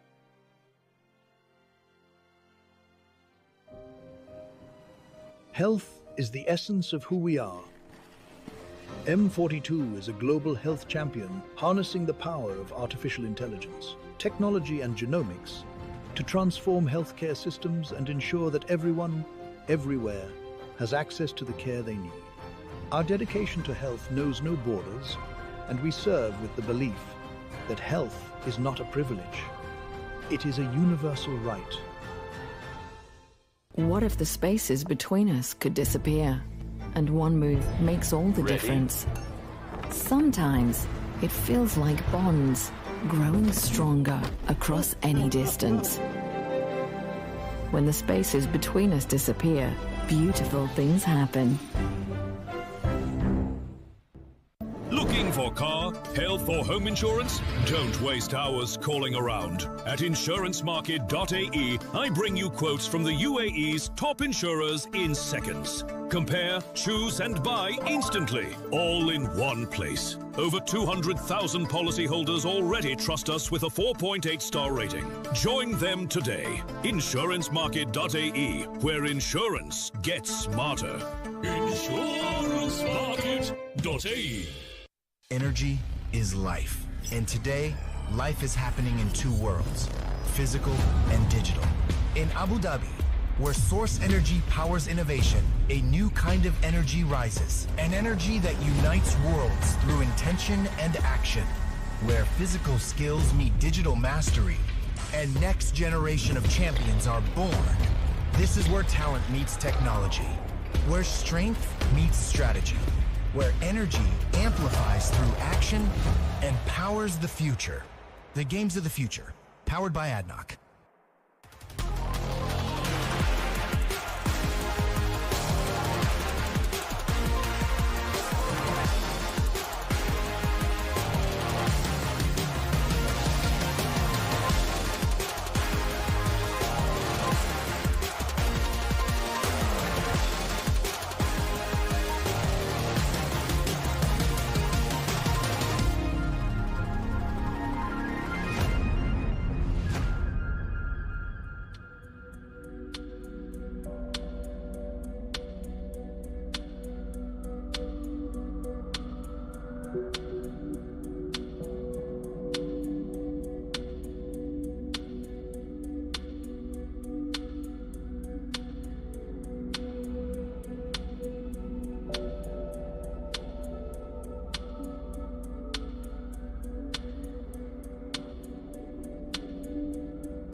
Welcome back to the Games of the Future Abu Dhabi 2025 powered by ADNOC.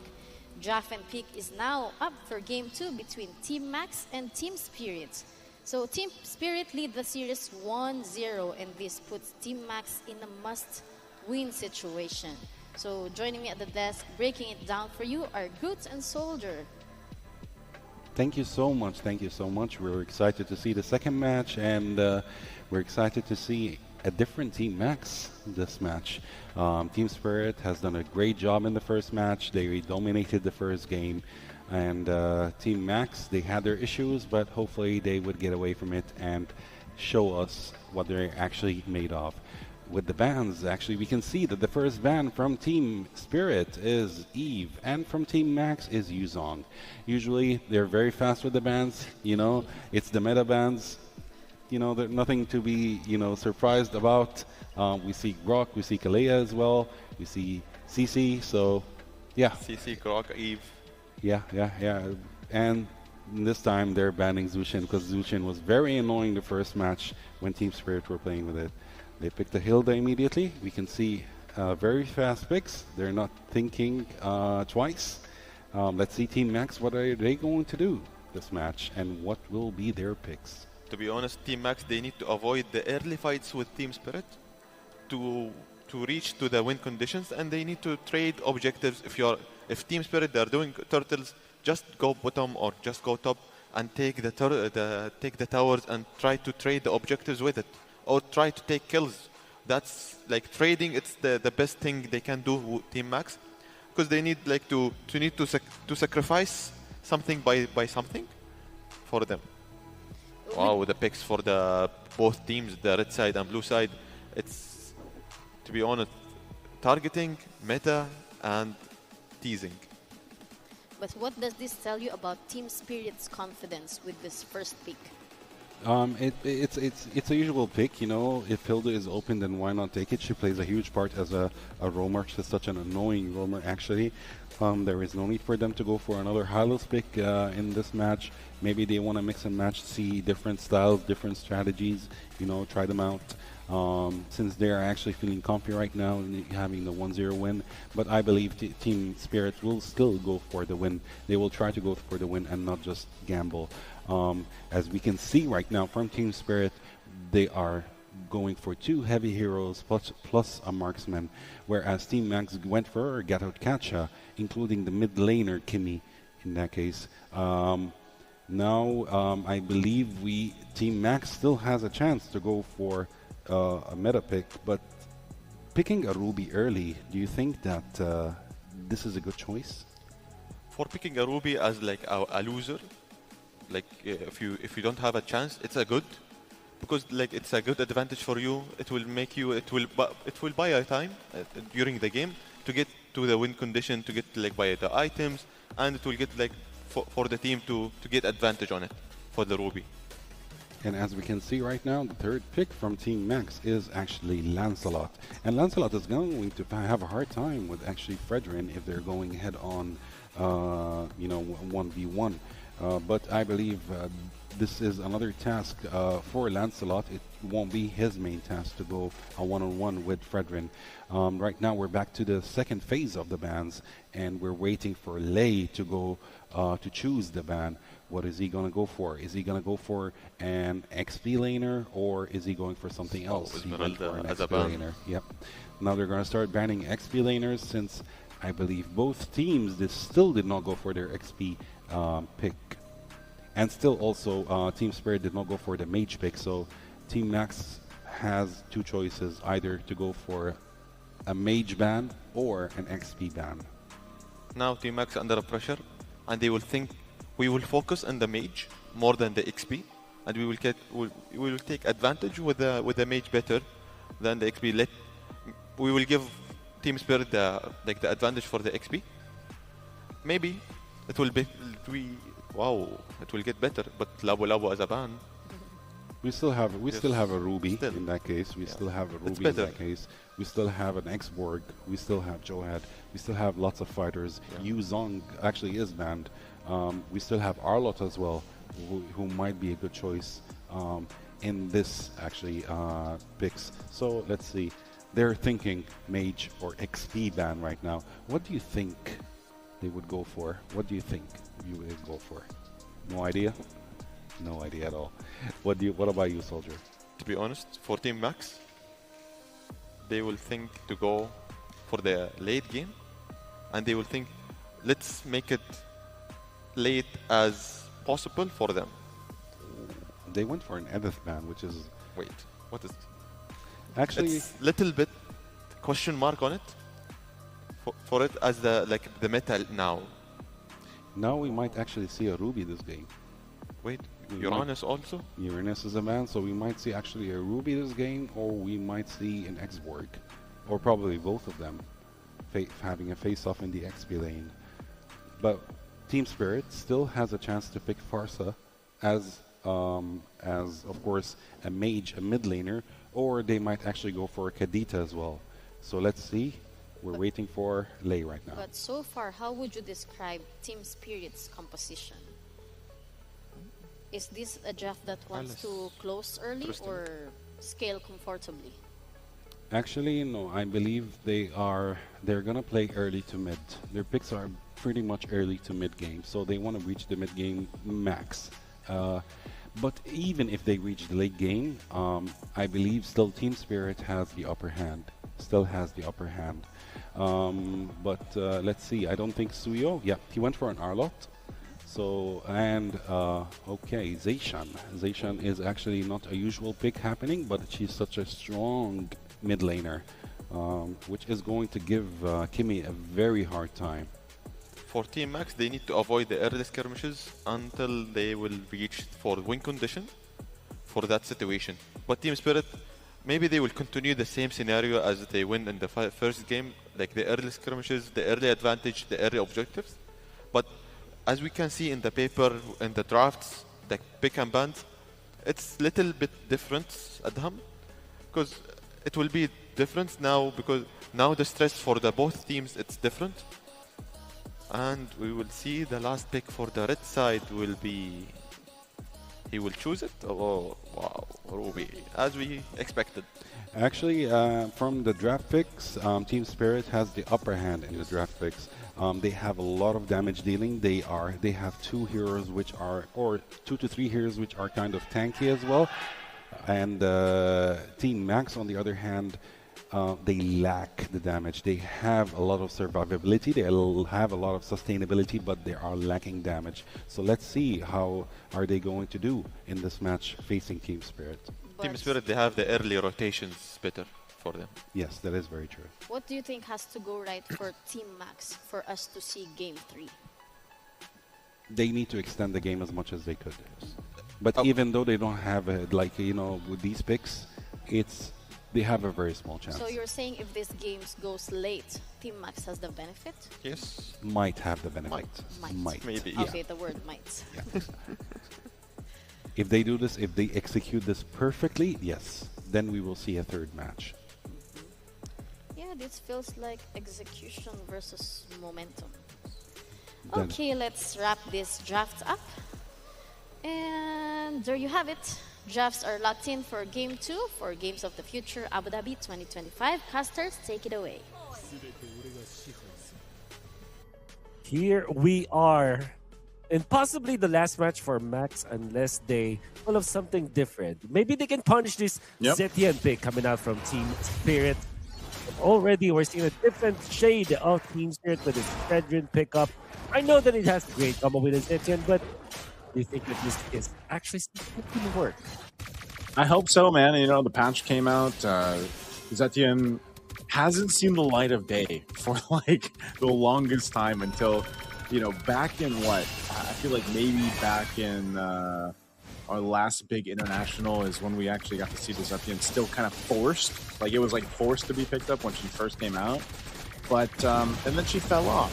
And the fact that Team Spirit brings it out here is actually really interesting because, yeah, so for those that are wondering, after the patch, Zetian has more damage and less mana for her skill 1. So that's going to help her basically through the late game damage output because that's one thing that was talked about a lot, you know, when she first came out was, yeah, it just feels like she falls off at some point. You know, the Fury of the Phoenix ultimate and all that stuff is great, but it just felt like she was lacking something. And maybe that change is going to help here a bit, that bit of a buff. And we'll see how this plays out. Now, my biggest thing here, Wolf, is Team Max got absolutely rolled game 1. Now, this lineup should allow them to not have that happen again. It should be able to. There's some early damage here. They're going to get the flicker out from Sunset Lover. Sawo there to help him. But that is a resource down, and I think that's one of the main things. They just got to make sure they don't get snowballed over like last time. Again, they start this is to eventually punish this Zetyan in the mid lane because the main criticism about Zetyan is mobility. Final Slash already used. In a little space here, Kid Bomba actually is able to flicker out one shot, securing the objective. Gets the turtle. Oh, wow. There's the Fury, the Phoenix. What a great stun. Finding multiple members, a double for Kid Bomba. He wanted to make it a triple, but now they're looking for more. The flicker comes through just to stay alive, and oh my goodness. It's already started 2.5 minutes in. The Team Max did not expect such a tempo coming up from T-Spirit. In fact, Sunset Lover was level 3 when that fight broke up, before the fight broke up, when the turtle fight did. Once they get the turtle, obviously all of your heroes will get their level 4. Sunset Lover pops the ultimate, the perfect timing that allowed Team Spirit to get 3 kills cleanly against Team Max. And not only that nice, they have stolen the purple buff away from Sakzu the Lancelot. We were talking about how important this is for Team Max to get back. But man, that's just the first 2 minutes of the game, you're already in a massive deficit against Team Spirit. Yeah, this is not where you want to be, man. You know, this is almost reminiscent of the last game. You're a few minutes in, you're already facing a couple thousand gold deficit, which again, with this kind of lineup that they have, they don't want to be in that position. You know, they want to go ahead and because we've seen this many times. Like, if you don't have that traditional marksman, now the Ruby's great. We've talked about this quite a bit. You know, you have great crowd control, you have great sustainability, but there is a certain time in the game that lacking that traditional marksman in the gold lane or in that team composition is going to most likely affect the way that you can close out a game. Yes. And the fact that you're playing with your back against the wall already in the early game and you're most likely going to lose this second turtle as well is a tough position to be at with this kind of lineup because, again, Hiko is in the same position. He's basically just a ticking clock here for them. As soon as he's online, he's got even the 2 items, he's going to be okay. You see, he actually got pulled by Lei using that I'm offended, but Hiko didn't even need to use a Purify. He's fine in that lane until eventually he joins these team fights later on. 2.5k gold lead for the next turtle and level 7 one-shot. Oh! Big Final Slash once again, forcing the fight, throwing a ruin, throwing out there. BMO Key trying to get away. Sakzu also on the run now. Kid Bomba actually quite low. He's going to go for that stun. He pops the regen, but King Ares will be able to whittle him down. It's still a trade, though, the 1-for-1, but the turtle will go in the hands of Team Spirit. Oh, that was the closest start coming up from Team Spirit. The combo of the Zetyan with Scarlet combo it up so well. Fortunately, Team Spirit kind of overstepped their bounds and wanted to really take down Sakzu. Sakzu runs away. They will lose one of their heroes. Kid Bomba is an important hero to preserve, in fact. However, Team Spirit will not be punished. One-shot impact, even. It's the purple buff. It's put away from Sakzu. That's the 3rd cycle now of the buff, right? And 2 out of the 3 cycles, Lancelot weren't able to get the purple buff for himself. This is definitely one of the things you're seeing here in this game and the way Team Spirit has been playing. You know, ever since their group stage game where they got bullied by RQ Hoshi, I feel like they've really refined the strategy here, Wolf, you know, and they are playing like a team. For some reason on the first game on Stream A, it just seemed like they were disconnected. Well, they quickly fixed that in the previous days, and they're a well-oiled machine up to this point. So for Team Max, they're going to have to be able to, like, they need to match that. The presence that Team Spirit has across the map, the way that they're actually giving each other information. You see this so often with the way that Sowell is playing. And again, he's so proactive in that roam role that it gives so much information to one-shot and the rest of the team to move around the map. So that's one of the big pluses here. Whereas on the flip side, unfortunately for Cypher, he's left to mainly kind of playing defense and protecting the team or protecting BMO the Key because there's been so many instances, especially when that flicker is not available. It comes up now for BMO, but earlier on it was burned. So, you know, Cypher is just trying to play Guardian up to this point. And it's a really tough position to be in as the roam for Team Max. Yeah. DHS picked up by Hiko just a few moments ago. Would assume that it's actually 2 items available for the god now.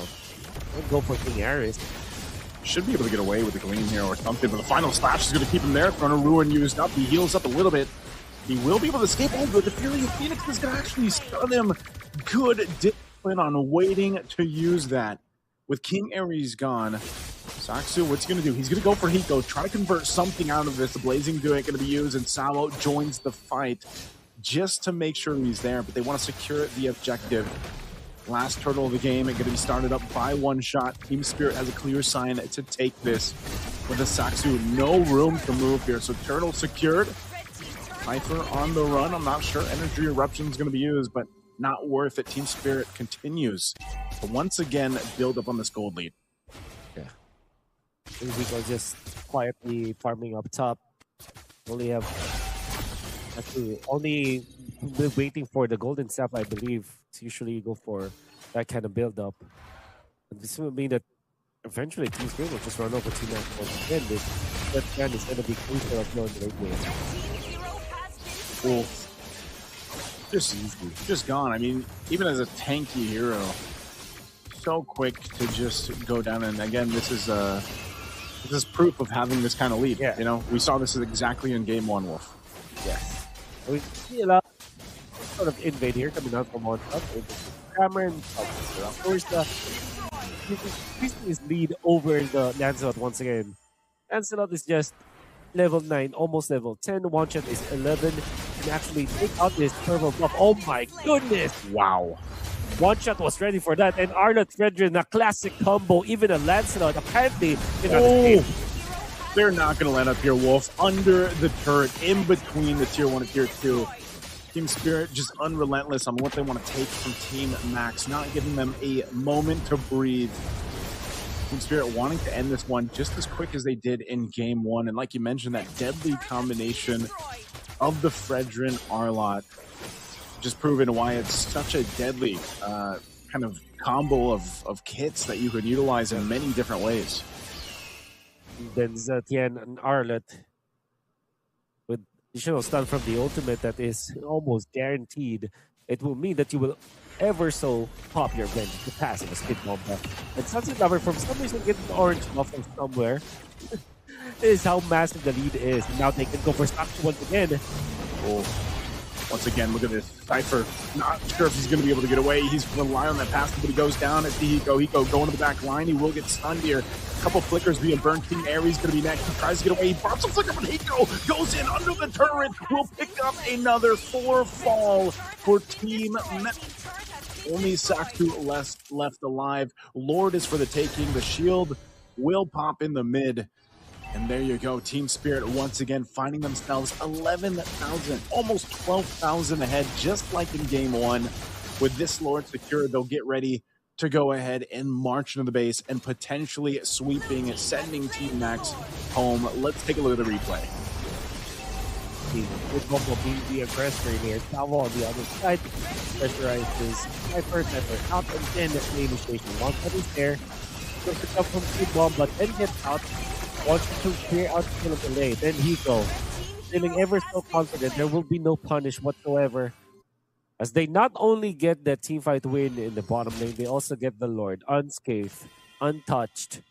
It's looking bleak for Team Max. It will take a miracle for them to get back. Let's see if they still get something to attack here. Not much of a fighting position to be in. One shot jumping through the wall. King Ares already low. Has to go ahead and heal back up. Lord working on this base turret. A Divine Glaive picked up for Sunset Lover to do even more damage. They're waiting for these waves to push in so they can time it out as the Lord finally takes the top turret down. Hiko will take down the mid turret with a wave up pushing up on him. Team Spirit seeing the win in sight. They might force it. Once again, they're going to go. Kid Bumbo waiting for that final slash. He's going to use it. They're collapsing it down under the base with that wave pushing in now to take out the last base turret of Team Max with this massive lead, 14,000 gold. Does Team Spirit stay around to fight? Couple Guardian Helms to pick up to top off the health bars, but it looks like they'll go for a bit of a reset. They will live to see another day. Last for a few more minutes. 4 items now available for the squad, including the Electric Roar, which will then be backed up by a Winter Crown. I think that's definitely the way to end this, the end game scenario here for the pod. Whereas for Team Max, they're still looking for items on the Lancelot. Lancelot had to pop this Brute Force breastplate together with the War Axe completely skipping the upgrading Fury Hammer. That's how difficult life is for Sakzu. How many cycles has it been since he was able to get his purple buff? He might not have gotten any purple buff after the first one, so it's really just so difficult to play now for Team Max. Very dire situation to be in here, Wolf. I mean, this is a massive deficit. You usually don't even see it get to the point, you know, at this point, even if it's 10,000, you're like, man, that's so hard to work against. Now 14,000 in this case, you know, you got Team Spirit basically locked in terms of itemization. If they wanted to actually force a fight, they could most likely win it, but there is always that chance if you force that fight when you don't really need to, that you give that opening window to the opposing team to just kind of turn things around. Because the shutdown gold would be massive here if Team Max is able to get it on the right heroes. And that's why you see Team Spirit, again, a team with veterancy that has played multiple internationals and multiple tournaments together up to this point, still showcasing that they're going to go and do the right things, stay disciplined, grab this objective, and then march into a base that doesn't have any base turrets left for Team Max. So Lord is obliterated just as quickly as Team Max has been through these fights. And they might choose to just fight Cypher. Get some shots from Hiko here, but they'll prep up for this defense. And Lover and Hiko stealing away the purple buff again. How long has it been since Taku was able to get that purple buff? Team Spirit are going to be methodical with it. Going to be waiting for the Lord. A massive army of Team Spirit minions, heroes, and the Lord gonna be knocking into the base of Team Max in the face of elimination. Let's see how they defend it. Good Bomba jumping in with that final splash. Here's the combo they've been doing all game to take out Team Max. 2 fall. Lord is still up. They can just lock into the base, but they still want to go for the kills.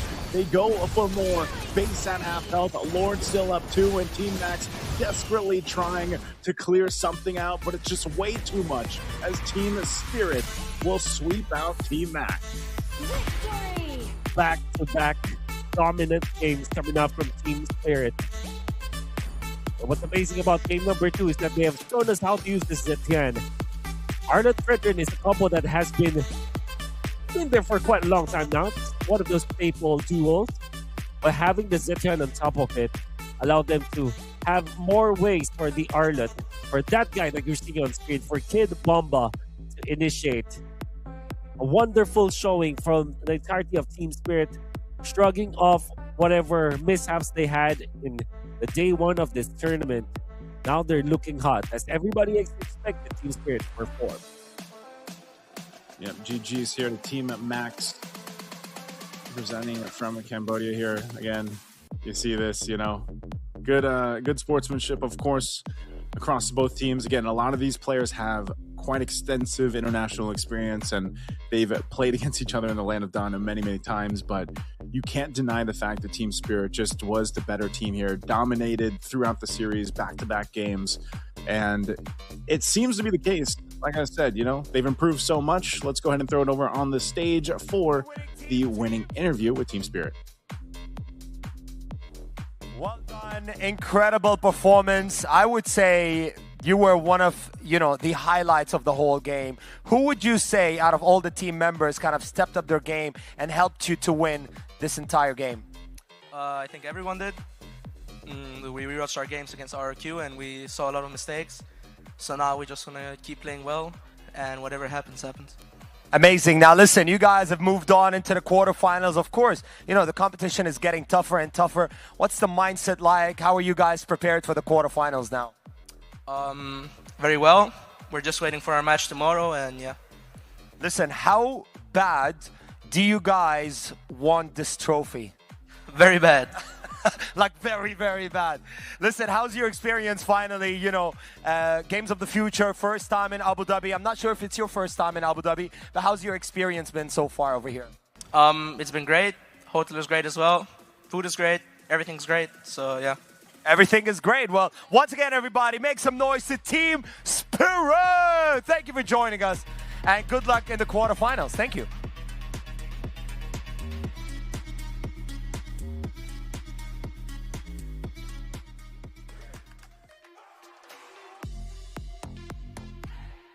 close it out in dominant fashion with 2-0, and they are moving forward in the single elimination bracket. It's an incredibly composed performance from Team Spirit from start to finish, but also a hard-fought effort from Team Max, who showed moments of brilliance despite the scoreline. Groot, let's start with you. A clean 2-0 on paper, but did this series feel as one-sided as the results suggest? Yes, it did feel one-sided, not because of Team Max is a bad team or anything. It's just there is a skill gap, and experience played a huge part when it comes to Team Spirit. They're very well experienced. They played lots of tournaments. They faced lots of huge teams, so they learned a lot. Team Max still needs to learn a lot. They played well. Their draft picks weren't the best, but they were good. So I believe Team Max is actually on the right route to, to be future stars. Yes. Yeah. But Soldier, what stood out to you the most in Team Spirit's execution today? To be honest, Team Spirit having the objective controls more, map control and map rotations, map visions, and also the early mid-game controls. And there is a fewer mistakes they made in the mid-game, but they fix it fast, and because Team Max, if they saw this mistake, they will take advantage and they will take the shutdown, and they will take more gold. But there is a lot of gold difference, a lot lords they have, turtles, though, so they focus on the objectives and more gold and rotations. Okay, Groot, from a macro perspective, how impressed were you with Team Spirit's control across both games? Total domination. That's the only thing I would say. Complete domination from Team Spirit. And as we can see with the numbers explain themselves. Actually, the gold, huge difference. No towers destroyed from Team Max. No Lord slain, no Churchill slain, which shows that Team Spirit was dominating from early, mid to the late game until they finished the game. So kudos actually for Team Spirit for this amazing performance. Kid Bomba with Arlot was out of this world. He was doing great. He was assisting the team. He was pushing lanes. He was there all the time for his team, and I believe he would be the MVP. I hope I'm right for once, because every time I say an MVP, it turns out to be someone else. But I believe Kid Bomba would be the MVP for this match. We will be seeing. Do you agree, Soldier? To be honest, Kid Bomba was totally dominating the map, helping his team, taking the advantage, clearing, protecting the engaging. He starts the fights and he can disengage the fights, and his team, he can understand it very well. They have the chemistry, they have the synergies, and they are keeping the rhythm high and high for the win. We cannot lose this match. We have a few mistakes, but we can fix it like this by the blink of the eyes, and they fix it and they win. And to be honest, it was a fabulous game. But you're saying Kid Bomba, but this is based on consistency or clutch moments? Actually, as and we there can we see, have it. Yeah, Kid Bomba is actually the MVP. I'm glad he is. He deserves it. He was actually the master initiator of each and every fight, if you notice. He was initiating the fights. His team was waiting for his initiation, and then they would start, bombarding, basically. That's why Kid Bomba. Exactly. He's the initiator, and then they would start bombarding the enemy team. Yes. So, yeah, a great performance from Team Spirit in this match. I'm excited to see them tomorrow in tomorrow's matches, actually, and wish them all the best. Yes, and on the next match, I think we will be having Team Falcons versus Mythical Seal. Yes, yeah, that is true. That's going to be matches the end of the match, but I really like it because Falcon and Mythical, it's another story. You need to tell the story to your kids. Exactly. Team Falcons, But how do you see the matchup playing out between Team Falcon and Mythical Seal? Basically, Team Falcon are MPL winners. They actually participated in the major world championship. So they have all the experience they need to face Mythical Seal. Mythic Seal, on the other hand, is still a strong team. It's still a very strong team. I'm excited to see what are they going to do facing Team Falcons. Yeah, we are just all excited to see the next match. We can't wait. Okay, and now the viewers should keep their eyes because coming up next will be Team Falcon versus Mythical Steel after this short break. See you guys. Abu Dhabi and UAE at the moment seems to be the epicenter of autonomous, robotics, and many other activities.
Running a business doesn't have to be complicated.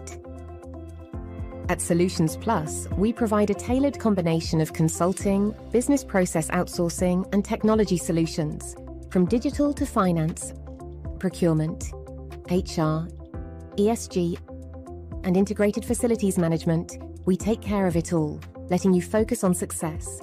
Partner with Solutions Plus and take your business to the next level.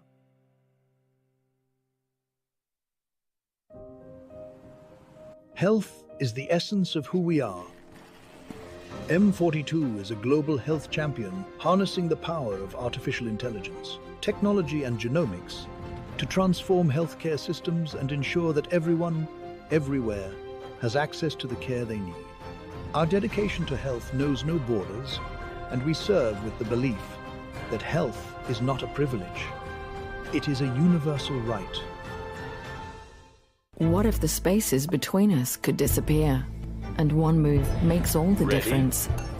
Sometimes it feels like bonds growing stronger across any distance.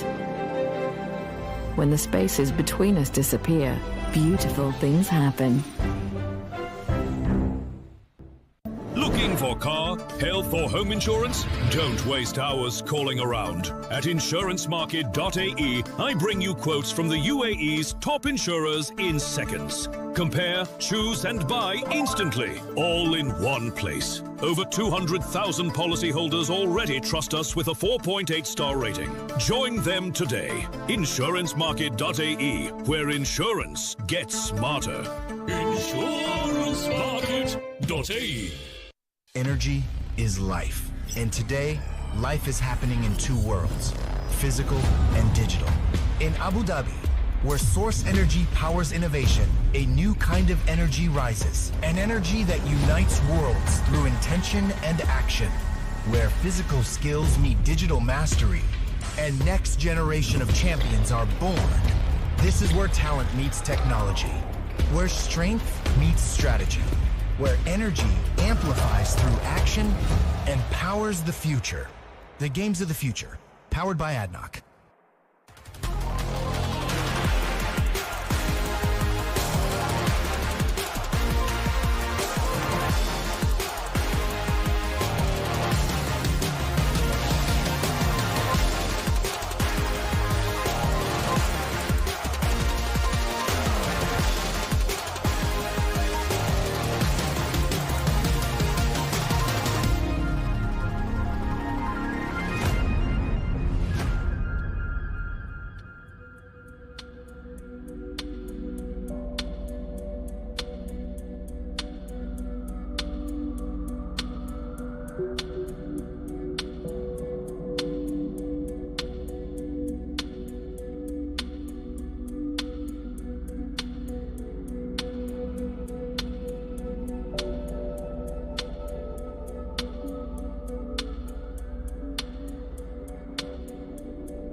Ladies and gentlemen, welcome to our final match of the day. And what a way to close things out. Do you agree? Because coming up, it's Team Falcons versus Mythic Seal here at the Games of the Future Abu Dhabi 2025, powered by ADNOC. Okay, Soldier, when you think about Team Falcons, what comes to your mind? It's the history about Team Falcon. Like, they are a championship for 2 years, and like they reached to a higher and higher level of the competing in the several tournaments, and they reached to a higher level of knowledge, experience, player knowledge. It's the team. If you are competing like versus, it's hard to you to compete in the same level. But Groot, how dangerous are they in the long best of 3? They're very dangerous. Team Falcons have been proving themselves the best of the best in the Middle East and in Africa. So, yeah, Team Falcons is going to be such a very strong opponent to Mythic Seal. We have, of course, players like Sanji, Boyed, Kuffin, Sano, and Troll, who are pros at what they do. They've had tournaments. They won tournaments before. They are runner-ups for the EWC. They've won MPLs. So Mythic Seal is not gonna have Stroll, today. They're gonna face one of the best. So wish them all the best. On the other hand, we have the Mythic Seal. But what do you think? What preparations they need to make when facing a powerhouse like Team Falcons? For the Mythic Seal, they need to focus how to win and how to see like Falcons they did in the last tournaments and the last games, because they will learn from it. They will check where is the mistakes of Team Falcons, where is the hidden points, the disadvantage of Team Falcons. Because when you're you seeing and you showing the games and you're focusing on their games, you will get some catchy points. You will play around it. But maybe they can be like what we were saying earlier, dark horse. Maybe they have some unpredictable thing, up. They have some cards to show. So I want to make a bet with you guys. Now I am participating. So for me, okay, I will not play it safe. I will bet it will be Mythic Seal. Wow. All right, that's quite a bet, actually. Against Falcon, you will go for a Mythic Seal? To be honest, it's a fair enough. Because Mythic Seal, we don't... Maybe it's a dark horse. Maybe they have a pocket picks. Maybe they in the hidden. We don't know behind the stages what they are going to do. Because Team Falcon, we used to it because they have the full team. But for the Mythical Seal, the history of it, kinda curiosity. Yeah. We can say it. Yeah. Because Mythic Seal in the group stages was a little bit too hard for them, but they come up to the play-ins and we are seeing them now in the stage, because the stage it's another level of experience, stress, and the vibe and the competitive for the stage. It's totally different. Maybe Team Falcons is used to it for the events like MBL, EWC, and others even they are winning. But Mythic Seal, maybe they will show their cards on the stage more, because some players now I'm on stage and I will play more and more. Not used to it also. Yeah. So do you bet we are seeing a 2-0 game, 2-1? I think it will go for Soldier? I think it will go for 2-1 for Team Falcon. But Mythic Seal, they will try to resist the strongest team we have in the play-ins. One of the strongest. But Mythic Seal, they will try to their best to play around their mistakes, around their rotations, around their map rotations, map controls, and we will see 2-1 for Team Falcon. But for Groot, which team you think handles momentum better? I would say Team Falcons. I'm a Team Falcons guy today. I'm going against you head on. So I believe Team Falcons is going to do a great job today. I believe it's going to be a 2-0 for Team Falcons. Wow. But I wish all the best for Mythic Seal, because I believe they studied Team Falcons pretty well, before facing them. Or else it's going to be very hard for them actually to win. So yeah. For me, I don't like to see 2-0, one-sided game. I want to see more and more for the stage. Yes, you see, now I think the games are ready. Counting down, back to the stage.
Future Abu Dhabi 2025. This is it. This is the moment. Let's first hear it for Team Falcon.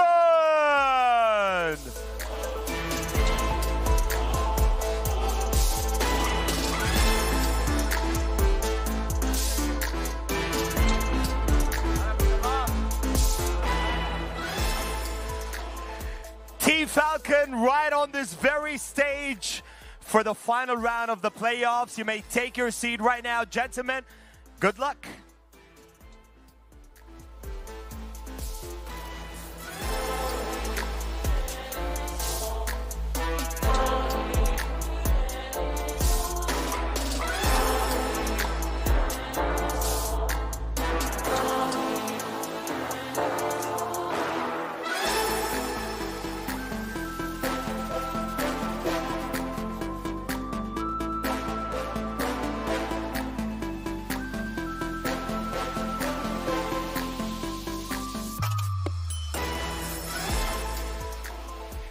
And now, Abu Dhabi, let's hear it for their opponents across the stage right now. Let's welcome Mythic Seal!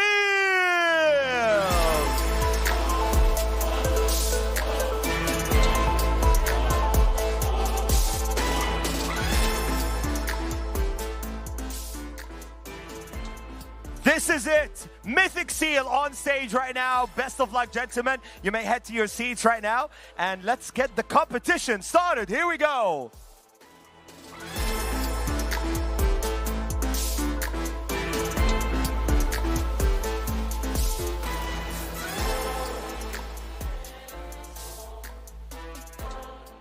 It's everyone. We're just moments away from the draft for Game 1 between Team Falcons and Mythic Seal. But before we see those bans and picks on the screen, let's take a bit more time to set the stage. This is the last match of the day, best of 3 single elimination, and that alone changes how teams approach everything even before draft begins. Soldier, when you're in a situation like this, last match of the day, single elimination, how different does the mindset become compared to earlier matches? To be honest, for Team Falcons, they have enough time to study, enough time to practice, because the last game of the day, and they have, and also for the Mythical Seal. So both teams, they have enough time to study, preparing, and playing, and practicing the same mindset, the same, let's say, play style on their minds. And we will see, like, on the stage, it will happens whatever, like, having in the backstages, like on the with the coaches, what kind of preparations they did in the like behind the stage. Yes, understand. But Groot, since it's been a long day, how much does fatigue factor in this late into the day? For us or for them? Can be both. For them, for sure. All right, of course. For both teams, I believe they would be actually prepared. You know, they're well prepared. They're well rested. They know that they're the last team, so they had their time actually to prep. They had their time to watch even the other teams play and to get an idea of what is going on and the meta is going on. All eyes are on execution now. The draft is done, and it's time to see. We will see a new clash between Falcon and Mythical Seal. We are going to see the ban picks. We are seeing Uranus, and we are seeing Eve for the blue side, Uranus for the red side. It's a kind of target bans we are seeing for each team. No, I believe it's a meta ban, and for Uranus actually it's a target ban, but for the other like Eve, Lancelot, you know, it's a meta ban. I believe Mythic Seal, they know that someone in actually, I'm not going to say who, I know who, but I'm not going to say who, from Team Falcon that actually is a pro with Uranus. But the other bans are basically meta bans. They know that whoever goes for these picks has the upper hand. So they would actually they're playing it safe from the beginning, from the first match. But I believe no more testing waters. What do you think? Or are they going to test waters for this match? For Team Falcon, they will not test waters because they are confident with it, and they are confident with their play style. Like, they're saying let's stick to the plan and we will not change it, whatever happens. All right. But for Mythical Seal, they will test the water. I can see Mythic Seal is actually, they might actually go for a Fanny. This is the first time you might see actually Fanny today. Fanny always banning. Yeah, Fanny is always in the ban. So are they actually going to go for it, or are they still thinking about it? As for Team Falcon, of course, Zushin is actually, you know, an easy pick. You know, it's an auto pick, I would say. But Myth, are they actually going for Fanny? No, they're not. They're going for Esmeralda and Yi Sun-shin, which is the safer, actually, pick, to be honest. Because if they pick Fanny from the beginning, they know Team Falcon are pros. They know that what they're doing. They're very experienced. That they would know who to pick to actually, you know, stop Fanny from farming at all. But for Team Falcons, as far as I know, they like to play on the structured team fight more than random team fights, random objectives. They like to make it like on the rhythm, on like ABC, until they will win the game. But for Team Mythic, maybe they will not predict it until like they will see inside the game what happens and what's going on like in the first 5 minutes, let's say. Yeah, most probably. As I see, Team Falcon is actually going for the safe picks, you know, the guaranteed picks like Arlott and Fredrin. You know, they're looking for basically a kind of a mid to late game picks from what I can see. Myth is actually doing the same thing as well, going for the Esmeralda and Yi Sun-shin, which actually kind of, you know, tells what they're planning to go for, which are they actually following the same route as Team Falcons. For Team Falcons, like they are trying to focus on their objectives and the early team fights, and Team Mythic, they need to avoid the early team fights and the early objectives, and they need to trade it with, let's say, towers and kills. Exactly, yes. And what surprises me is actually Mythic is they went for the Grok pick, which is actually a first time for us to see him play. Is it confidence from Team Falcon, or you know, is it something else? Actually, they didn't actually expect Mythic to actually go for the Grok pick. But let's see the second ban phase, starting with Team Mythic. Who are they gonna go for? They went for a Gatotkacha ban. We can see, and of course, okay, they went for a Farsa ban. This is very interesting. I can see they're targeting the. We have an XP laner, we have a jungler, we have a mage in Team Falcon, so we still have a roamer and a marksman or a gold laner for Team Falcon that they would actually go for.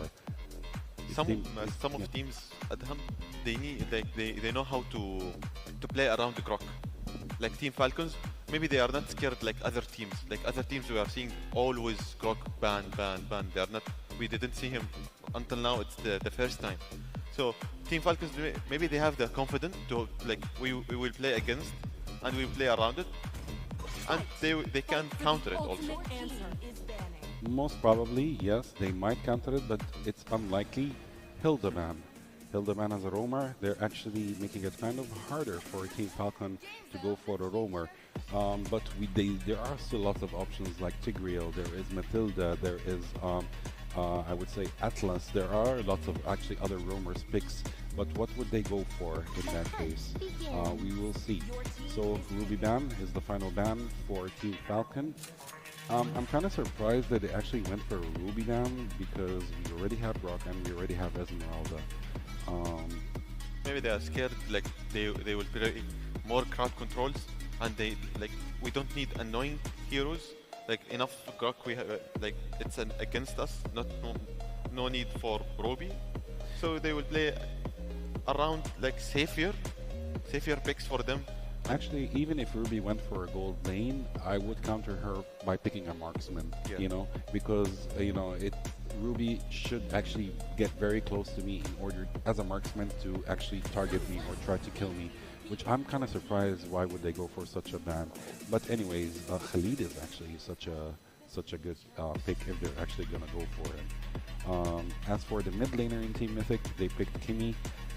Okay, Team Falcons are actually taking risks right now. We will see Khalid this time. Yeah, we might see Khalid and we might see Granger.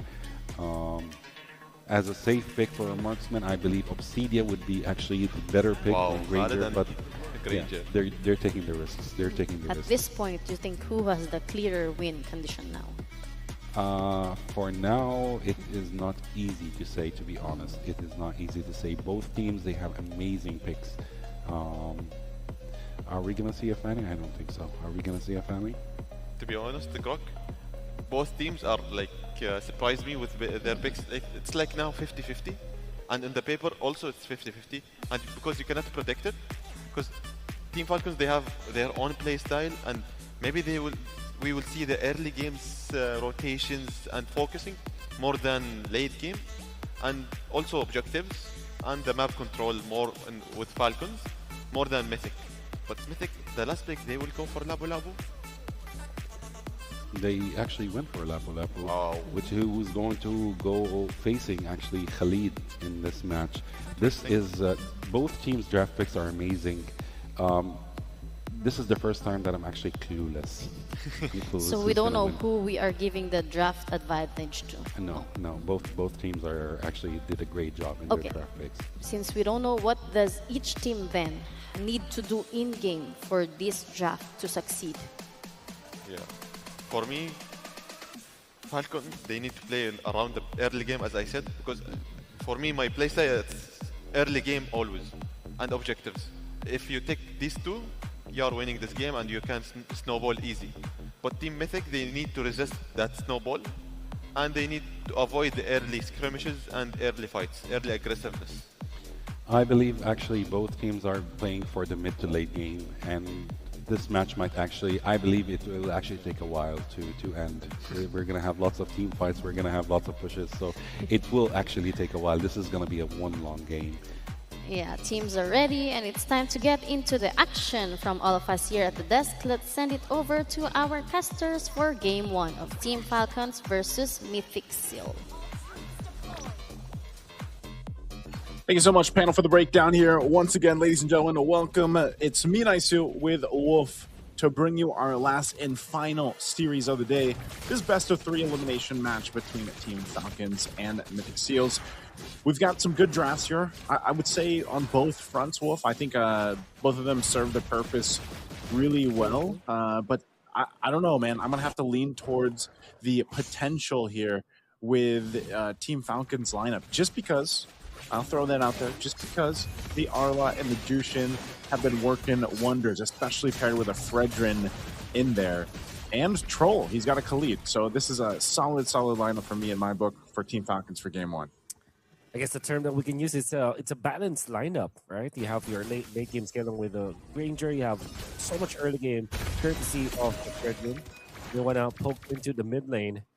And then the Jushin with this Khalid is just so strong in the mid lane that can help this Fredrin Arla combo, right? So I can't blame you. This is such a balanced lineup coming up from Team Falcons.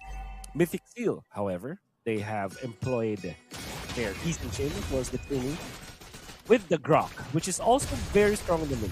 I am expecting a lot of team fighting from both teams.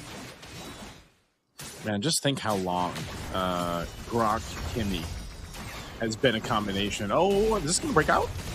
Okay, fight going to break out. Troll actually poking King Cash out there. In comes the lift onto Senju, and Senju is going to go down so quickly.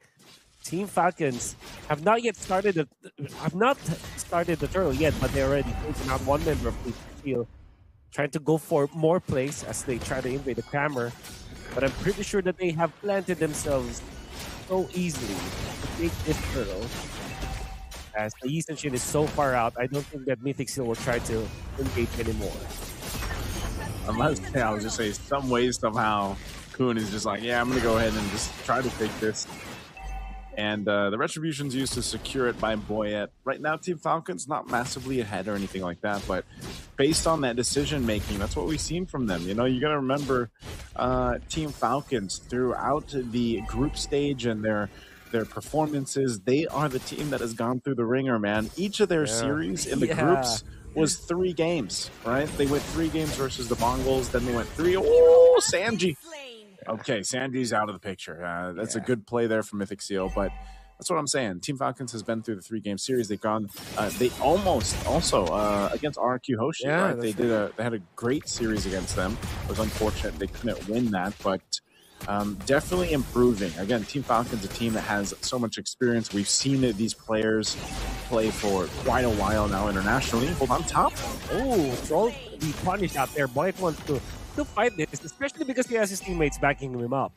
Without any minions, without any true reward, they will not continue. With that, San almost taking out Ruby Didi down the bottom lane. Fortunately for the Esmeralda, survives. Now, Team Falcons as well as Mythic Seal, I think that they're just going to be farming their own side of the jungle. Going to be waiting for 38 more seconds because that's going to be the next big objective that these two teams will be looking for. Yeah, possible. If that was a pickup for Sano, that would have been great for him. Again, a Granger versus an Esmeralda is going to be a little bit more difficult to actually get a kill by yourself in that lane. So maybe Team Falcons can kind of figure out a way to go ahead and potentially let Sano scale up. Oh, Cuffin. Combo. Will not commit to that because, well, I think smartly they will skip that kill for now because they can get more if they do decide to take it around this turtle time. And Boyet as well as the rest of Team Fight can be prepping up for this next turtle. The expanding reverse troll, or they poking down Boye, but obviously this drop is very tanky. Boye versus Boyet in the turtle fight. Nice usage of the rampart to reset this turtle, prolonging the team fight now for Team Falcons. Coffin already scouting out where the Esmeralda is. Can any kill out that? There is an initiation coming out from Kun, but they will miss Boyet. In fact, it will be enough to show that the members of Team Falcons. The turtle now goes in favor of Mythic Seal, even prompting a flicker coming out from Sanji. I think Mythic Seal, just by positioning an aura alone, they have won an important team fight. Yeah, and it seemed like the decision there was to just let Sano stay in that gold lane, get some of that extra gold from the turret, and that's exactly what they did. So even though the turtle goes over, nothing too much a loss for Team Falcons right now. Not sure if this is going to be a play here, Bob. Ooh, kind of with that, but we did survive Rampart to block any kind of additional out there. Mythic Seal have not been successful in taking out Ruby Didi down the bottom lane, but they will lose their turn up top. So Mythic Seal are just winning the macro battle in here. So it seems. But they quietly have built 1,000 gold lead over Team Falcon. Yeah, slow and steady. Sano really working on this turret too. They traded the objective again with Team Falcon's lineup. If they're not able to really find anything, it's just kind of waiting for that Granger to come online here now. If they were to try to find one of the targets, it's a little more difficult because of Mythic Steel's lineup. It's a little bit harder to catch a Kemi, especially when she's able to get away. Or maybe this time for Ruby DD. Even this, when they commit, like Troll's been down here a couple times now. Yeah. They do get Ruby DD low, but then, they're not actually able to capitalize on a kill. I think they just really want this tier 1 turret in this bottom lane down so they can actually transition into another part of the map, but it's still not going to go down. Oh, many times they have attempted a takedown onto Ruby DD. Ruby DD will escape death once more.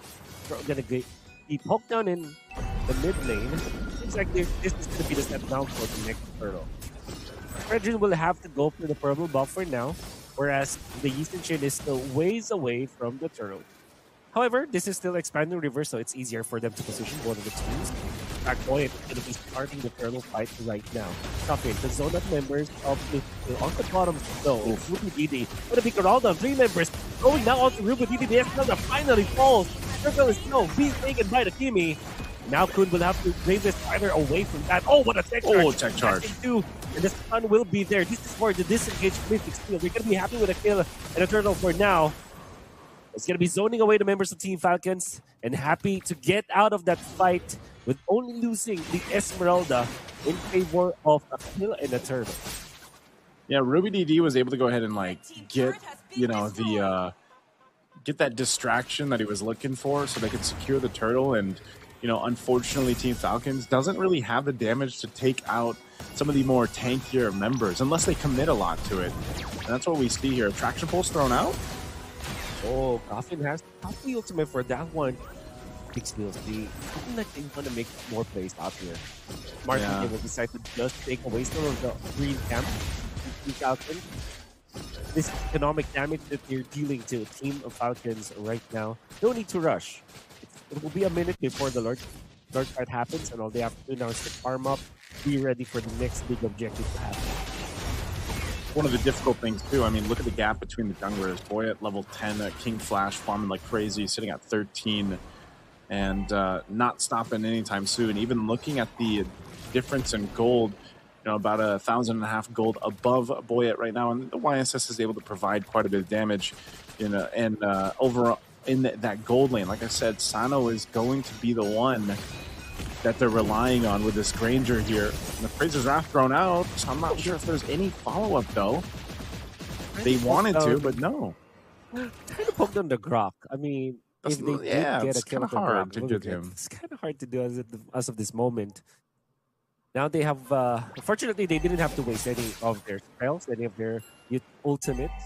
It will be available for the upcoming Lord fight, which can happen soon. The prep now for Team Falcons is to push up the top lane, whereas for Mythic Steel, they're sending the Esmeralda into the bottom lane to set up a slow push. Arnott will have to answer for that. We'll have to clear that way so that it will be even out. Now, all of a sudden, RubyDB is in the middle of the fight, the belly of the beast. Genji will be in a prime spot to deal the damage to them. And the point is point. Down, Boy, once again, but in comes the Napo and the back charge. It's not going to be good, but Boy is point low. Pushing onto the backlines, onto the Beast and Spin. They're zoning out this Beast from Mitchell, and in fact, he will die because of that from Napo Sanji.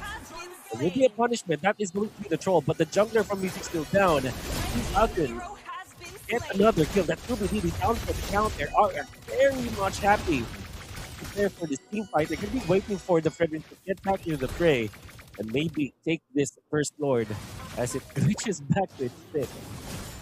Man, I'm not really sure what happened there for Mythic Seal. You know, they had the advantage in terms of space to work with, but a couple misaligned ultimates brought them to this moment. They are going to be back to fight for this. King Flash making his way, half health on the Lord here. Oh, something going to be taken out. Sanji wants to go for an exchange. White is so low right now, and it's still holding on. It's that board. Oya will be the exchange, but Sanji will fall as well. Kun, mind sweeping, looking for a target. They have found Boyet. RubyDB wants to get a kill. But King Flash instead will just take this turret.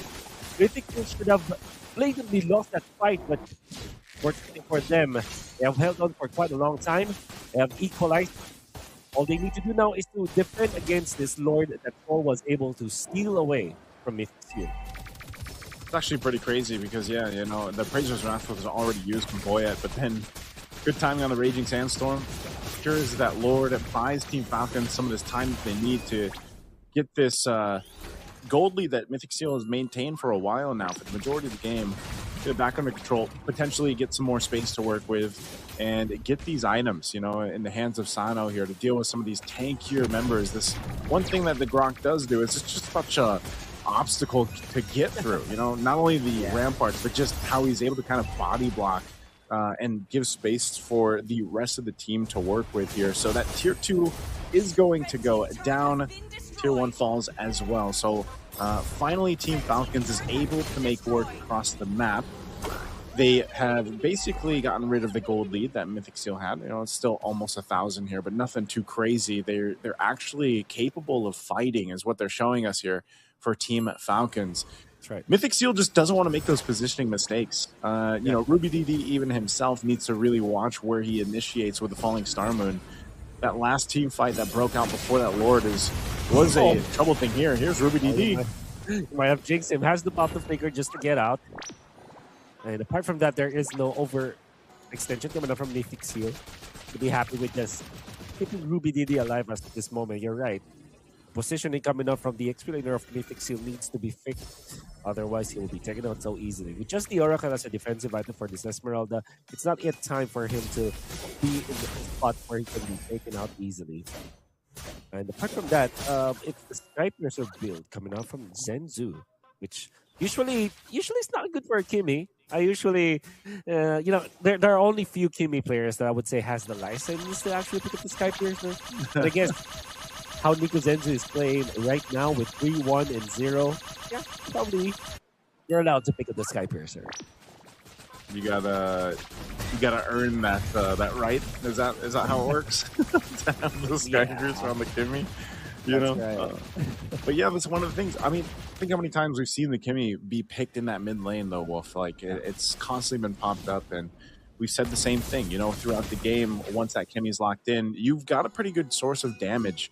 And, you know, Traction Pulse just kind of helps you. I feel like Traction Pulse is just one of those things where if you're going to throw it out there, you might as well see if you catch anyone. You don't always have to rely on that that ability to go ahead and set things up with a tech charge, for example. And that's one of the advantage here. So they're going to fight for this Lord. They're in positioning.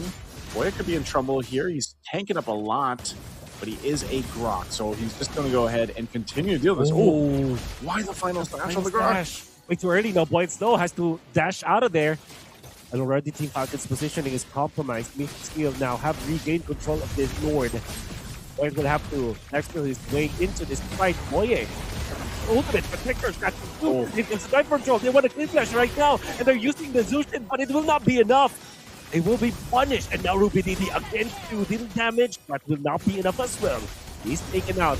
Decent Spin transfers to the top lane just to heal up and actually get more for his team. It's a 1-for-1 trade-off, a roamer for an XP laner.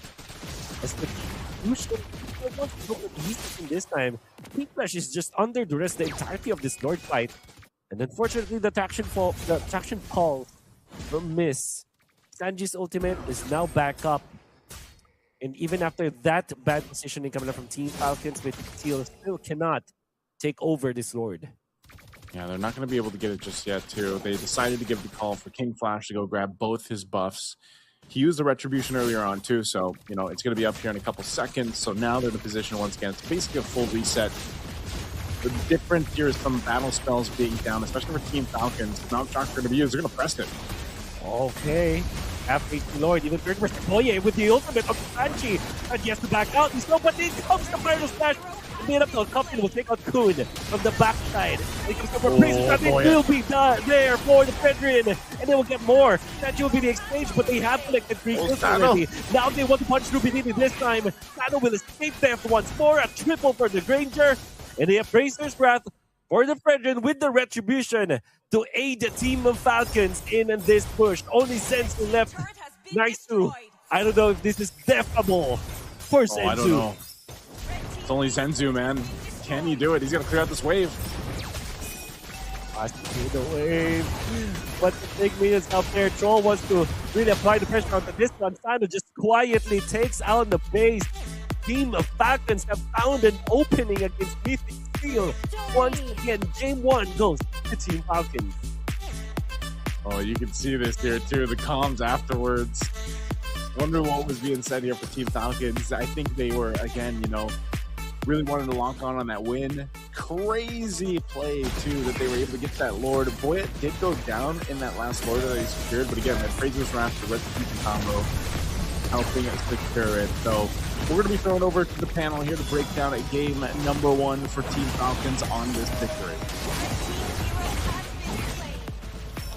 And that's game 1 in the books, and it's Team Falcons who strike first in this best of 3.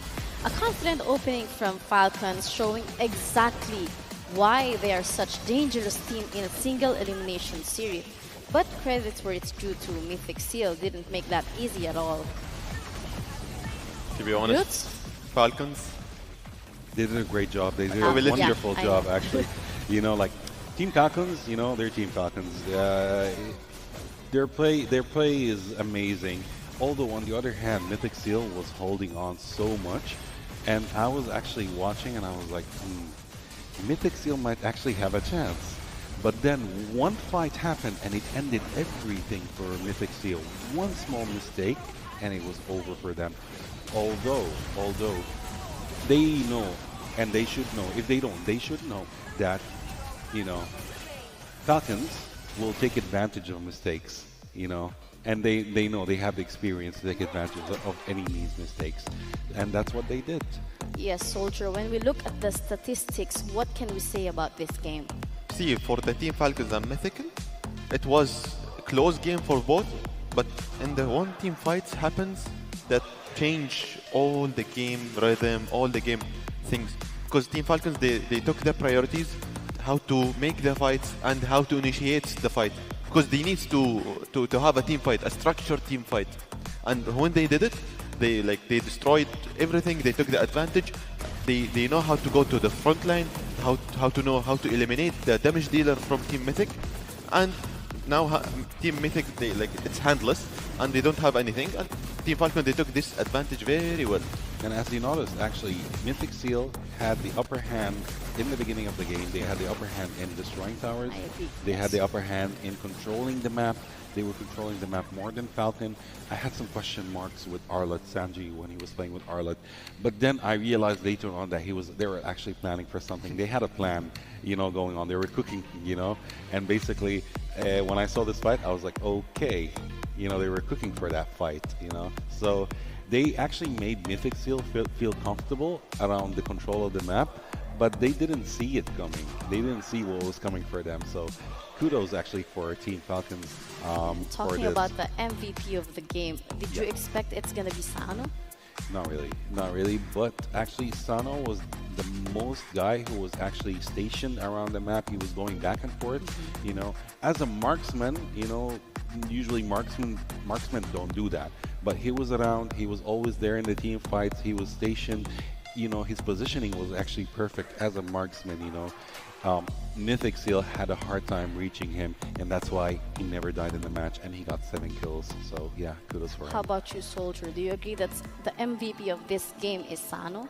To be honest, as a marksman, and his movement and playstyle, it's so different than other marksmen we saw in this tournament, because he knows how to position, and he knows where can I initiate the fight, and where can I do the damage dealing, and I know how to take advantage of this fight.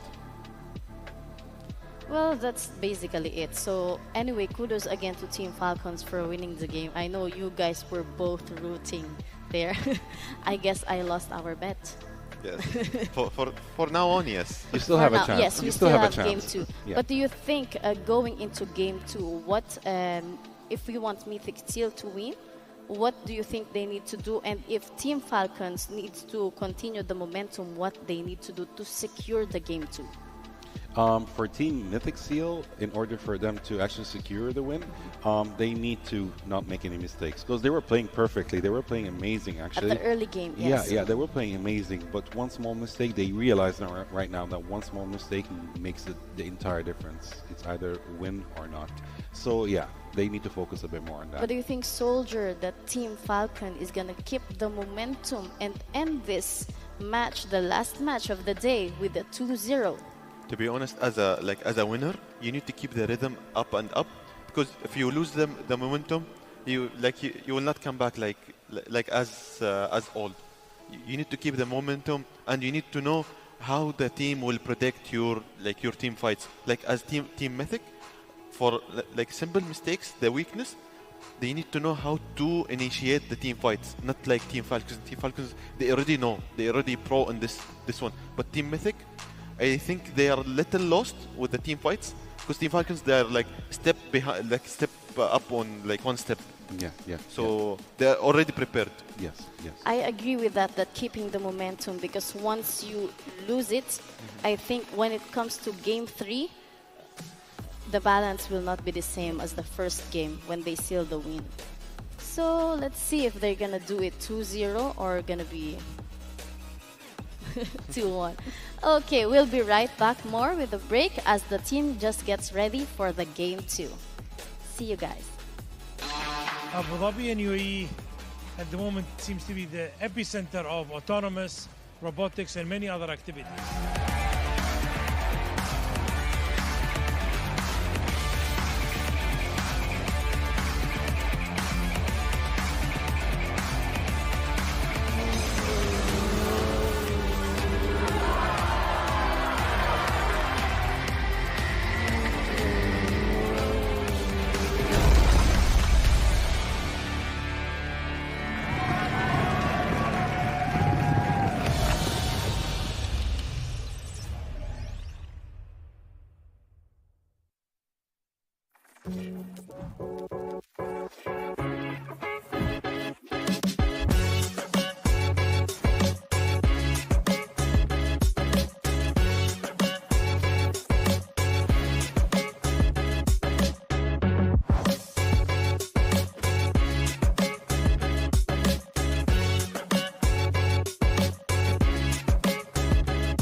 Running a business doesn't have to be complicated.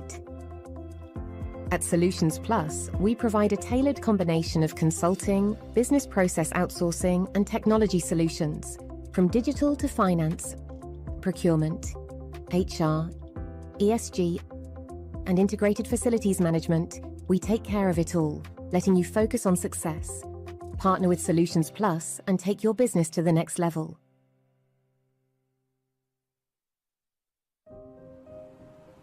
Health is the essence of who we are. M42 is a global health champion harnessing the power of artificial intelligence, technology and genomics to transform healthcare systems and ensure that everyone, everywhere, has access to the care they need. Our dedication to health knows no borders, and we serve with the belief that health is not a privilege. It is a universal right. What if the spaces between us could disappear? And one move makes all the difference. Sometimes it feels like bonds growing stronger across any distance. When the spaces between us disappear, beautiful things happen. Looking for car, health or home insurance? Don't waste hours calling around. At insurancemarket.ae, I bring you quotes from the UAE's top insurers in seconds. Compare, choose and buy instantly, all in one place. Over 200,000 policyholders already trust us with a 4.8-star rating. Join them today. Insurancemarket.ae, where insurance gets smarter. Insurancemarket.ae. Energy is life. And today, life is happening in two worlds, physical and digital. In Abu Dhabi, where source energy powers innovation, a new kind of energy rises. An energy that unites worlds through intention and action. Where physical skills meet digital mastery, and next generation of champions are born. This is where talent meets technology. Where strength meets strategy. Where energy amplifies through action and powers the future. The games of the future, powered by ADNOC.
Ladies and gentlemen, we are back here again with the Games of the Future Abu Dhabi 2025 powered by ADNOC. And now I guess they are starting now. Yeah, they actually started the ban phase. Actually, we see 3 bans right now. Uranus, Yuzong, and Gato Catcher from Mythic Seal. And for Team Falcon, we have Abasha and a Lancelot ban. We are still waiting for the 3rd ban from Sano. Who is he going to ban? Is it going to be a meta ban, Soldier, or is it going to be something else? To be honest, for the Sano, he needs to focus on the team fights initiatives, heroes. But for that one, it will be a meta ban because all the team fights now, all the heroes are focusing on the team fight structures and how to structure the team fight and how to do it. That was Eve. Yeah, I was actually expecting an Eve ban, so I was kind of surprised. Why isn't there any mage ban? So yeah, they actually didn't take the risk. They were like, okay, fine, we will go for the Eve ban. Let's play safe. You know, let's not give them a chance to go for Eve.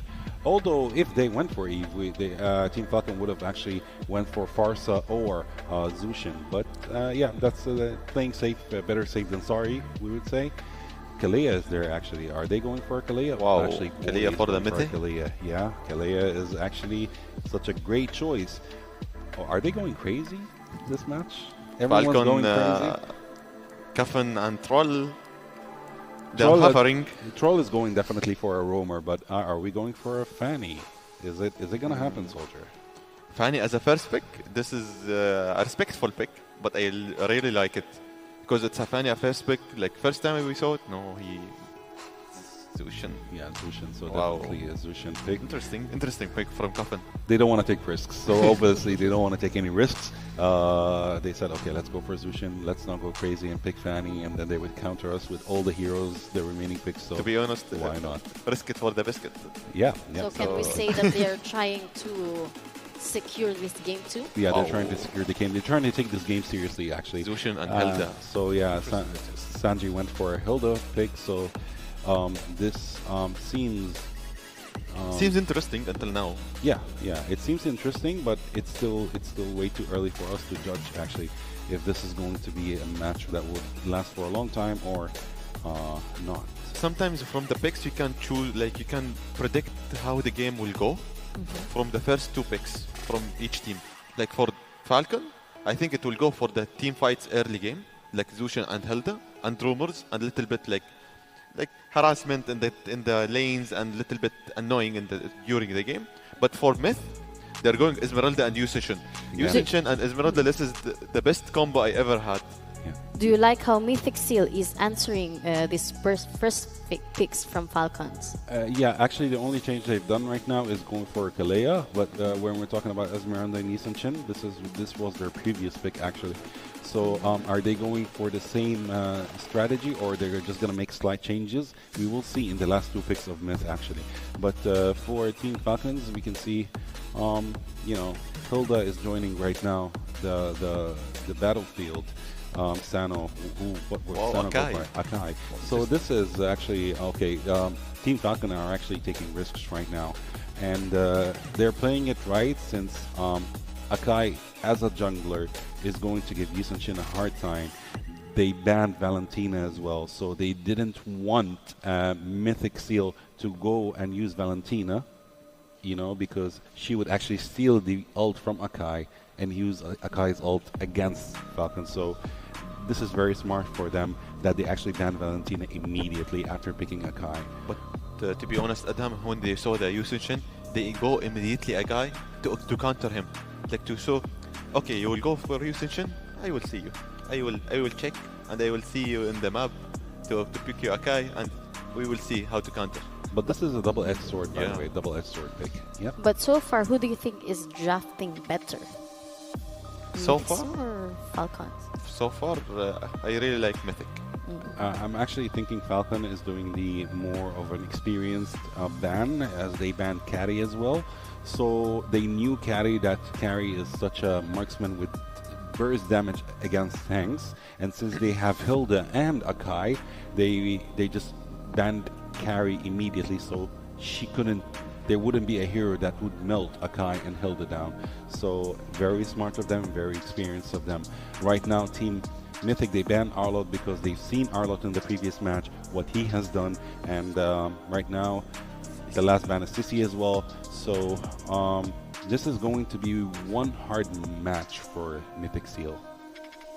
They went for close. Okay, I think they're actually trying to, you know, secure it. Yeah, they're trying to secure the deal. Yeah, they're trying to secure the deal. They're trying to secure it 2-0, and they are trying to play it in the safe. And we will choose our confident picks. We will not go like far away. We will choose our favorite confident picks. We don't need to show off a little bit. Let's play it on safe mood and until we will get 2-0, and it's easier for them. But it will be hard because they are choosing their favorite picks and confident pick. Oh, we'll see Xborg. Xborg, now you are happy. Now we see Xborg. Yeah, I love Xborg. Yeah, I love Xborg. But we will see Farsa, Xborg, Yusunshin, Esmeralda. Actually, Mythic Seal's picks are very interesting. You know, the synergy is very interesting, but it's extremely high risk. Extremely high risk for Mythic Seal. On the other hand, Team Falcon, they're actually picking more synergized picks, heroes that would actually help each other throughout the game. Are we seeing a Chu over here, or choose Roger? I want to see Roger this game. Roger is actually used to be in the meta, but right now he's off meta. Yeah. He's off meta right now. He's not as strong as he used to be. Yeah, in the last days, it was very strong. But now I think he got nerfs. Chu. Yeah. Interesting. So can we say that Falcon has the clearer win condition now with his lineup? Yes, they do have a clear win condition.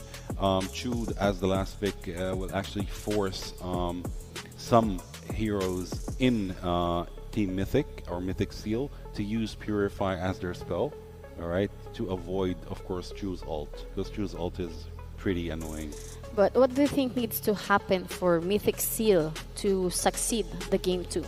They need to steal the game early. Yeah. They need to try to steal the game early. If they go to mid to late game, so it's going to be extremely hard. So kudos to late game to Falcons? For the late game, Falcons will win.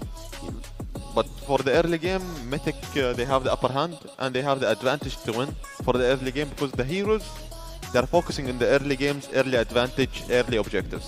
But who are you with in the end? Mythic. I like early games style. So you're with Mythic Still this match? Mythic. Yes. Falcon all the way. Okay, let's enjoy see. the Falcon. We will see what I'll will be enjoy the happening. win. See, okay, the drafts are locked, teams are ready, and it's time to jump into the action. From us here at the desk, let's send it over to our casters. Take it away. Take it away, we shall. Thank you once again to the panel. They're breaking things down from this draft. In game 2, once again, it's single elimination. It's a match point right now.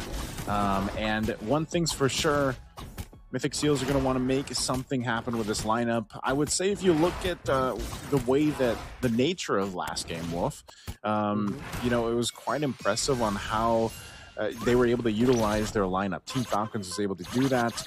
And I think the same can be said with this lineup. This lineup allows them to do the same thing. Mind you, Troll is on the show. This is one of his favorite roams, one of his marquee picks.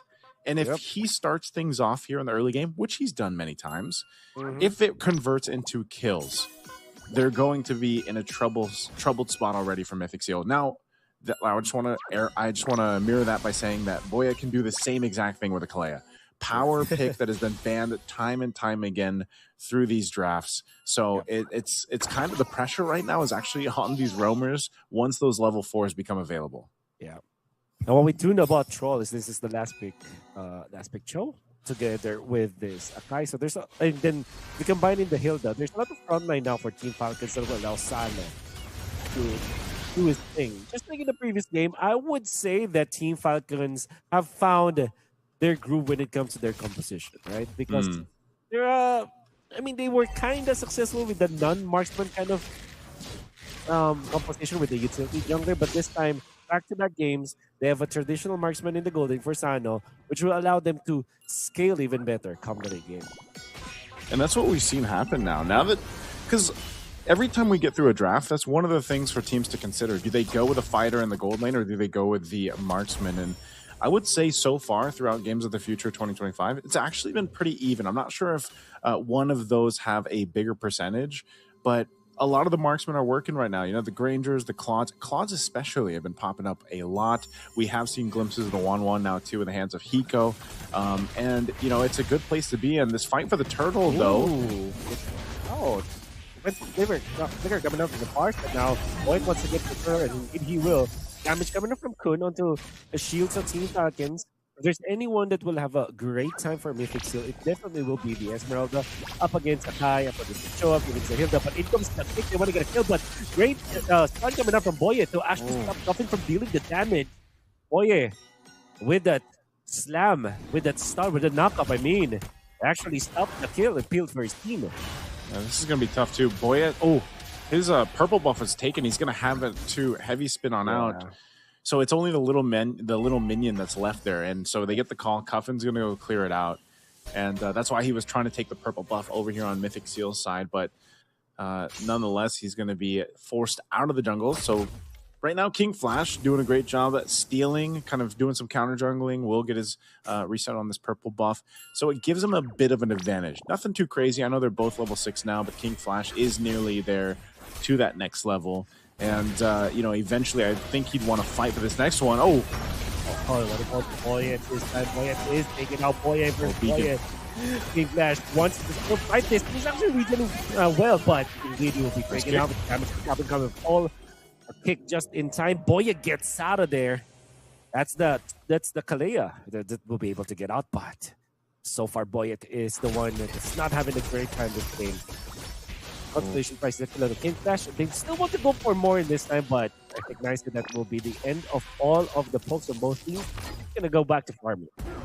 Yeah, and that's not fun for Boyet, you know? We got Boyet and Boye. That's right. So, but look at this pressure here. Ruby DD. But not gonna be enough.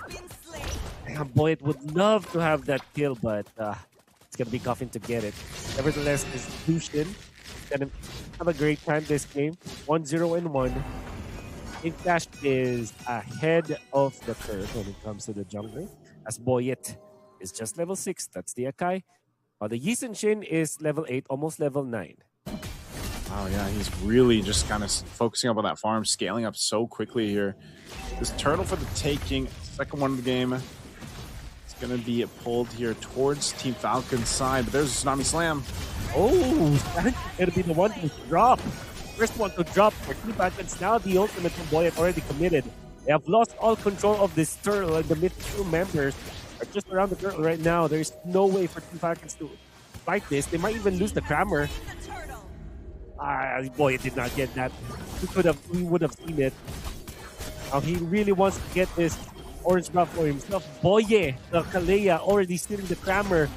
Boyet will have to pop the retribution, and that's indeed going to be the case. While King Flash is just pushing up top. A beautiful start for Mythic Seal in this game. Mythic Seal doing a great job of playing around their timings here. Especially with, like I said, it's kind of up to the roamers, and you see it. These Tsunami Slams or the kicks. So far, Troll actually hasn't been able to get a kick that's, you know, well converted for the team just yet. And Boyet is now in a position to just play catch up. And you could be the next target here. Oh, actually, it is the target. He will be taken out just as quickly. Mythic Seal might even pressure top lane with a push, but that will just transfer to the bottom lane. In comes the engage, though. The retaliation coming up from Team Falcons. They want to get the export in exchange for Sanji, and they will indeed get that escalator from the opposite side. Could not enough firepower to deal with 3 members of Team Falcons. At least Sanji's death will be avenged by Team Falcons. Basically, trading across the map happening right now. Team Falcons really just kind of banking once again on Sano to be online on this Claude once he gets those 3 items that he needs. But they don't want to keep losing the macro game here. You see they're going to go ahead and switch up towards the top side. It looks like they're just going to trade this, you know, top side turret for this bottom side one. And Team Falcons choosing to just go ahead and more lean towards more just being safe, right? Staying together, especially protecting Sano here. and letting that scaling happening. They also need to be able to deal with this kind of additional health bar that comes with the Esmeralda plus the X-Org throughout these team fights, and that's a little bit tougher to deal with, you know, until you have the proper itemization to help you with that. So this next turtle, last one of the game, comes up, both sides having one turtle each. We'll see if Team Falcons is actually going to contest it. Sano tried to join the last fight, but he was way too late to actually join it. And so he might actually just continue to put pressure here on the tier 2 on the top side of the map, but it is in check. But there's Sun Slam. Quick one with the Sanji to support it on the Hilda. Oh, he's not having a great time. Sano wants to go for the kill on a bit greedy. Can he dodge this one now? Yeah, he will. Has to pop the Purify for that. I believe that Blazing Duet is utilized just to clear out the minion wave up top, just for farming. Team Falcons have, I think, identified that they might not have enough of team fighting tools now. They just want to farm, as Mythic Seal is leading by 2,300. The items now available for Mythic Seal. Yeah, great lead here. Oof. Okay, they're still going to be fine. Great lead for Mythic Seal. And it's more or less the same thing every single fight, like you said. And if that target is pretty much always going to be Sanji, then why not? You know, if you can get a free kill off of it, it's basically just a tsunami slam into any of the setup that they want to go for, and you can convert that into kill after kill. Obviously, eventually, Sanji's not going to be worth, you know, too much, but eventually in the late game, that's their time for Team Falcons to bring it back. And as long as Sano doesn't die, that's the main component to making this work. Cuffin as well. Like, Cuffin is a big part of that, but right now with Mythic Seal's lead, they have control of the map, and they'll go ahead and start to take down some of the tier 2s here. But Team Falcons is trying to hold on to it, and they will. They'll lose about half health on that, but this is about all that Mythic Seal can do until the Lord is up, and I wouldn't be surprised if Team Falcons actually contests that first Lord. I don't think, you know, granted they're down this much gold, I don't think they just let it go either. So we'll see this potentially. Okay, Troll, good thing he doesn't get caught there, but they'll go ahead and just get that into place. Broken walls showing us some openings that could be there. No, Troll's going to be lifted up, actually. They want to commit on Sanji. This time, Sanji, 5th death on this Hilda. They want more. Mythic Steel popping the feathered airstrike to zone of the members of Team Falcons as they push the bottom lane. Fortunately for Team Falcons, they do have the wave clear. While that's happening, the Claude is pushing a little bit up top. It will be answered by Ruby really quite soon. It comes the pick coming up from Troll. Poyet is there. The damage, it's going to be enough. Senzu down for the count. Even Ruby BB, will lose the Pirata armor. Troll will be the exchange.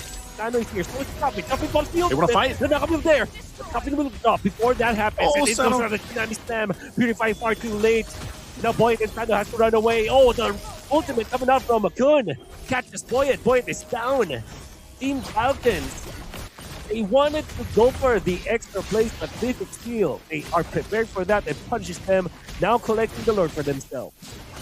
Yeah, that was a bit off because, you know, Team Falcons, you know, you saw Sano trying to join the fight, but he didn't have enough stacks, and that's, you know, not the fight that he wanted to take because not only didn't he have the stacks, but he also just now picked up the golden staff. So he's got his 3 items, so that's the power spike for the Claude. But unfortunately, they have so much ground to cover. Now that they're going to have to get ready for a defense push from that Lord when it eventually spawns here, Team Falcons, looking at the items, they still need some time to build up. Like I said, the 3-item trinity is there for Sano. That's great. But you need some more defensiveness, especially for Sanji, man. Sanji doesn't have much at all, right? He's got just, you know, pieces of items basically in place, which we see that a lot, but he's just getting taken out so quickly. You know, he's barely been able to play, barely been able to do anything with this Hilda other than die, you know, and that's not a place you want to be in.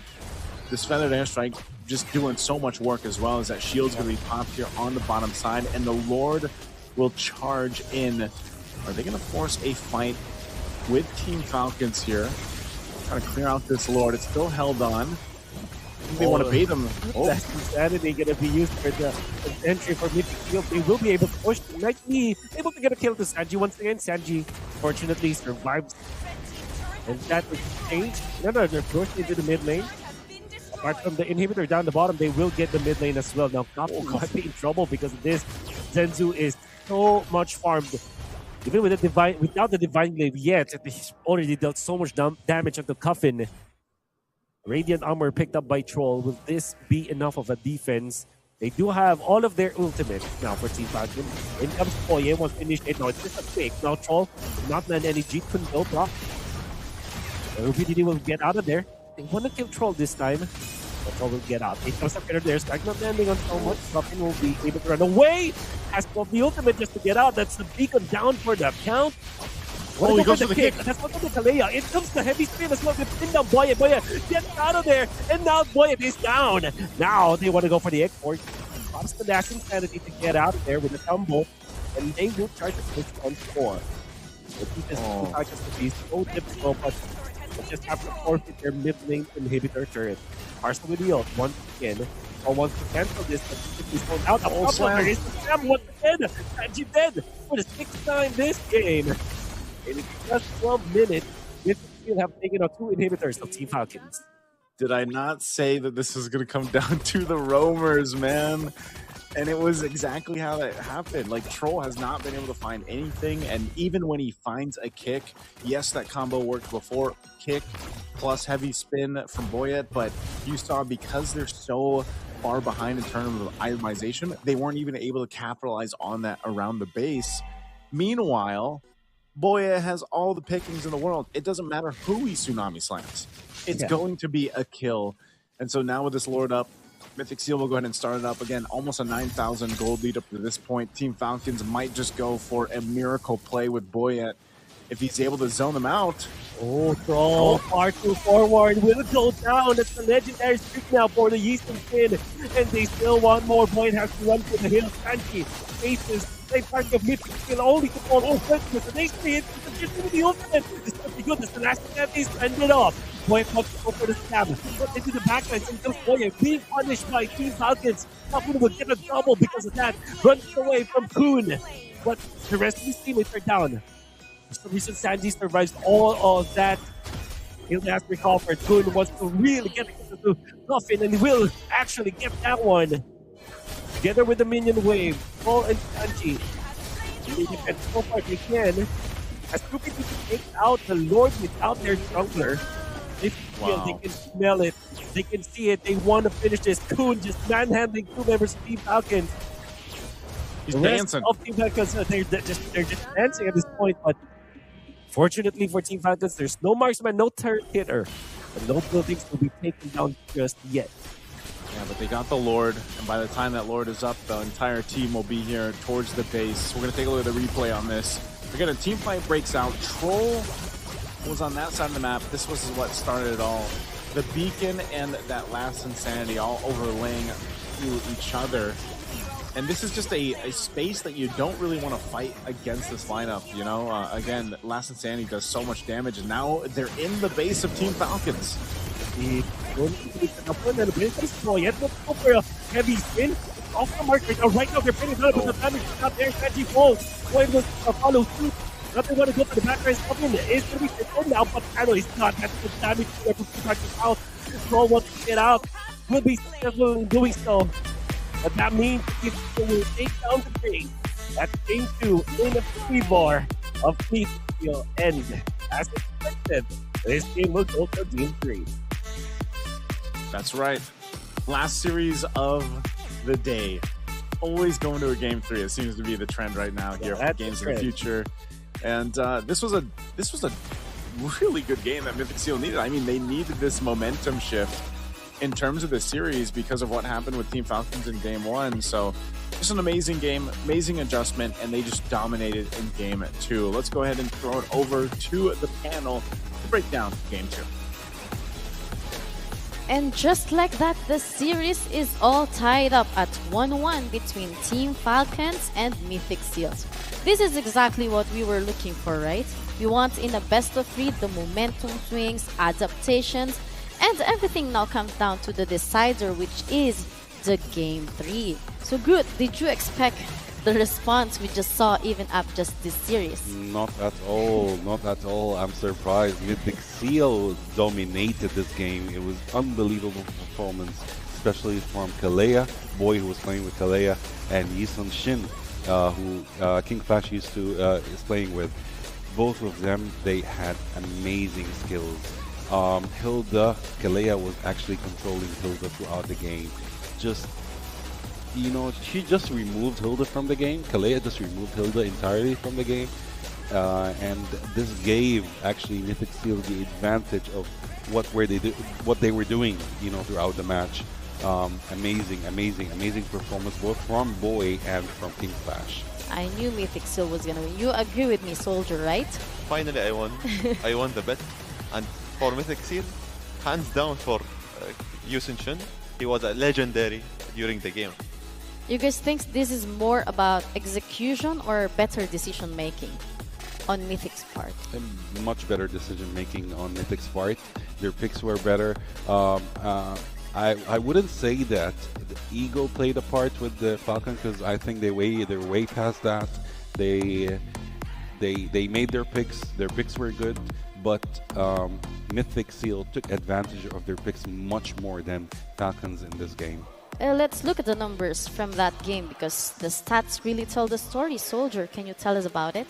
To be honest, Mythic, they dominate this game for them as a, like in the leaderboard, and for Falcon, like they get little too comfortable for it, and they didn't expecting the lose. Better than like Mythic Seal, like they dominate and they have the map control over the Falcon, over during the mid game, late game also the late game. Falcon, they are trying to resist the power of the Mythic, but Yusin was in the back having more damage, and Farsa by her skills totally dominating, and Falcon, they cannot resisting the damage from Mythic. That is very true. That is very true. What's the key number that the Falcon needs to fix going into Game 3? I believe they would just, take the games way more seriously than they did in the second match, because it clearly showed complete dominance from Mythic when it comes to Esmeralda, who was doing a lot of damage and taking a lot of damage. Farsa, who was actually doing a lot of burst damage that didn't give actually Falcon a chance to even breathe. As clearly, Yusun Shin, King Flash, is the MVP with 13 kills, 2 deaths, and 3 assists. And the entirety of Mythic Seal in the last match, they all did a great job. I wouldn't say one of them did the best job, but all of them did a great job, and this is what made them actually win this match. But I think for you, one more player stood out the most, correct, Groot? Yes, to me it was Boy, actually. Boy with Kalea, he is the key. He is the winning key, actually. You were rooting for Kalea, yes? Yeah. How about you, Soldier? Do you agree that it's King Flash? Nah, King Flash was dominating, but don't forget about Farsa. Farsa was a hidden piece for the team Mythic. True. She was doing a magical damage for the team fights, and she was the team fight setup. She was setting the team fights. King Flash was coming from behind, and he's clearing all the pieces, little pieces in during the fight. Yeah, that is very true. We were talking earlier about keeping the momentum of the game. And in Game 1, it was Team Falcon. Now it's Mythic Seal. Do you think the momentum shifted to Mythic Seal now? And do you think Falcon will not have a chance anymore? For me, Team Falcons, they got too comfortable. They see we win one first match, no problem. We can little bit having comfortable season, and we will see we are testing the waters with Mythic Seal. But Mythic Seal they surprised, it's a Santa Claus look, surprised. Yeah. And they won the game, and it was 18-7, totally one-sided it was. And we can say that both cards has been shown because they are tied 1-1. So what do you think will be different going into Game 3? To be honest, for Game 3, Team Falcons, they need to come back as a team fight structure, team fight setup, as we saw in the first game. And for Mythic Seal, if they continue in the same rhythm and the same momentum they have now, they can win against Team Falcon, and they can have 2-1 for them. Do you agree, Groot? Yeah, I totally agree with him. I totally agree with Soldier. And I believe it's time for Team Falcon to take things seriously, because Mythic Seal is not what you actually think they are. Yeah, we didn't expect that. Yeah, they're not what you think they are. So you need to amp up, and show us your real skills, Team Falcons, if you're actually willing to actually win this match. Yes, that is right. And I think this they're just getting ready the sets, but we will be back in a short break for more actions. Abu Dhabi and UAE at the moment seems to be the epicenter of autonomous, robotics, and many other activities.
Running a business doesn't have to be complicated. At Solutions Plus, we provide a tailored combination of consulting, business process outsourcing, and technology solutions, from digital to finance, procurement, HR, ESG, and integrated facilities management. We take care of it all, letting you focus on success. Partner with Solutions Plus and take your business to the next level.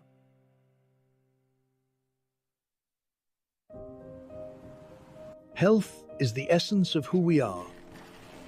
M42 is a global health champion harnessing the power of artificial intelligence, technology and genomics to transform healthcare systems and ensure that everyone, everywhere, has access to the care they need. Our dedication to health knows no borders, and we serve with the belief that health is not a privilege. It is a universal right. What if the spaces between us could disappear? And one move makes all the difference. Sometimes it feels like bonds growing stronger across any distance. When the spaces between us disappear, beautiful things happen. Looking for car, health or home insurance? Don't waste hours calling around. At insurancemarket.ae, I bring you quotes from the UAE's top insurers in seconds. Compare, choose and buy instantly, all in one place. Over 200,000 policyholders already trust us with a 4.8-star rating. Join them today. Insurancemarket.ae, where insurance gets smarter. Insurancemarket.ae. Energy is life. And today, life is happening in two worlds, physical and digital. In Abu Dhabi, where source energy powers innovation, a new kind of energy rises. An energy that unites worlds through intention and action. Where physical skills meet digital mastery, and next generation of champions are born. This is where talent meets technology. Where strength meets strategy. Where energy amplifies through action and powers the future. The games of the future, powered by ADNOC.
Wait, yo.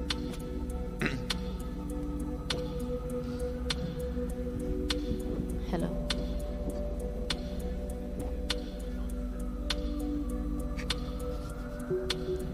But we are 1 minute away.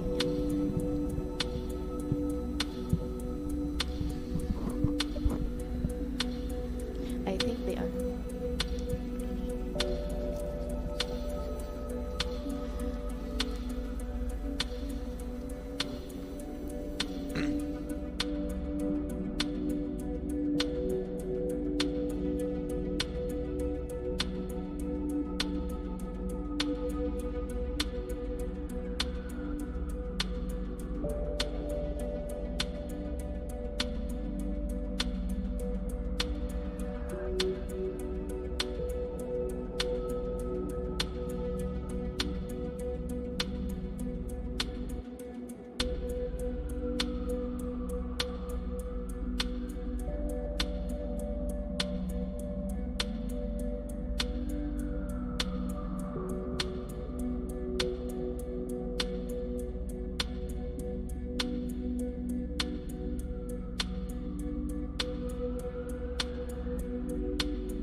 Welcome everyone, and since of course the draft picks have started already, so we will start immediately with of course Team Falcon having banned in the first ban phase Basha, Lancelot, and Yisun Shin, and from Team Mythical Seal we have Uranus, Yuzong, and Kalea. As for the picks for Team Falcon, we have the first pick, which is Eve, second pick Arlott, and third pick Fredrin. As for Team Mythic Seal, we have first pick as Esmeralda, Farsa, and Hayabusa. Yeah. And of course the fourth ban, which is the second ban phase, and the fourth ban for Team Mythic Seal is Hilda. Although Hilda was actually an easy counter for the last match. On the other hand, they still banned her, so which is very surprising. What do you expect the fourth ban is going to be for Team Falcon? Soldier? For Team Falcon, it's gonna be maybe Grok, or maybe you can see Labu Labu, Ruby. That's like usable bans. For a Team Falcons, we have like 10 seconds left for the ban. Oh, it was Labu Labu.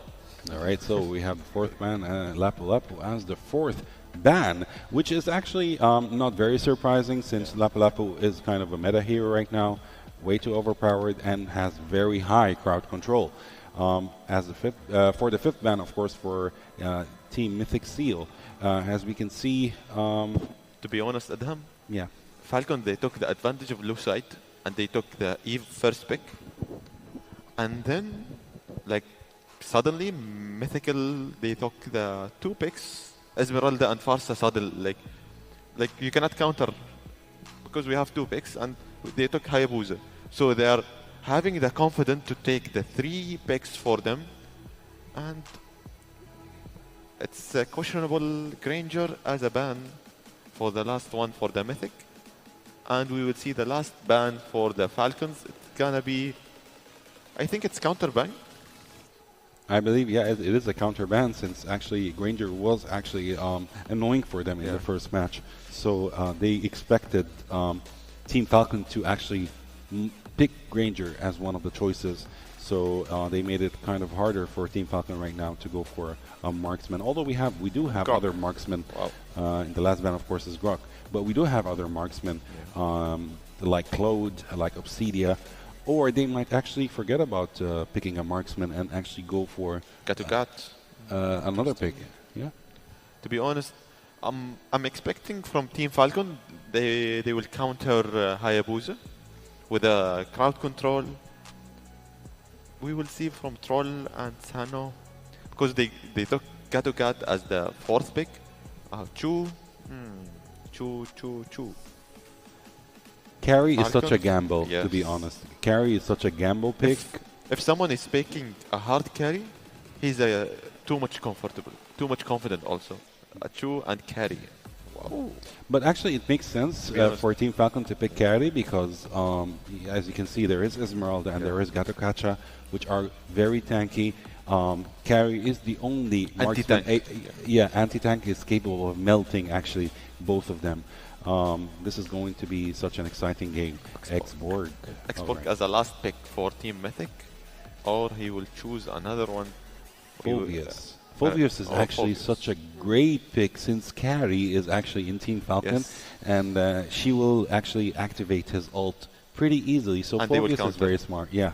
At this point, I think Mythic is dictating the pace right now. Yes. Mythic is countering the Team Falcons one by one, but Team Falcons, they are trying to play on the, you know, the ABC or the book of the Mobile Legend. Yes. They are trying to play it like if they have tanks, we will choose anti-tanks. If they have like mages, we will try to play on the front line, and we will focus on the front line more than back lines. I actually have a concern, just one concern with one of Falcon's picks, which is Chu. This is my only concern. The other picks are actually good. This is my concern. Chu might not be the best pick. It is a good pick, but might not be the best pick. As for Mythic Seal, I believe all the picks are actually good, but the remaining 30%, which is skills, is the thing that remains right now. This is the game 3, and this is tied 1-1. This game decides everything. Yeah. So one team moves on, and one team goes home. Yeah. Okay, the draft is locked. Teams are ready. Take it away, Custers. 5 seconds till the enemy reaches the battlefield. Smash them. And we're jumping into the very last game of the evening here. It's come down to a game 3. Just like our previous days, where always the last series tends to go to a game 3, and we wouldn't have it any other way. Again, tournament lives on the line with this one in this best of 3. Will it be Team Falcons or Mythic Seal? Very interesting drafts that we've had throughout the series so far, Wolf. And once again, you have to go ahead and take note of how good the junglers have been, but also the roams, right? The roams have been integral for this series, and it's going to be the same this time around. Troll getting another shot at the Cho. Boya this time on the Gatokacha. How do you like the rest of the lineups, though, for both spots here? Yeah, I like the fact that Team Falcons just went to the all reliable Fredrin Arlet with the Troll and the carry and the Marksman Gold Lane. And then for Mythic Seal, they will pick up this Phobius. But this time, now, I think that they have set up a good game for this Esmeralda. There are so many ways for Esmeralda to survive this game. I think the only threat here is the carry. And then they do have the Gatokacha with the Arta, which is also the longest. I think that both teams have just stuck through with their playstyle, with their comfort playstyle. They're either gold laners here for Mythic Seal, while the balance lineup is there for Team Falcons. Yeah. Interesting to see a Phobius, by the way. We haven't seen him much at all in the past in the group stages. So, I think that you usually combo it up with maybe a Guinevere or an additional knockup, but I guess with the presence of Esmeralda that can always be picked up anytime during the draft, you can see that some people will just maybe last the focus at first. You can really set up a good game like that. But it was a turn of fight. Mythic Seal are actually controlling this turn of fight very earlier on, and Kun actually only have a minute of Boyan is underdressed now. He's actually dashing forward. Wants to put the faces up, get the retribution up. Boyan receives a face after Pink Flash actually taken out. Team Falcons is really good coupling. But the ultimate cancels it, but he will be safe. The damage has been done. Boyan is out. Extremely control. Boyan might be the next one, but the dash and the Cyclone Line, they're gonna be safe. What a dream scenario for Team Falcons in there. Yeah, what a fight, you know? I feel like that's been how the series has gone. I'm not sure if they're still going to go for Kun here. Do they really want to do this in a 2v1? A Feathered Airstrike will be dropped down. I think they just, they're going to back off from this. They have to. I mean, you're not going to kill the Phobius. Yeah, and so, yeah, Team Falcons able to get the first turtle of the game. I'm not sure. I was thinking if Troll was going to go for that kick or not, but again, maybe better to hold it off. But this is what King Flash has been doing throughout the series. You know, if he sees an opening to take a buff, he'll do it. And he's got kind of this advantage right now with Hayabusa. Yes, he died in the last fight, but his whole concern is to go ahead and scale up as quickly as possible right now, that early to mid-game power that the Hayabusa brings to the table.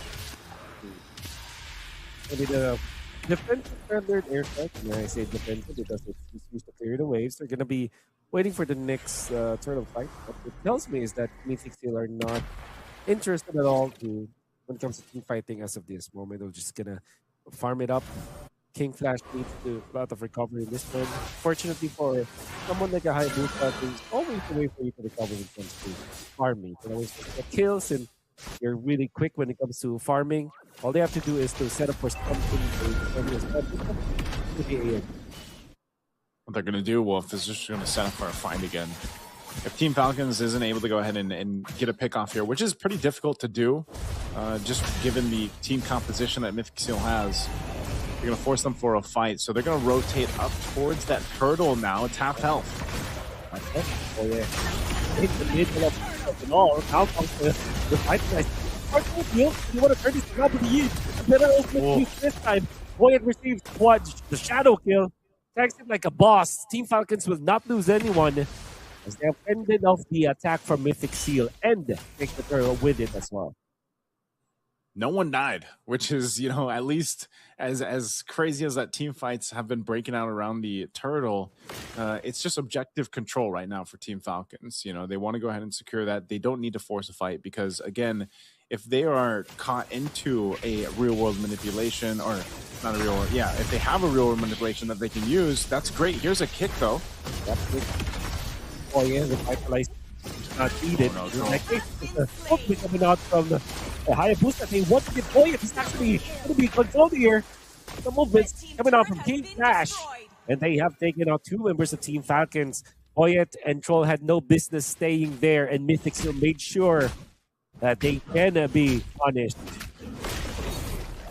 This is what I was talking about, scaling, though. You know, in the Hayabusa, you get a double kill for King Flash. He's already been all over the map. So he's going to continue that. And, you know, that's why for Team Falcons, like I was saying, they can fight around the objectives and secure them. That's great. But hopefully when they break out into those team fights, they're able to actually convert. And part of that is, once again, the strategy for Team Falcons for the majority of the series and their games is usually to play into Sano.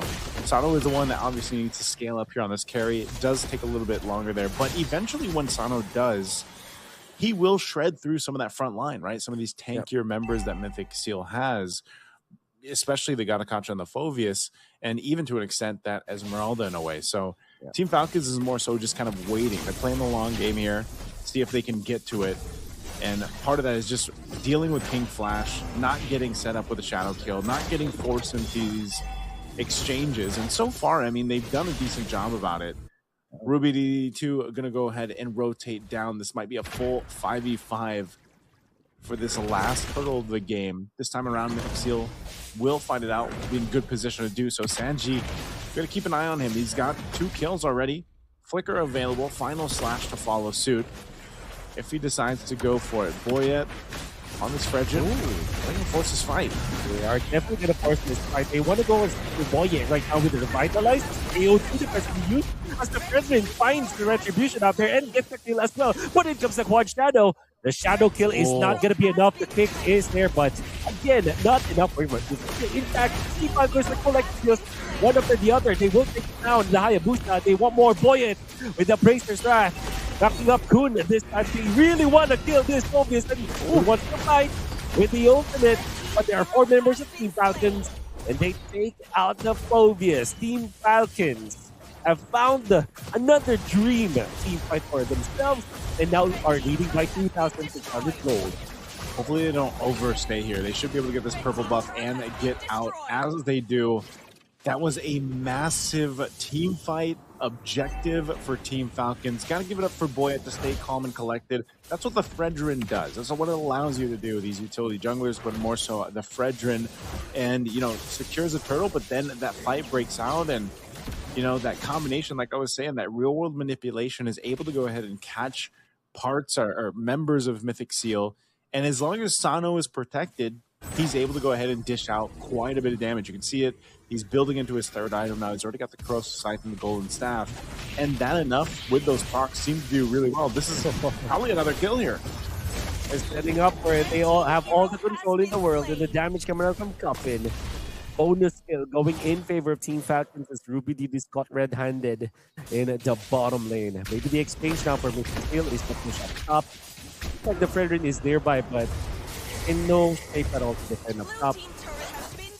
Team Falcons will answer now with a potential push in the bottom lane themselves. Yeah, they should be able to get this tier 2 down. Sano working through it really quickly.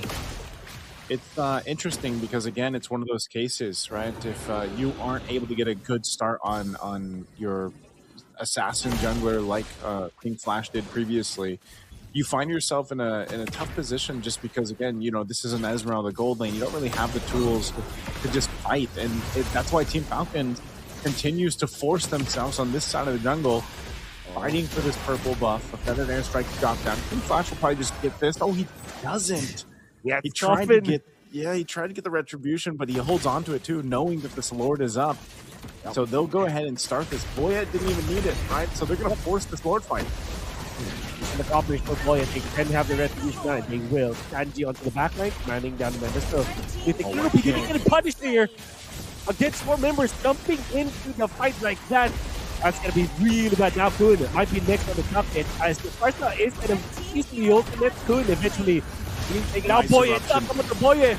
Now they will get the kill on Boye. No, that's the AOG, but the damage has been done. Boye keeps himself safe.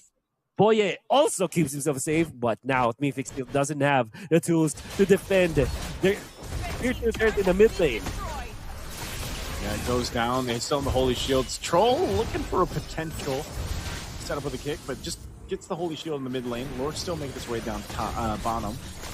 But right now, Team Falcons feeling very confident with this lead, almost 7,000 gold. It just seems like every single team fight that breaks out, Wolf, they don't lose anybody. Everybody's fine. Everybody's chill. They know their positioning really well with this composition, and they're forcing a Mythic Seal to respond half the time here. So the Lord goes down with that shield, but they still have these waves pushing in on all 3 lanes. Are they going to go for it again? Yeah, they want to go for Ruby this time. And it is like off the mark. Only gone to 90 this time. Ruby is not going to survive. Hey, really ultimate as well. They have taken out food. Now the shadow kill. They want to kill a Boyet, but Boyet will go down. That's going to be King Flash to get out of there. Bonus kill for themselves. They have defended the bottom lane. Now the mid lane is the next target. In comes the Hayabusa once again. Boyet needs to run away. He's coming up from Team Falcons with a fresh new wave of minions in that mid lane. They are able to take it. Bottom lane is the next target for Team Falcons. As he goes down, Coffin Snow has to get away. Mythic Seal with Fend of the Storm. Team Falcons has to back out fully. Ooh. I don't know, Wolf. I don't know. I mean, I get that they wanted that that bottom base turret, but, you know, taking the turret shot and then knowing that a Farce is across from you and that Feathered Airstrike can, you know, most likely cap you out, and that's what happened to Sanji. So they stayed a little bit too long after, you know, playing into that base. Would have liked to see Team Falcons just take that mid turret and notice that, okay, we shouldn't risk it here. Again, this is an elimination game in this game 3. Whichever team loses this will go home, be out of Games of the Future 2025. And whichever team wins will move forward. And I believe their opponent waiting for them is ADNOC. That's right. From Indonesia. So right now, can Mythic Seal make a miracle happen? They need to take out Sano. Some way, somehow, they have to get to Sano. And Sano picking up the Malefic Gun is just going to give him more space to work with now. That's one of the weak points of carry, is that range that you have to work with. But now, a little bit extra range with that Malefic Gun picked up. Lord's coming up here in about 5 seconds. And with the expanding rivers, everyone will get there just in time. See what Troll's going to do. Troll might get spotted out. On that side of the jungle, actually, they're going to go for Troll. Potentially, they do spot out. They're just going to blitz this Lord. Yeah, we just got to blitz it. They do have all the tools to do it. Barca have the predators. That's going to be enough. Boy, getting belted down. But the 4 members of Team Falcons, they want more. They want to get a kill. They comes the kick. They found the Hayabusa. And Mythic Steel will lose 2 of their heroes. despite giving up the Lord already. Now Team Falcons, 5 versus 3. They're feeling it. Ruby needs the next target to find us. Dash connect. The Storm that was thrown away, but he cannot. Not the damage to Team Falcons. He's out. Densu will go for the better. There's like this tremendous, but there are 2 remaining minions in a fresh set of minions in the mid lane. E with the ultimate. Once they're gonna kill the Coon. Boye is back. They want to defend with this one. The Lord to push now. Boye in trouble. Boye down. How Coon might be next. They're looking for the kill. The Flobby's that kick is there. And now Boye with the taunt nails down the Hayabusa. They take him down in the base as well. Team Falcons have eliminated Mythic Steel. And there you have it. Game 3. You can see the celebration there from Team Falcons. Feeling good about their performance there. A little shaky throughout the series here and there, but man, what an adjustment that they needed. Again, a great showcase of just staying calm and collected. I know even, like I said, for Boya there on the Fredrin, making things happen, but just the team as a whole, man, playing together synergistically to come together. And also for Troll. GG's to Troll. He wanted to go again on the show, and he ends up having a phenomenal game to set things up. And like I said, a lot of times, man, you got to look at the roamers on how they set things up for their team from the early to mid game. And that was phenomenal. I think that's going to be it for me and Wolf here, guys, for the cast. We're going to throw it over on stage. Time, though. Abu Dhabi, make some noise to your winning team, Team Falcon! Come over here, guys. What a performance. This is incredible, right? You are now officially in the quarterfinals of the competition. What's your name? Troll. Troll. Listen, you guys fell through, right, in the kind of second round, and you came back up. Walk me through the kind of game plan. What were you guys kind of experiencing in the second round that you recovered from in the last round? We just made a few mistakes in the second round and we reset in the break time. Amazing. If you have, and I know that you have a lot of fans, especially in Saudi Arabia right now, what would you like to tell them? Thank you for supporting me. Listen, what's now the plan in the quarterfinals? What's the mindset like? What do you guys have prepared for us? You will see in the tournament. Okay, we're gonna see. You are a step closer to get this trophy right here and a massive prize pool presented by the Games of the Future. Team Falcon representing Saudi Arabia. Everybody make some noise one time. Thank you for joining us here on stage. You guys have been incredible, and see you tomorrow.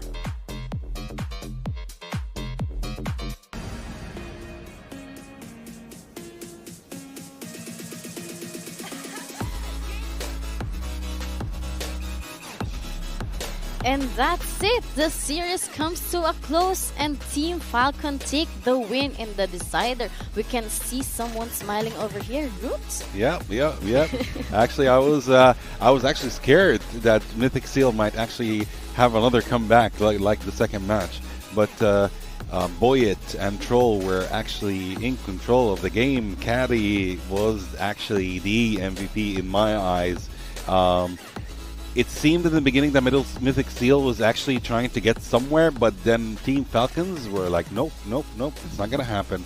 And yeah, although actually Mythic Seal they picked counters to most of the heroes in Falcon, but Falcon were like, even if you pick your counters, it's not gonna work out for us. This is exactly how we want to end the day one. Yeah.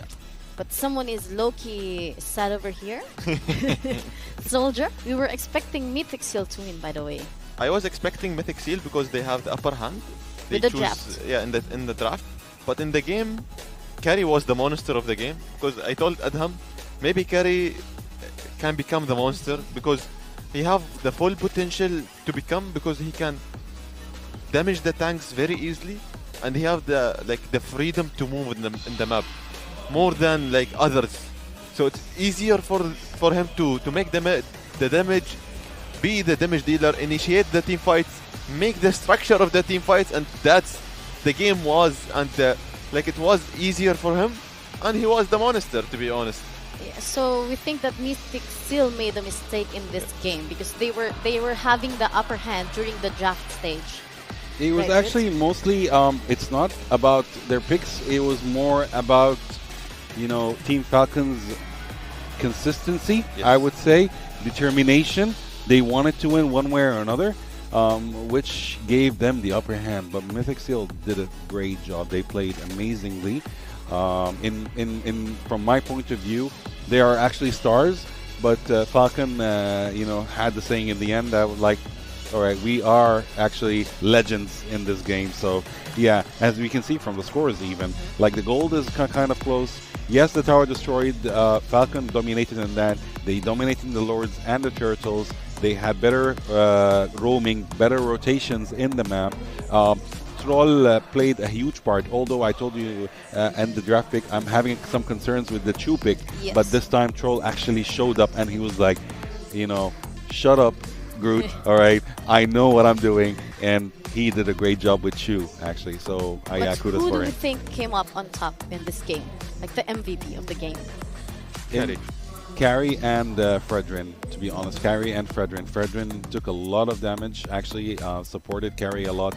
But Troll, of course, with Chew, he is the MVP. I'm sorry that I had You concerns. were worried about Chew. Yeah. The knocks he was doing. Yeah, the knocks we were doing. The flips. And he was giving actually Carry the free kill, Just every take it. single time. Yeah, just take the kill, So, Double it for the next person. Take it. Yes, exactly. Take it and go. All right. So I'm very proud of Troll in this match. He had 4 kills, 3 deaths, and 9 assists. So for the quarterfinals tomorrow. Yes, tomorrow so excited. Yes, we are having the powerhouse. We have there RRQ Hoshi, Aurora Gaming will be there, and Onyx. And of course, everyone who won today, they will be advancing to the quarterfinals. Exactly. So the first match is going to be RRQ Hoshi facing John Feng. And of course, Aurora Gaming is going to face Versatime for the second match. Aurora Gaming PH is going to face Team Spirit. Wow. This is going to be one hard match. And of course, Onyx is facing Team Falcons. Wow. So tomorrow's matches are going to be crazy, actually. The last match is going to be crazy. Falcons versus Onyx. Versus Onyx. Yeah. This is going to be one crazy match. And to our live viewers, they need to stay tuned tomorrow because the fight will start at 12 p.m. UAE time. Wow. So the first game will be powerhouse as well. We have RRQ Hoshi versus Zhao Feng. Yeah. DYFG. DYFG. Okay, but of course we want to again congratulate the winning team, Team Falcons, for this very much entertaining last game. It was 2-1. It was back and forth. It was a long game, but it was very good. To be honest, I like the play style of Falcons. They get little too comfortable in the second game. That's why they lost.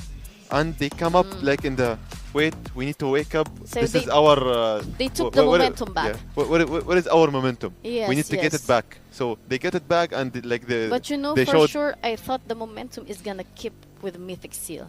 I thought that this is the last we will see of Team Falcon for this Games of the Future Abu Dhabi 2025. This one, it depends on the experience. Stage experience and tournament experience. Team Falcons have more tournament experience than Mythic Seal. Yeah. That's why they come up and like they restore their momentum like fast. But still, kudos to them. Yeah. It was 2-1. They still hold up themselves against Team Falcon, which is a powerhouse. That is very true. And hard luck, of course, to all the teams that actually participated today and lost. You guys are rising stars. You've done great also. And special thanks also to Wolf and Naisu for their commentation. Yes, they did a great job keeping this venue alive. You know, the fans were just hype. Yeah, definitely. They were vibing. Definitely. And we're excited for tomorrow's matches. Can't wait until tomorrow. Okay, thank you everyone. And again, from all of us here on the desk, we will be seeing you again tomorrow for more. See you tomorrow.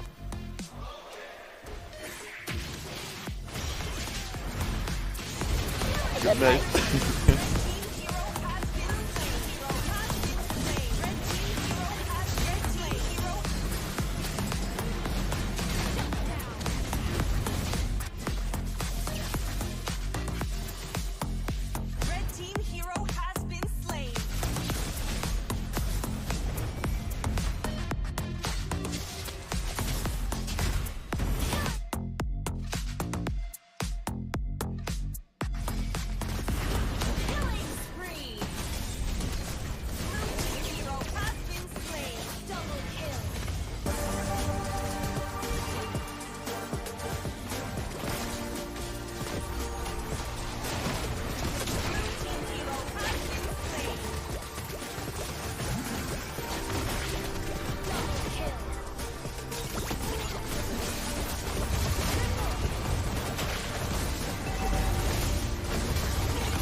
not about their picks.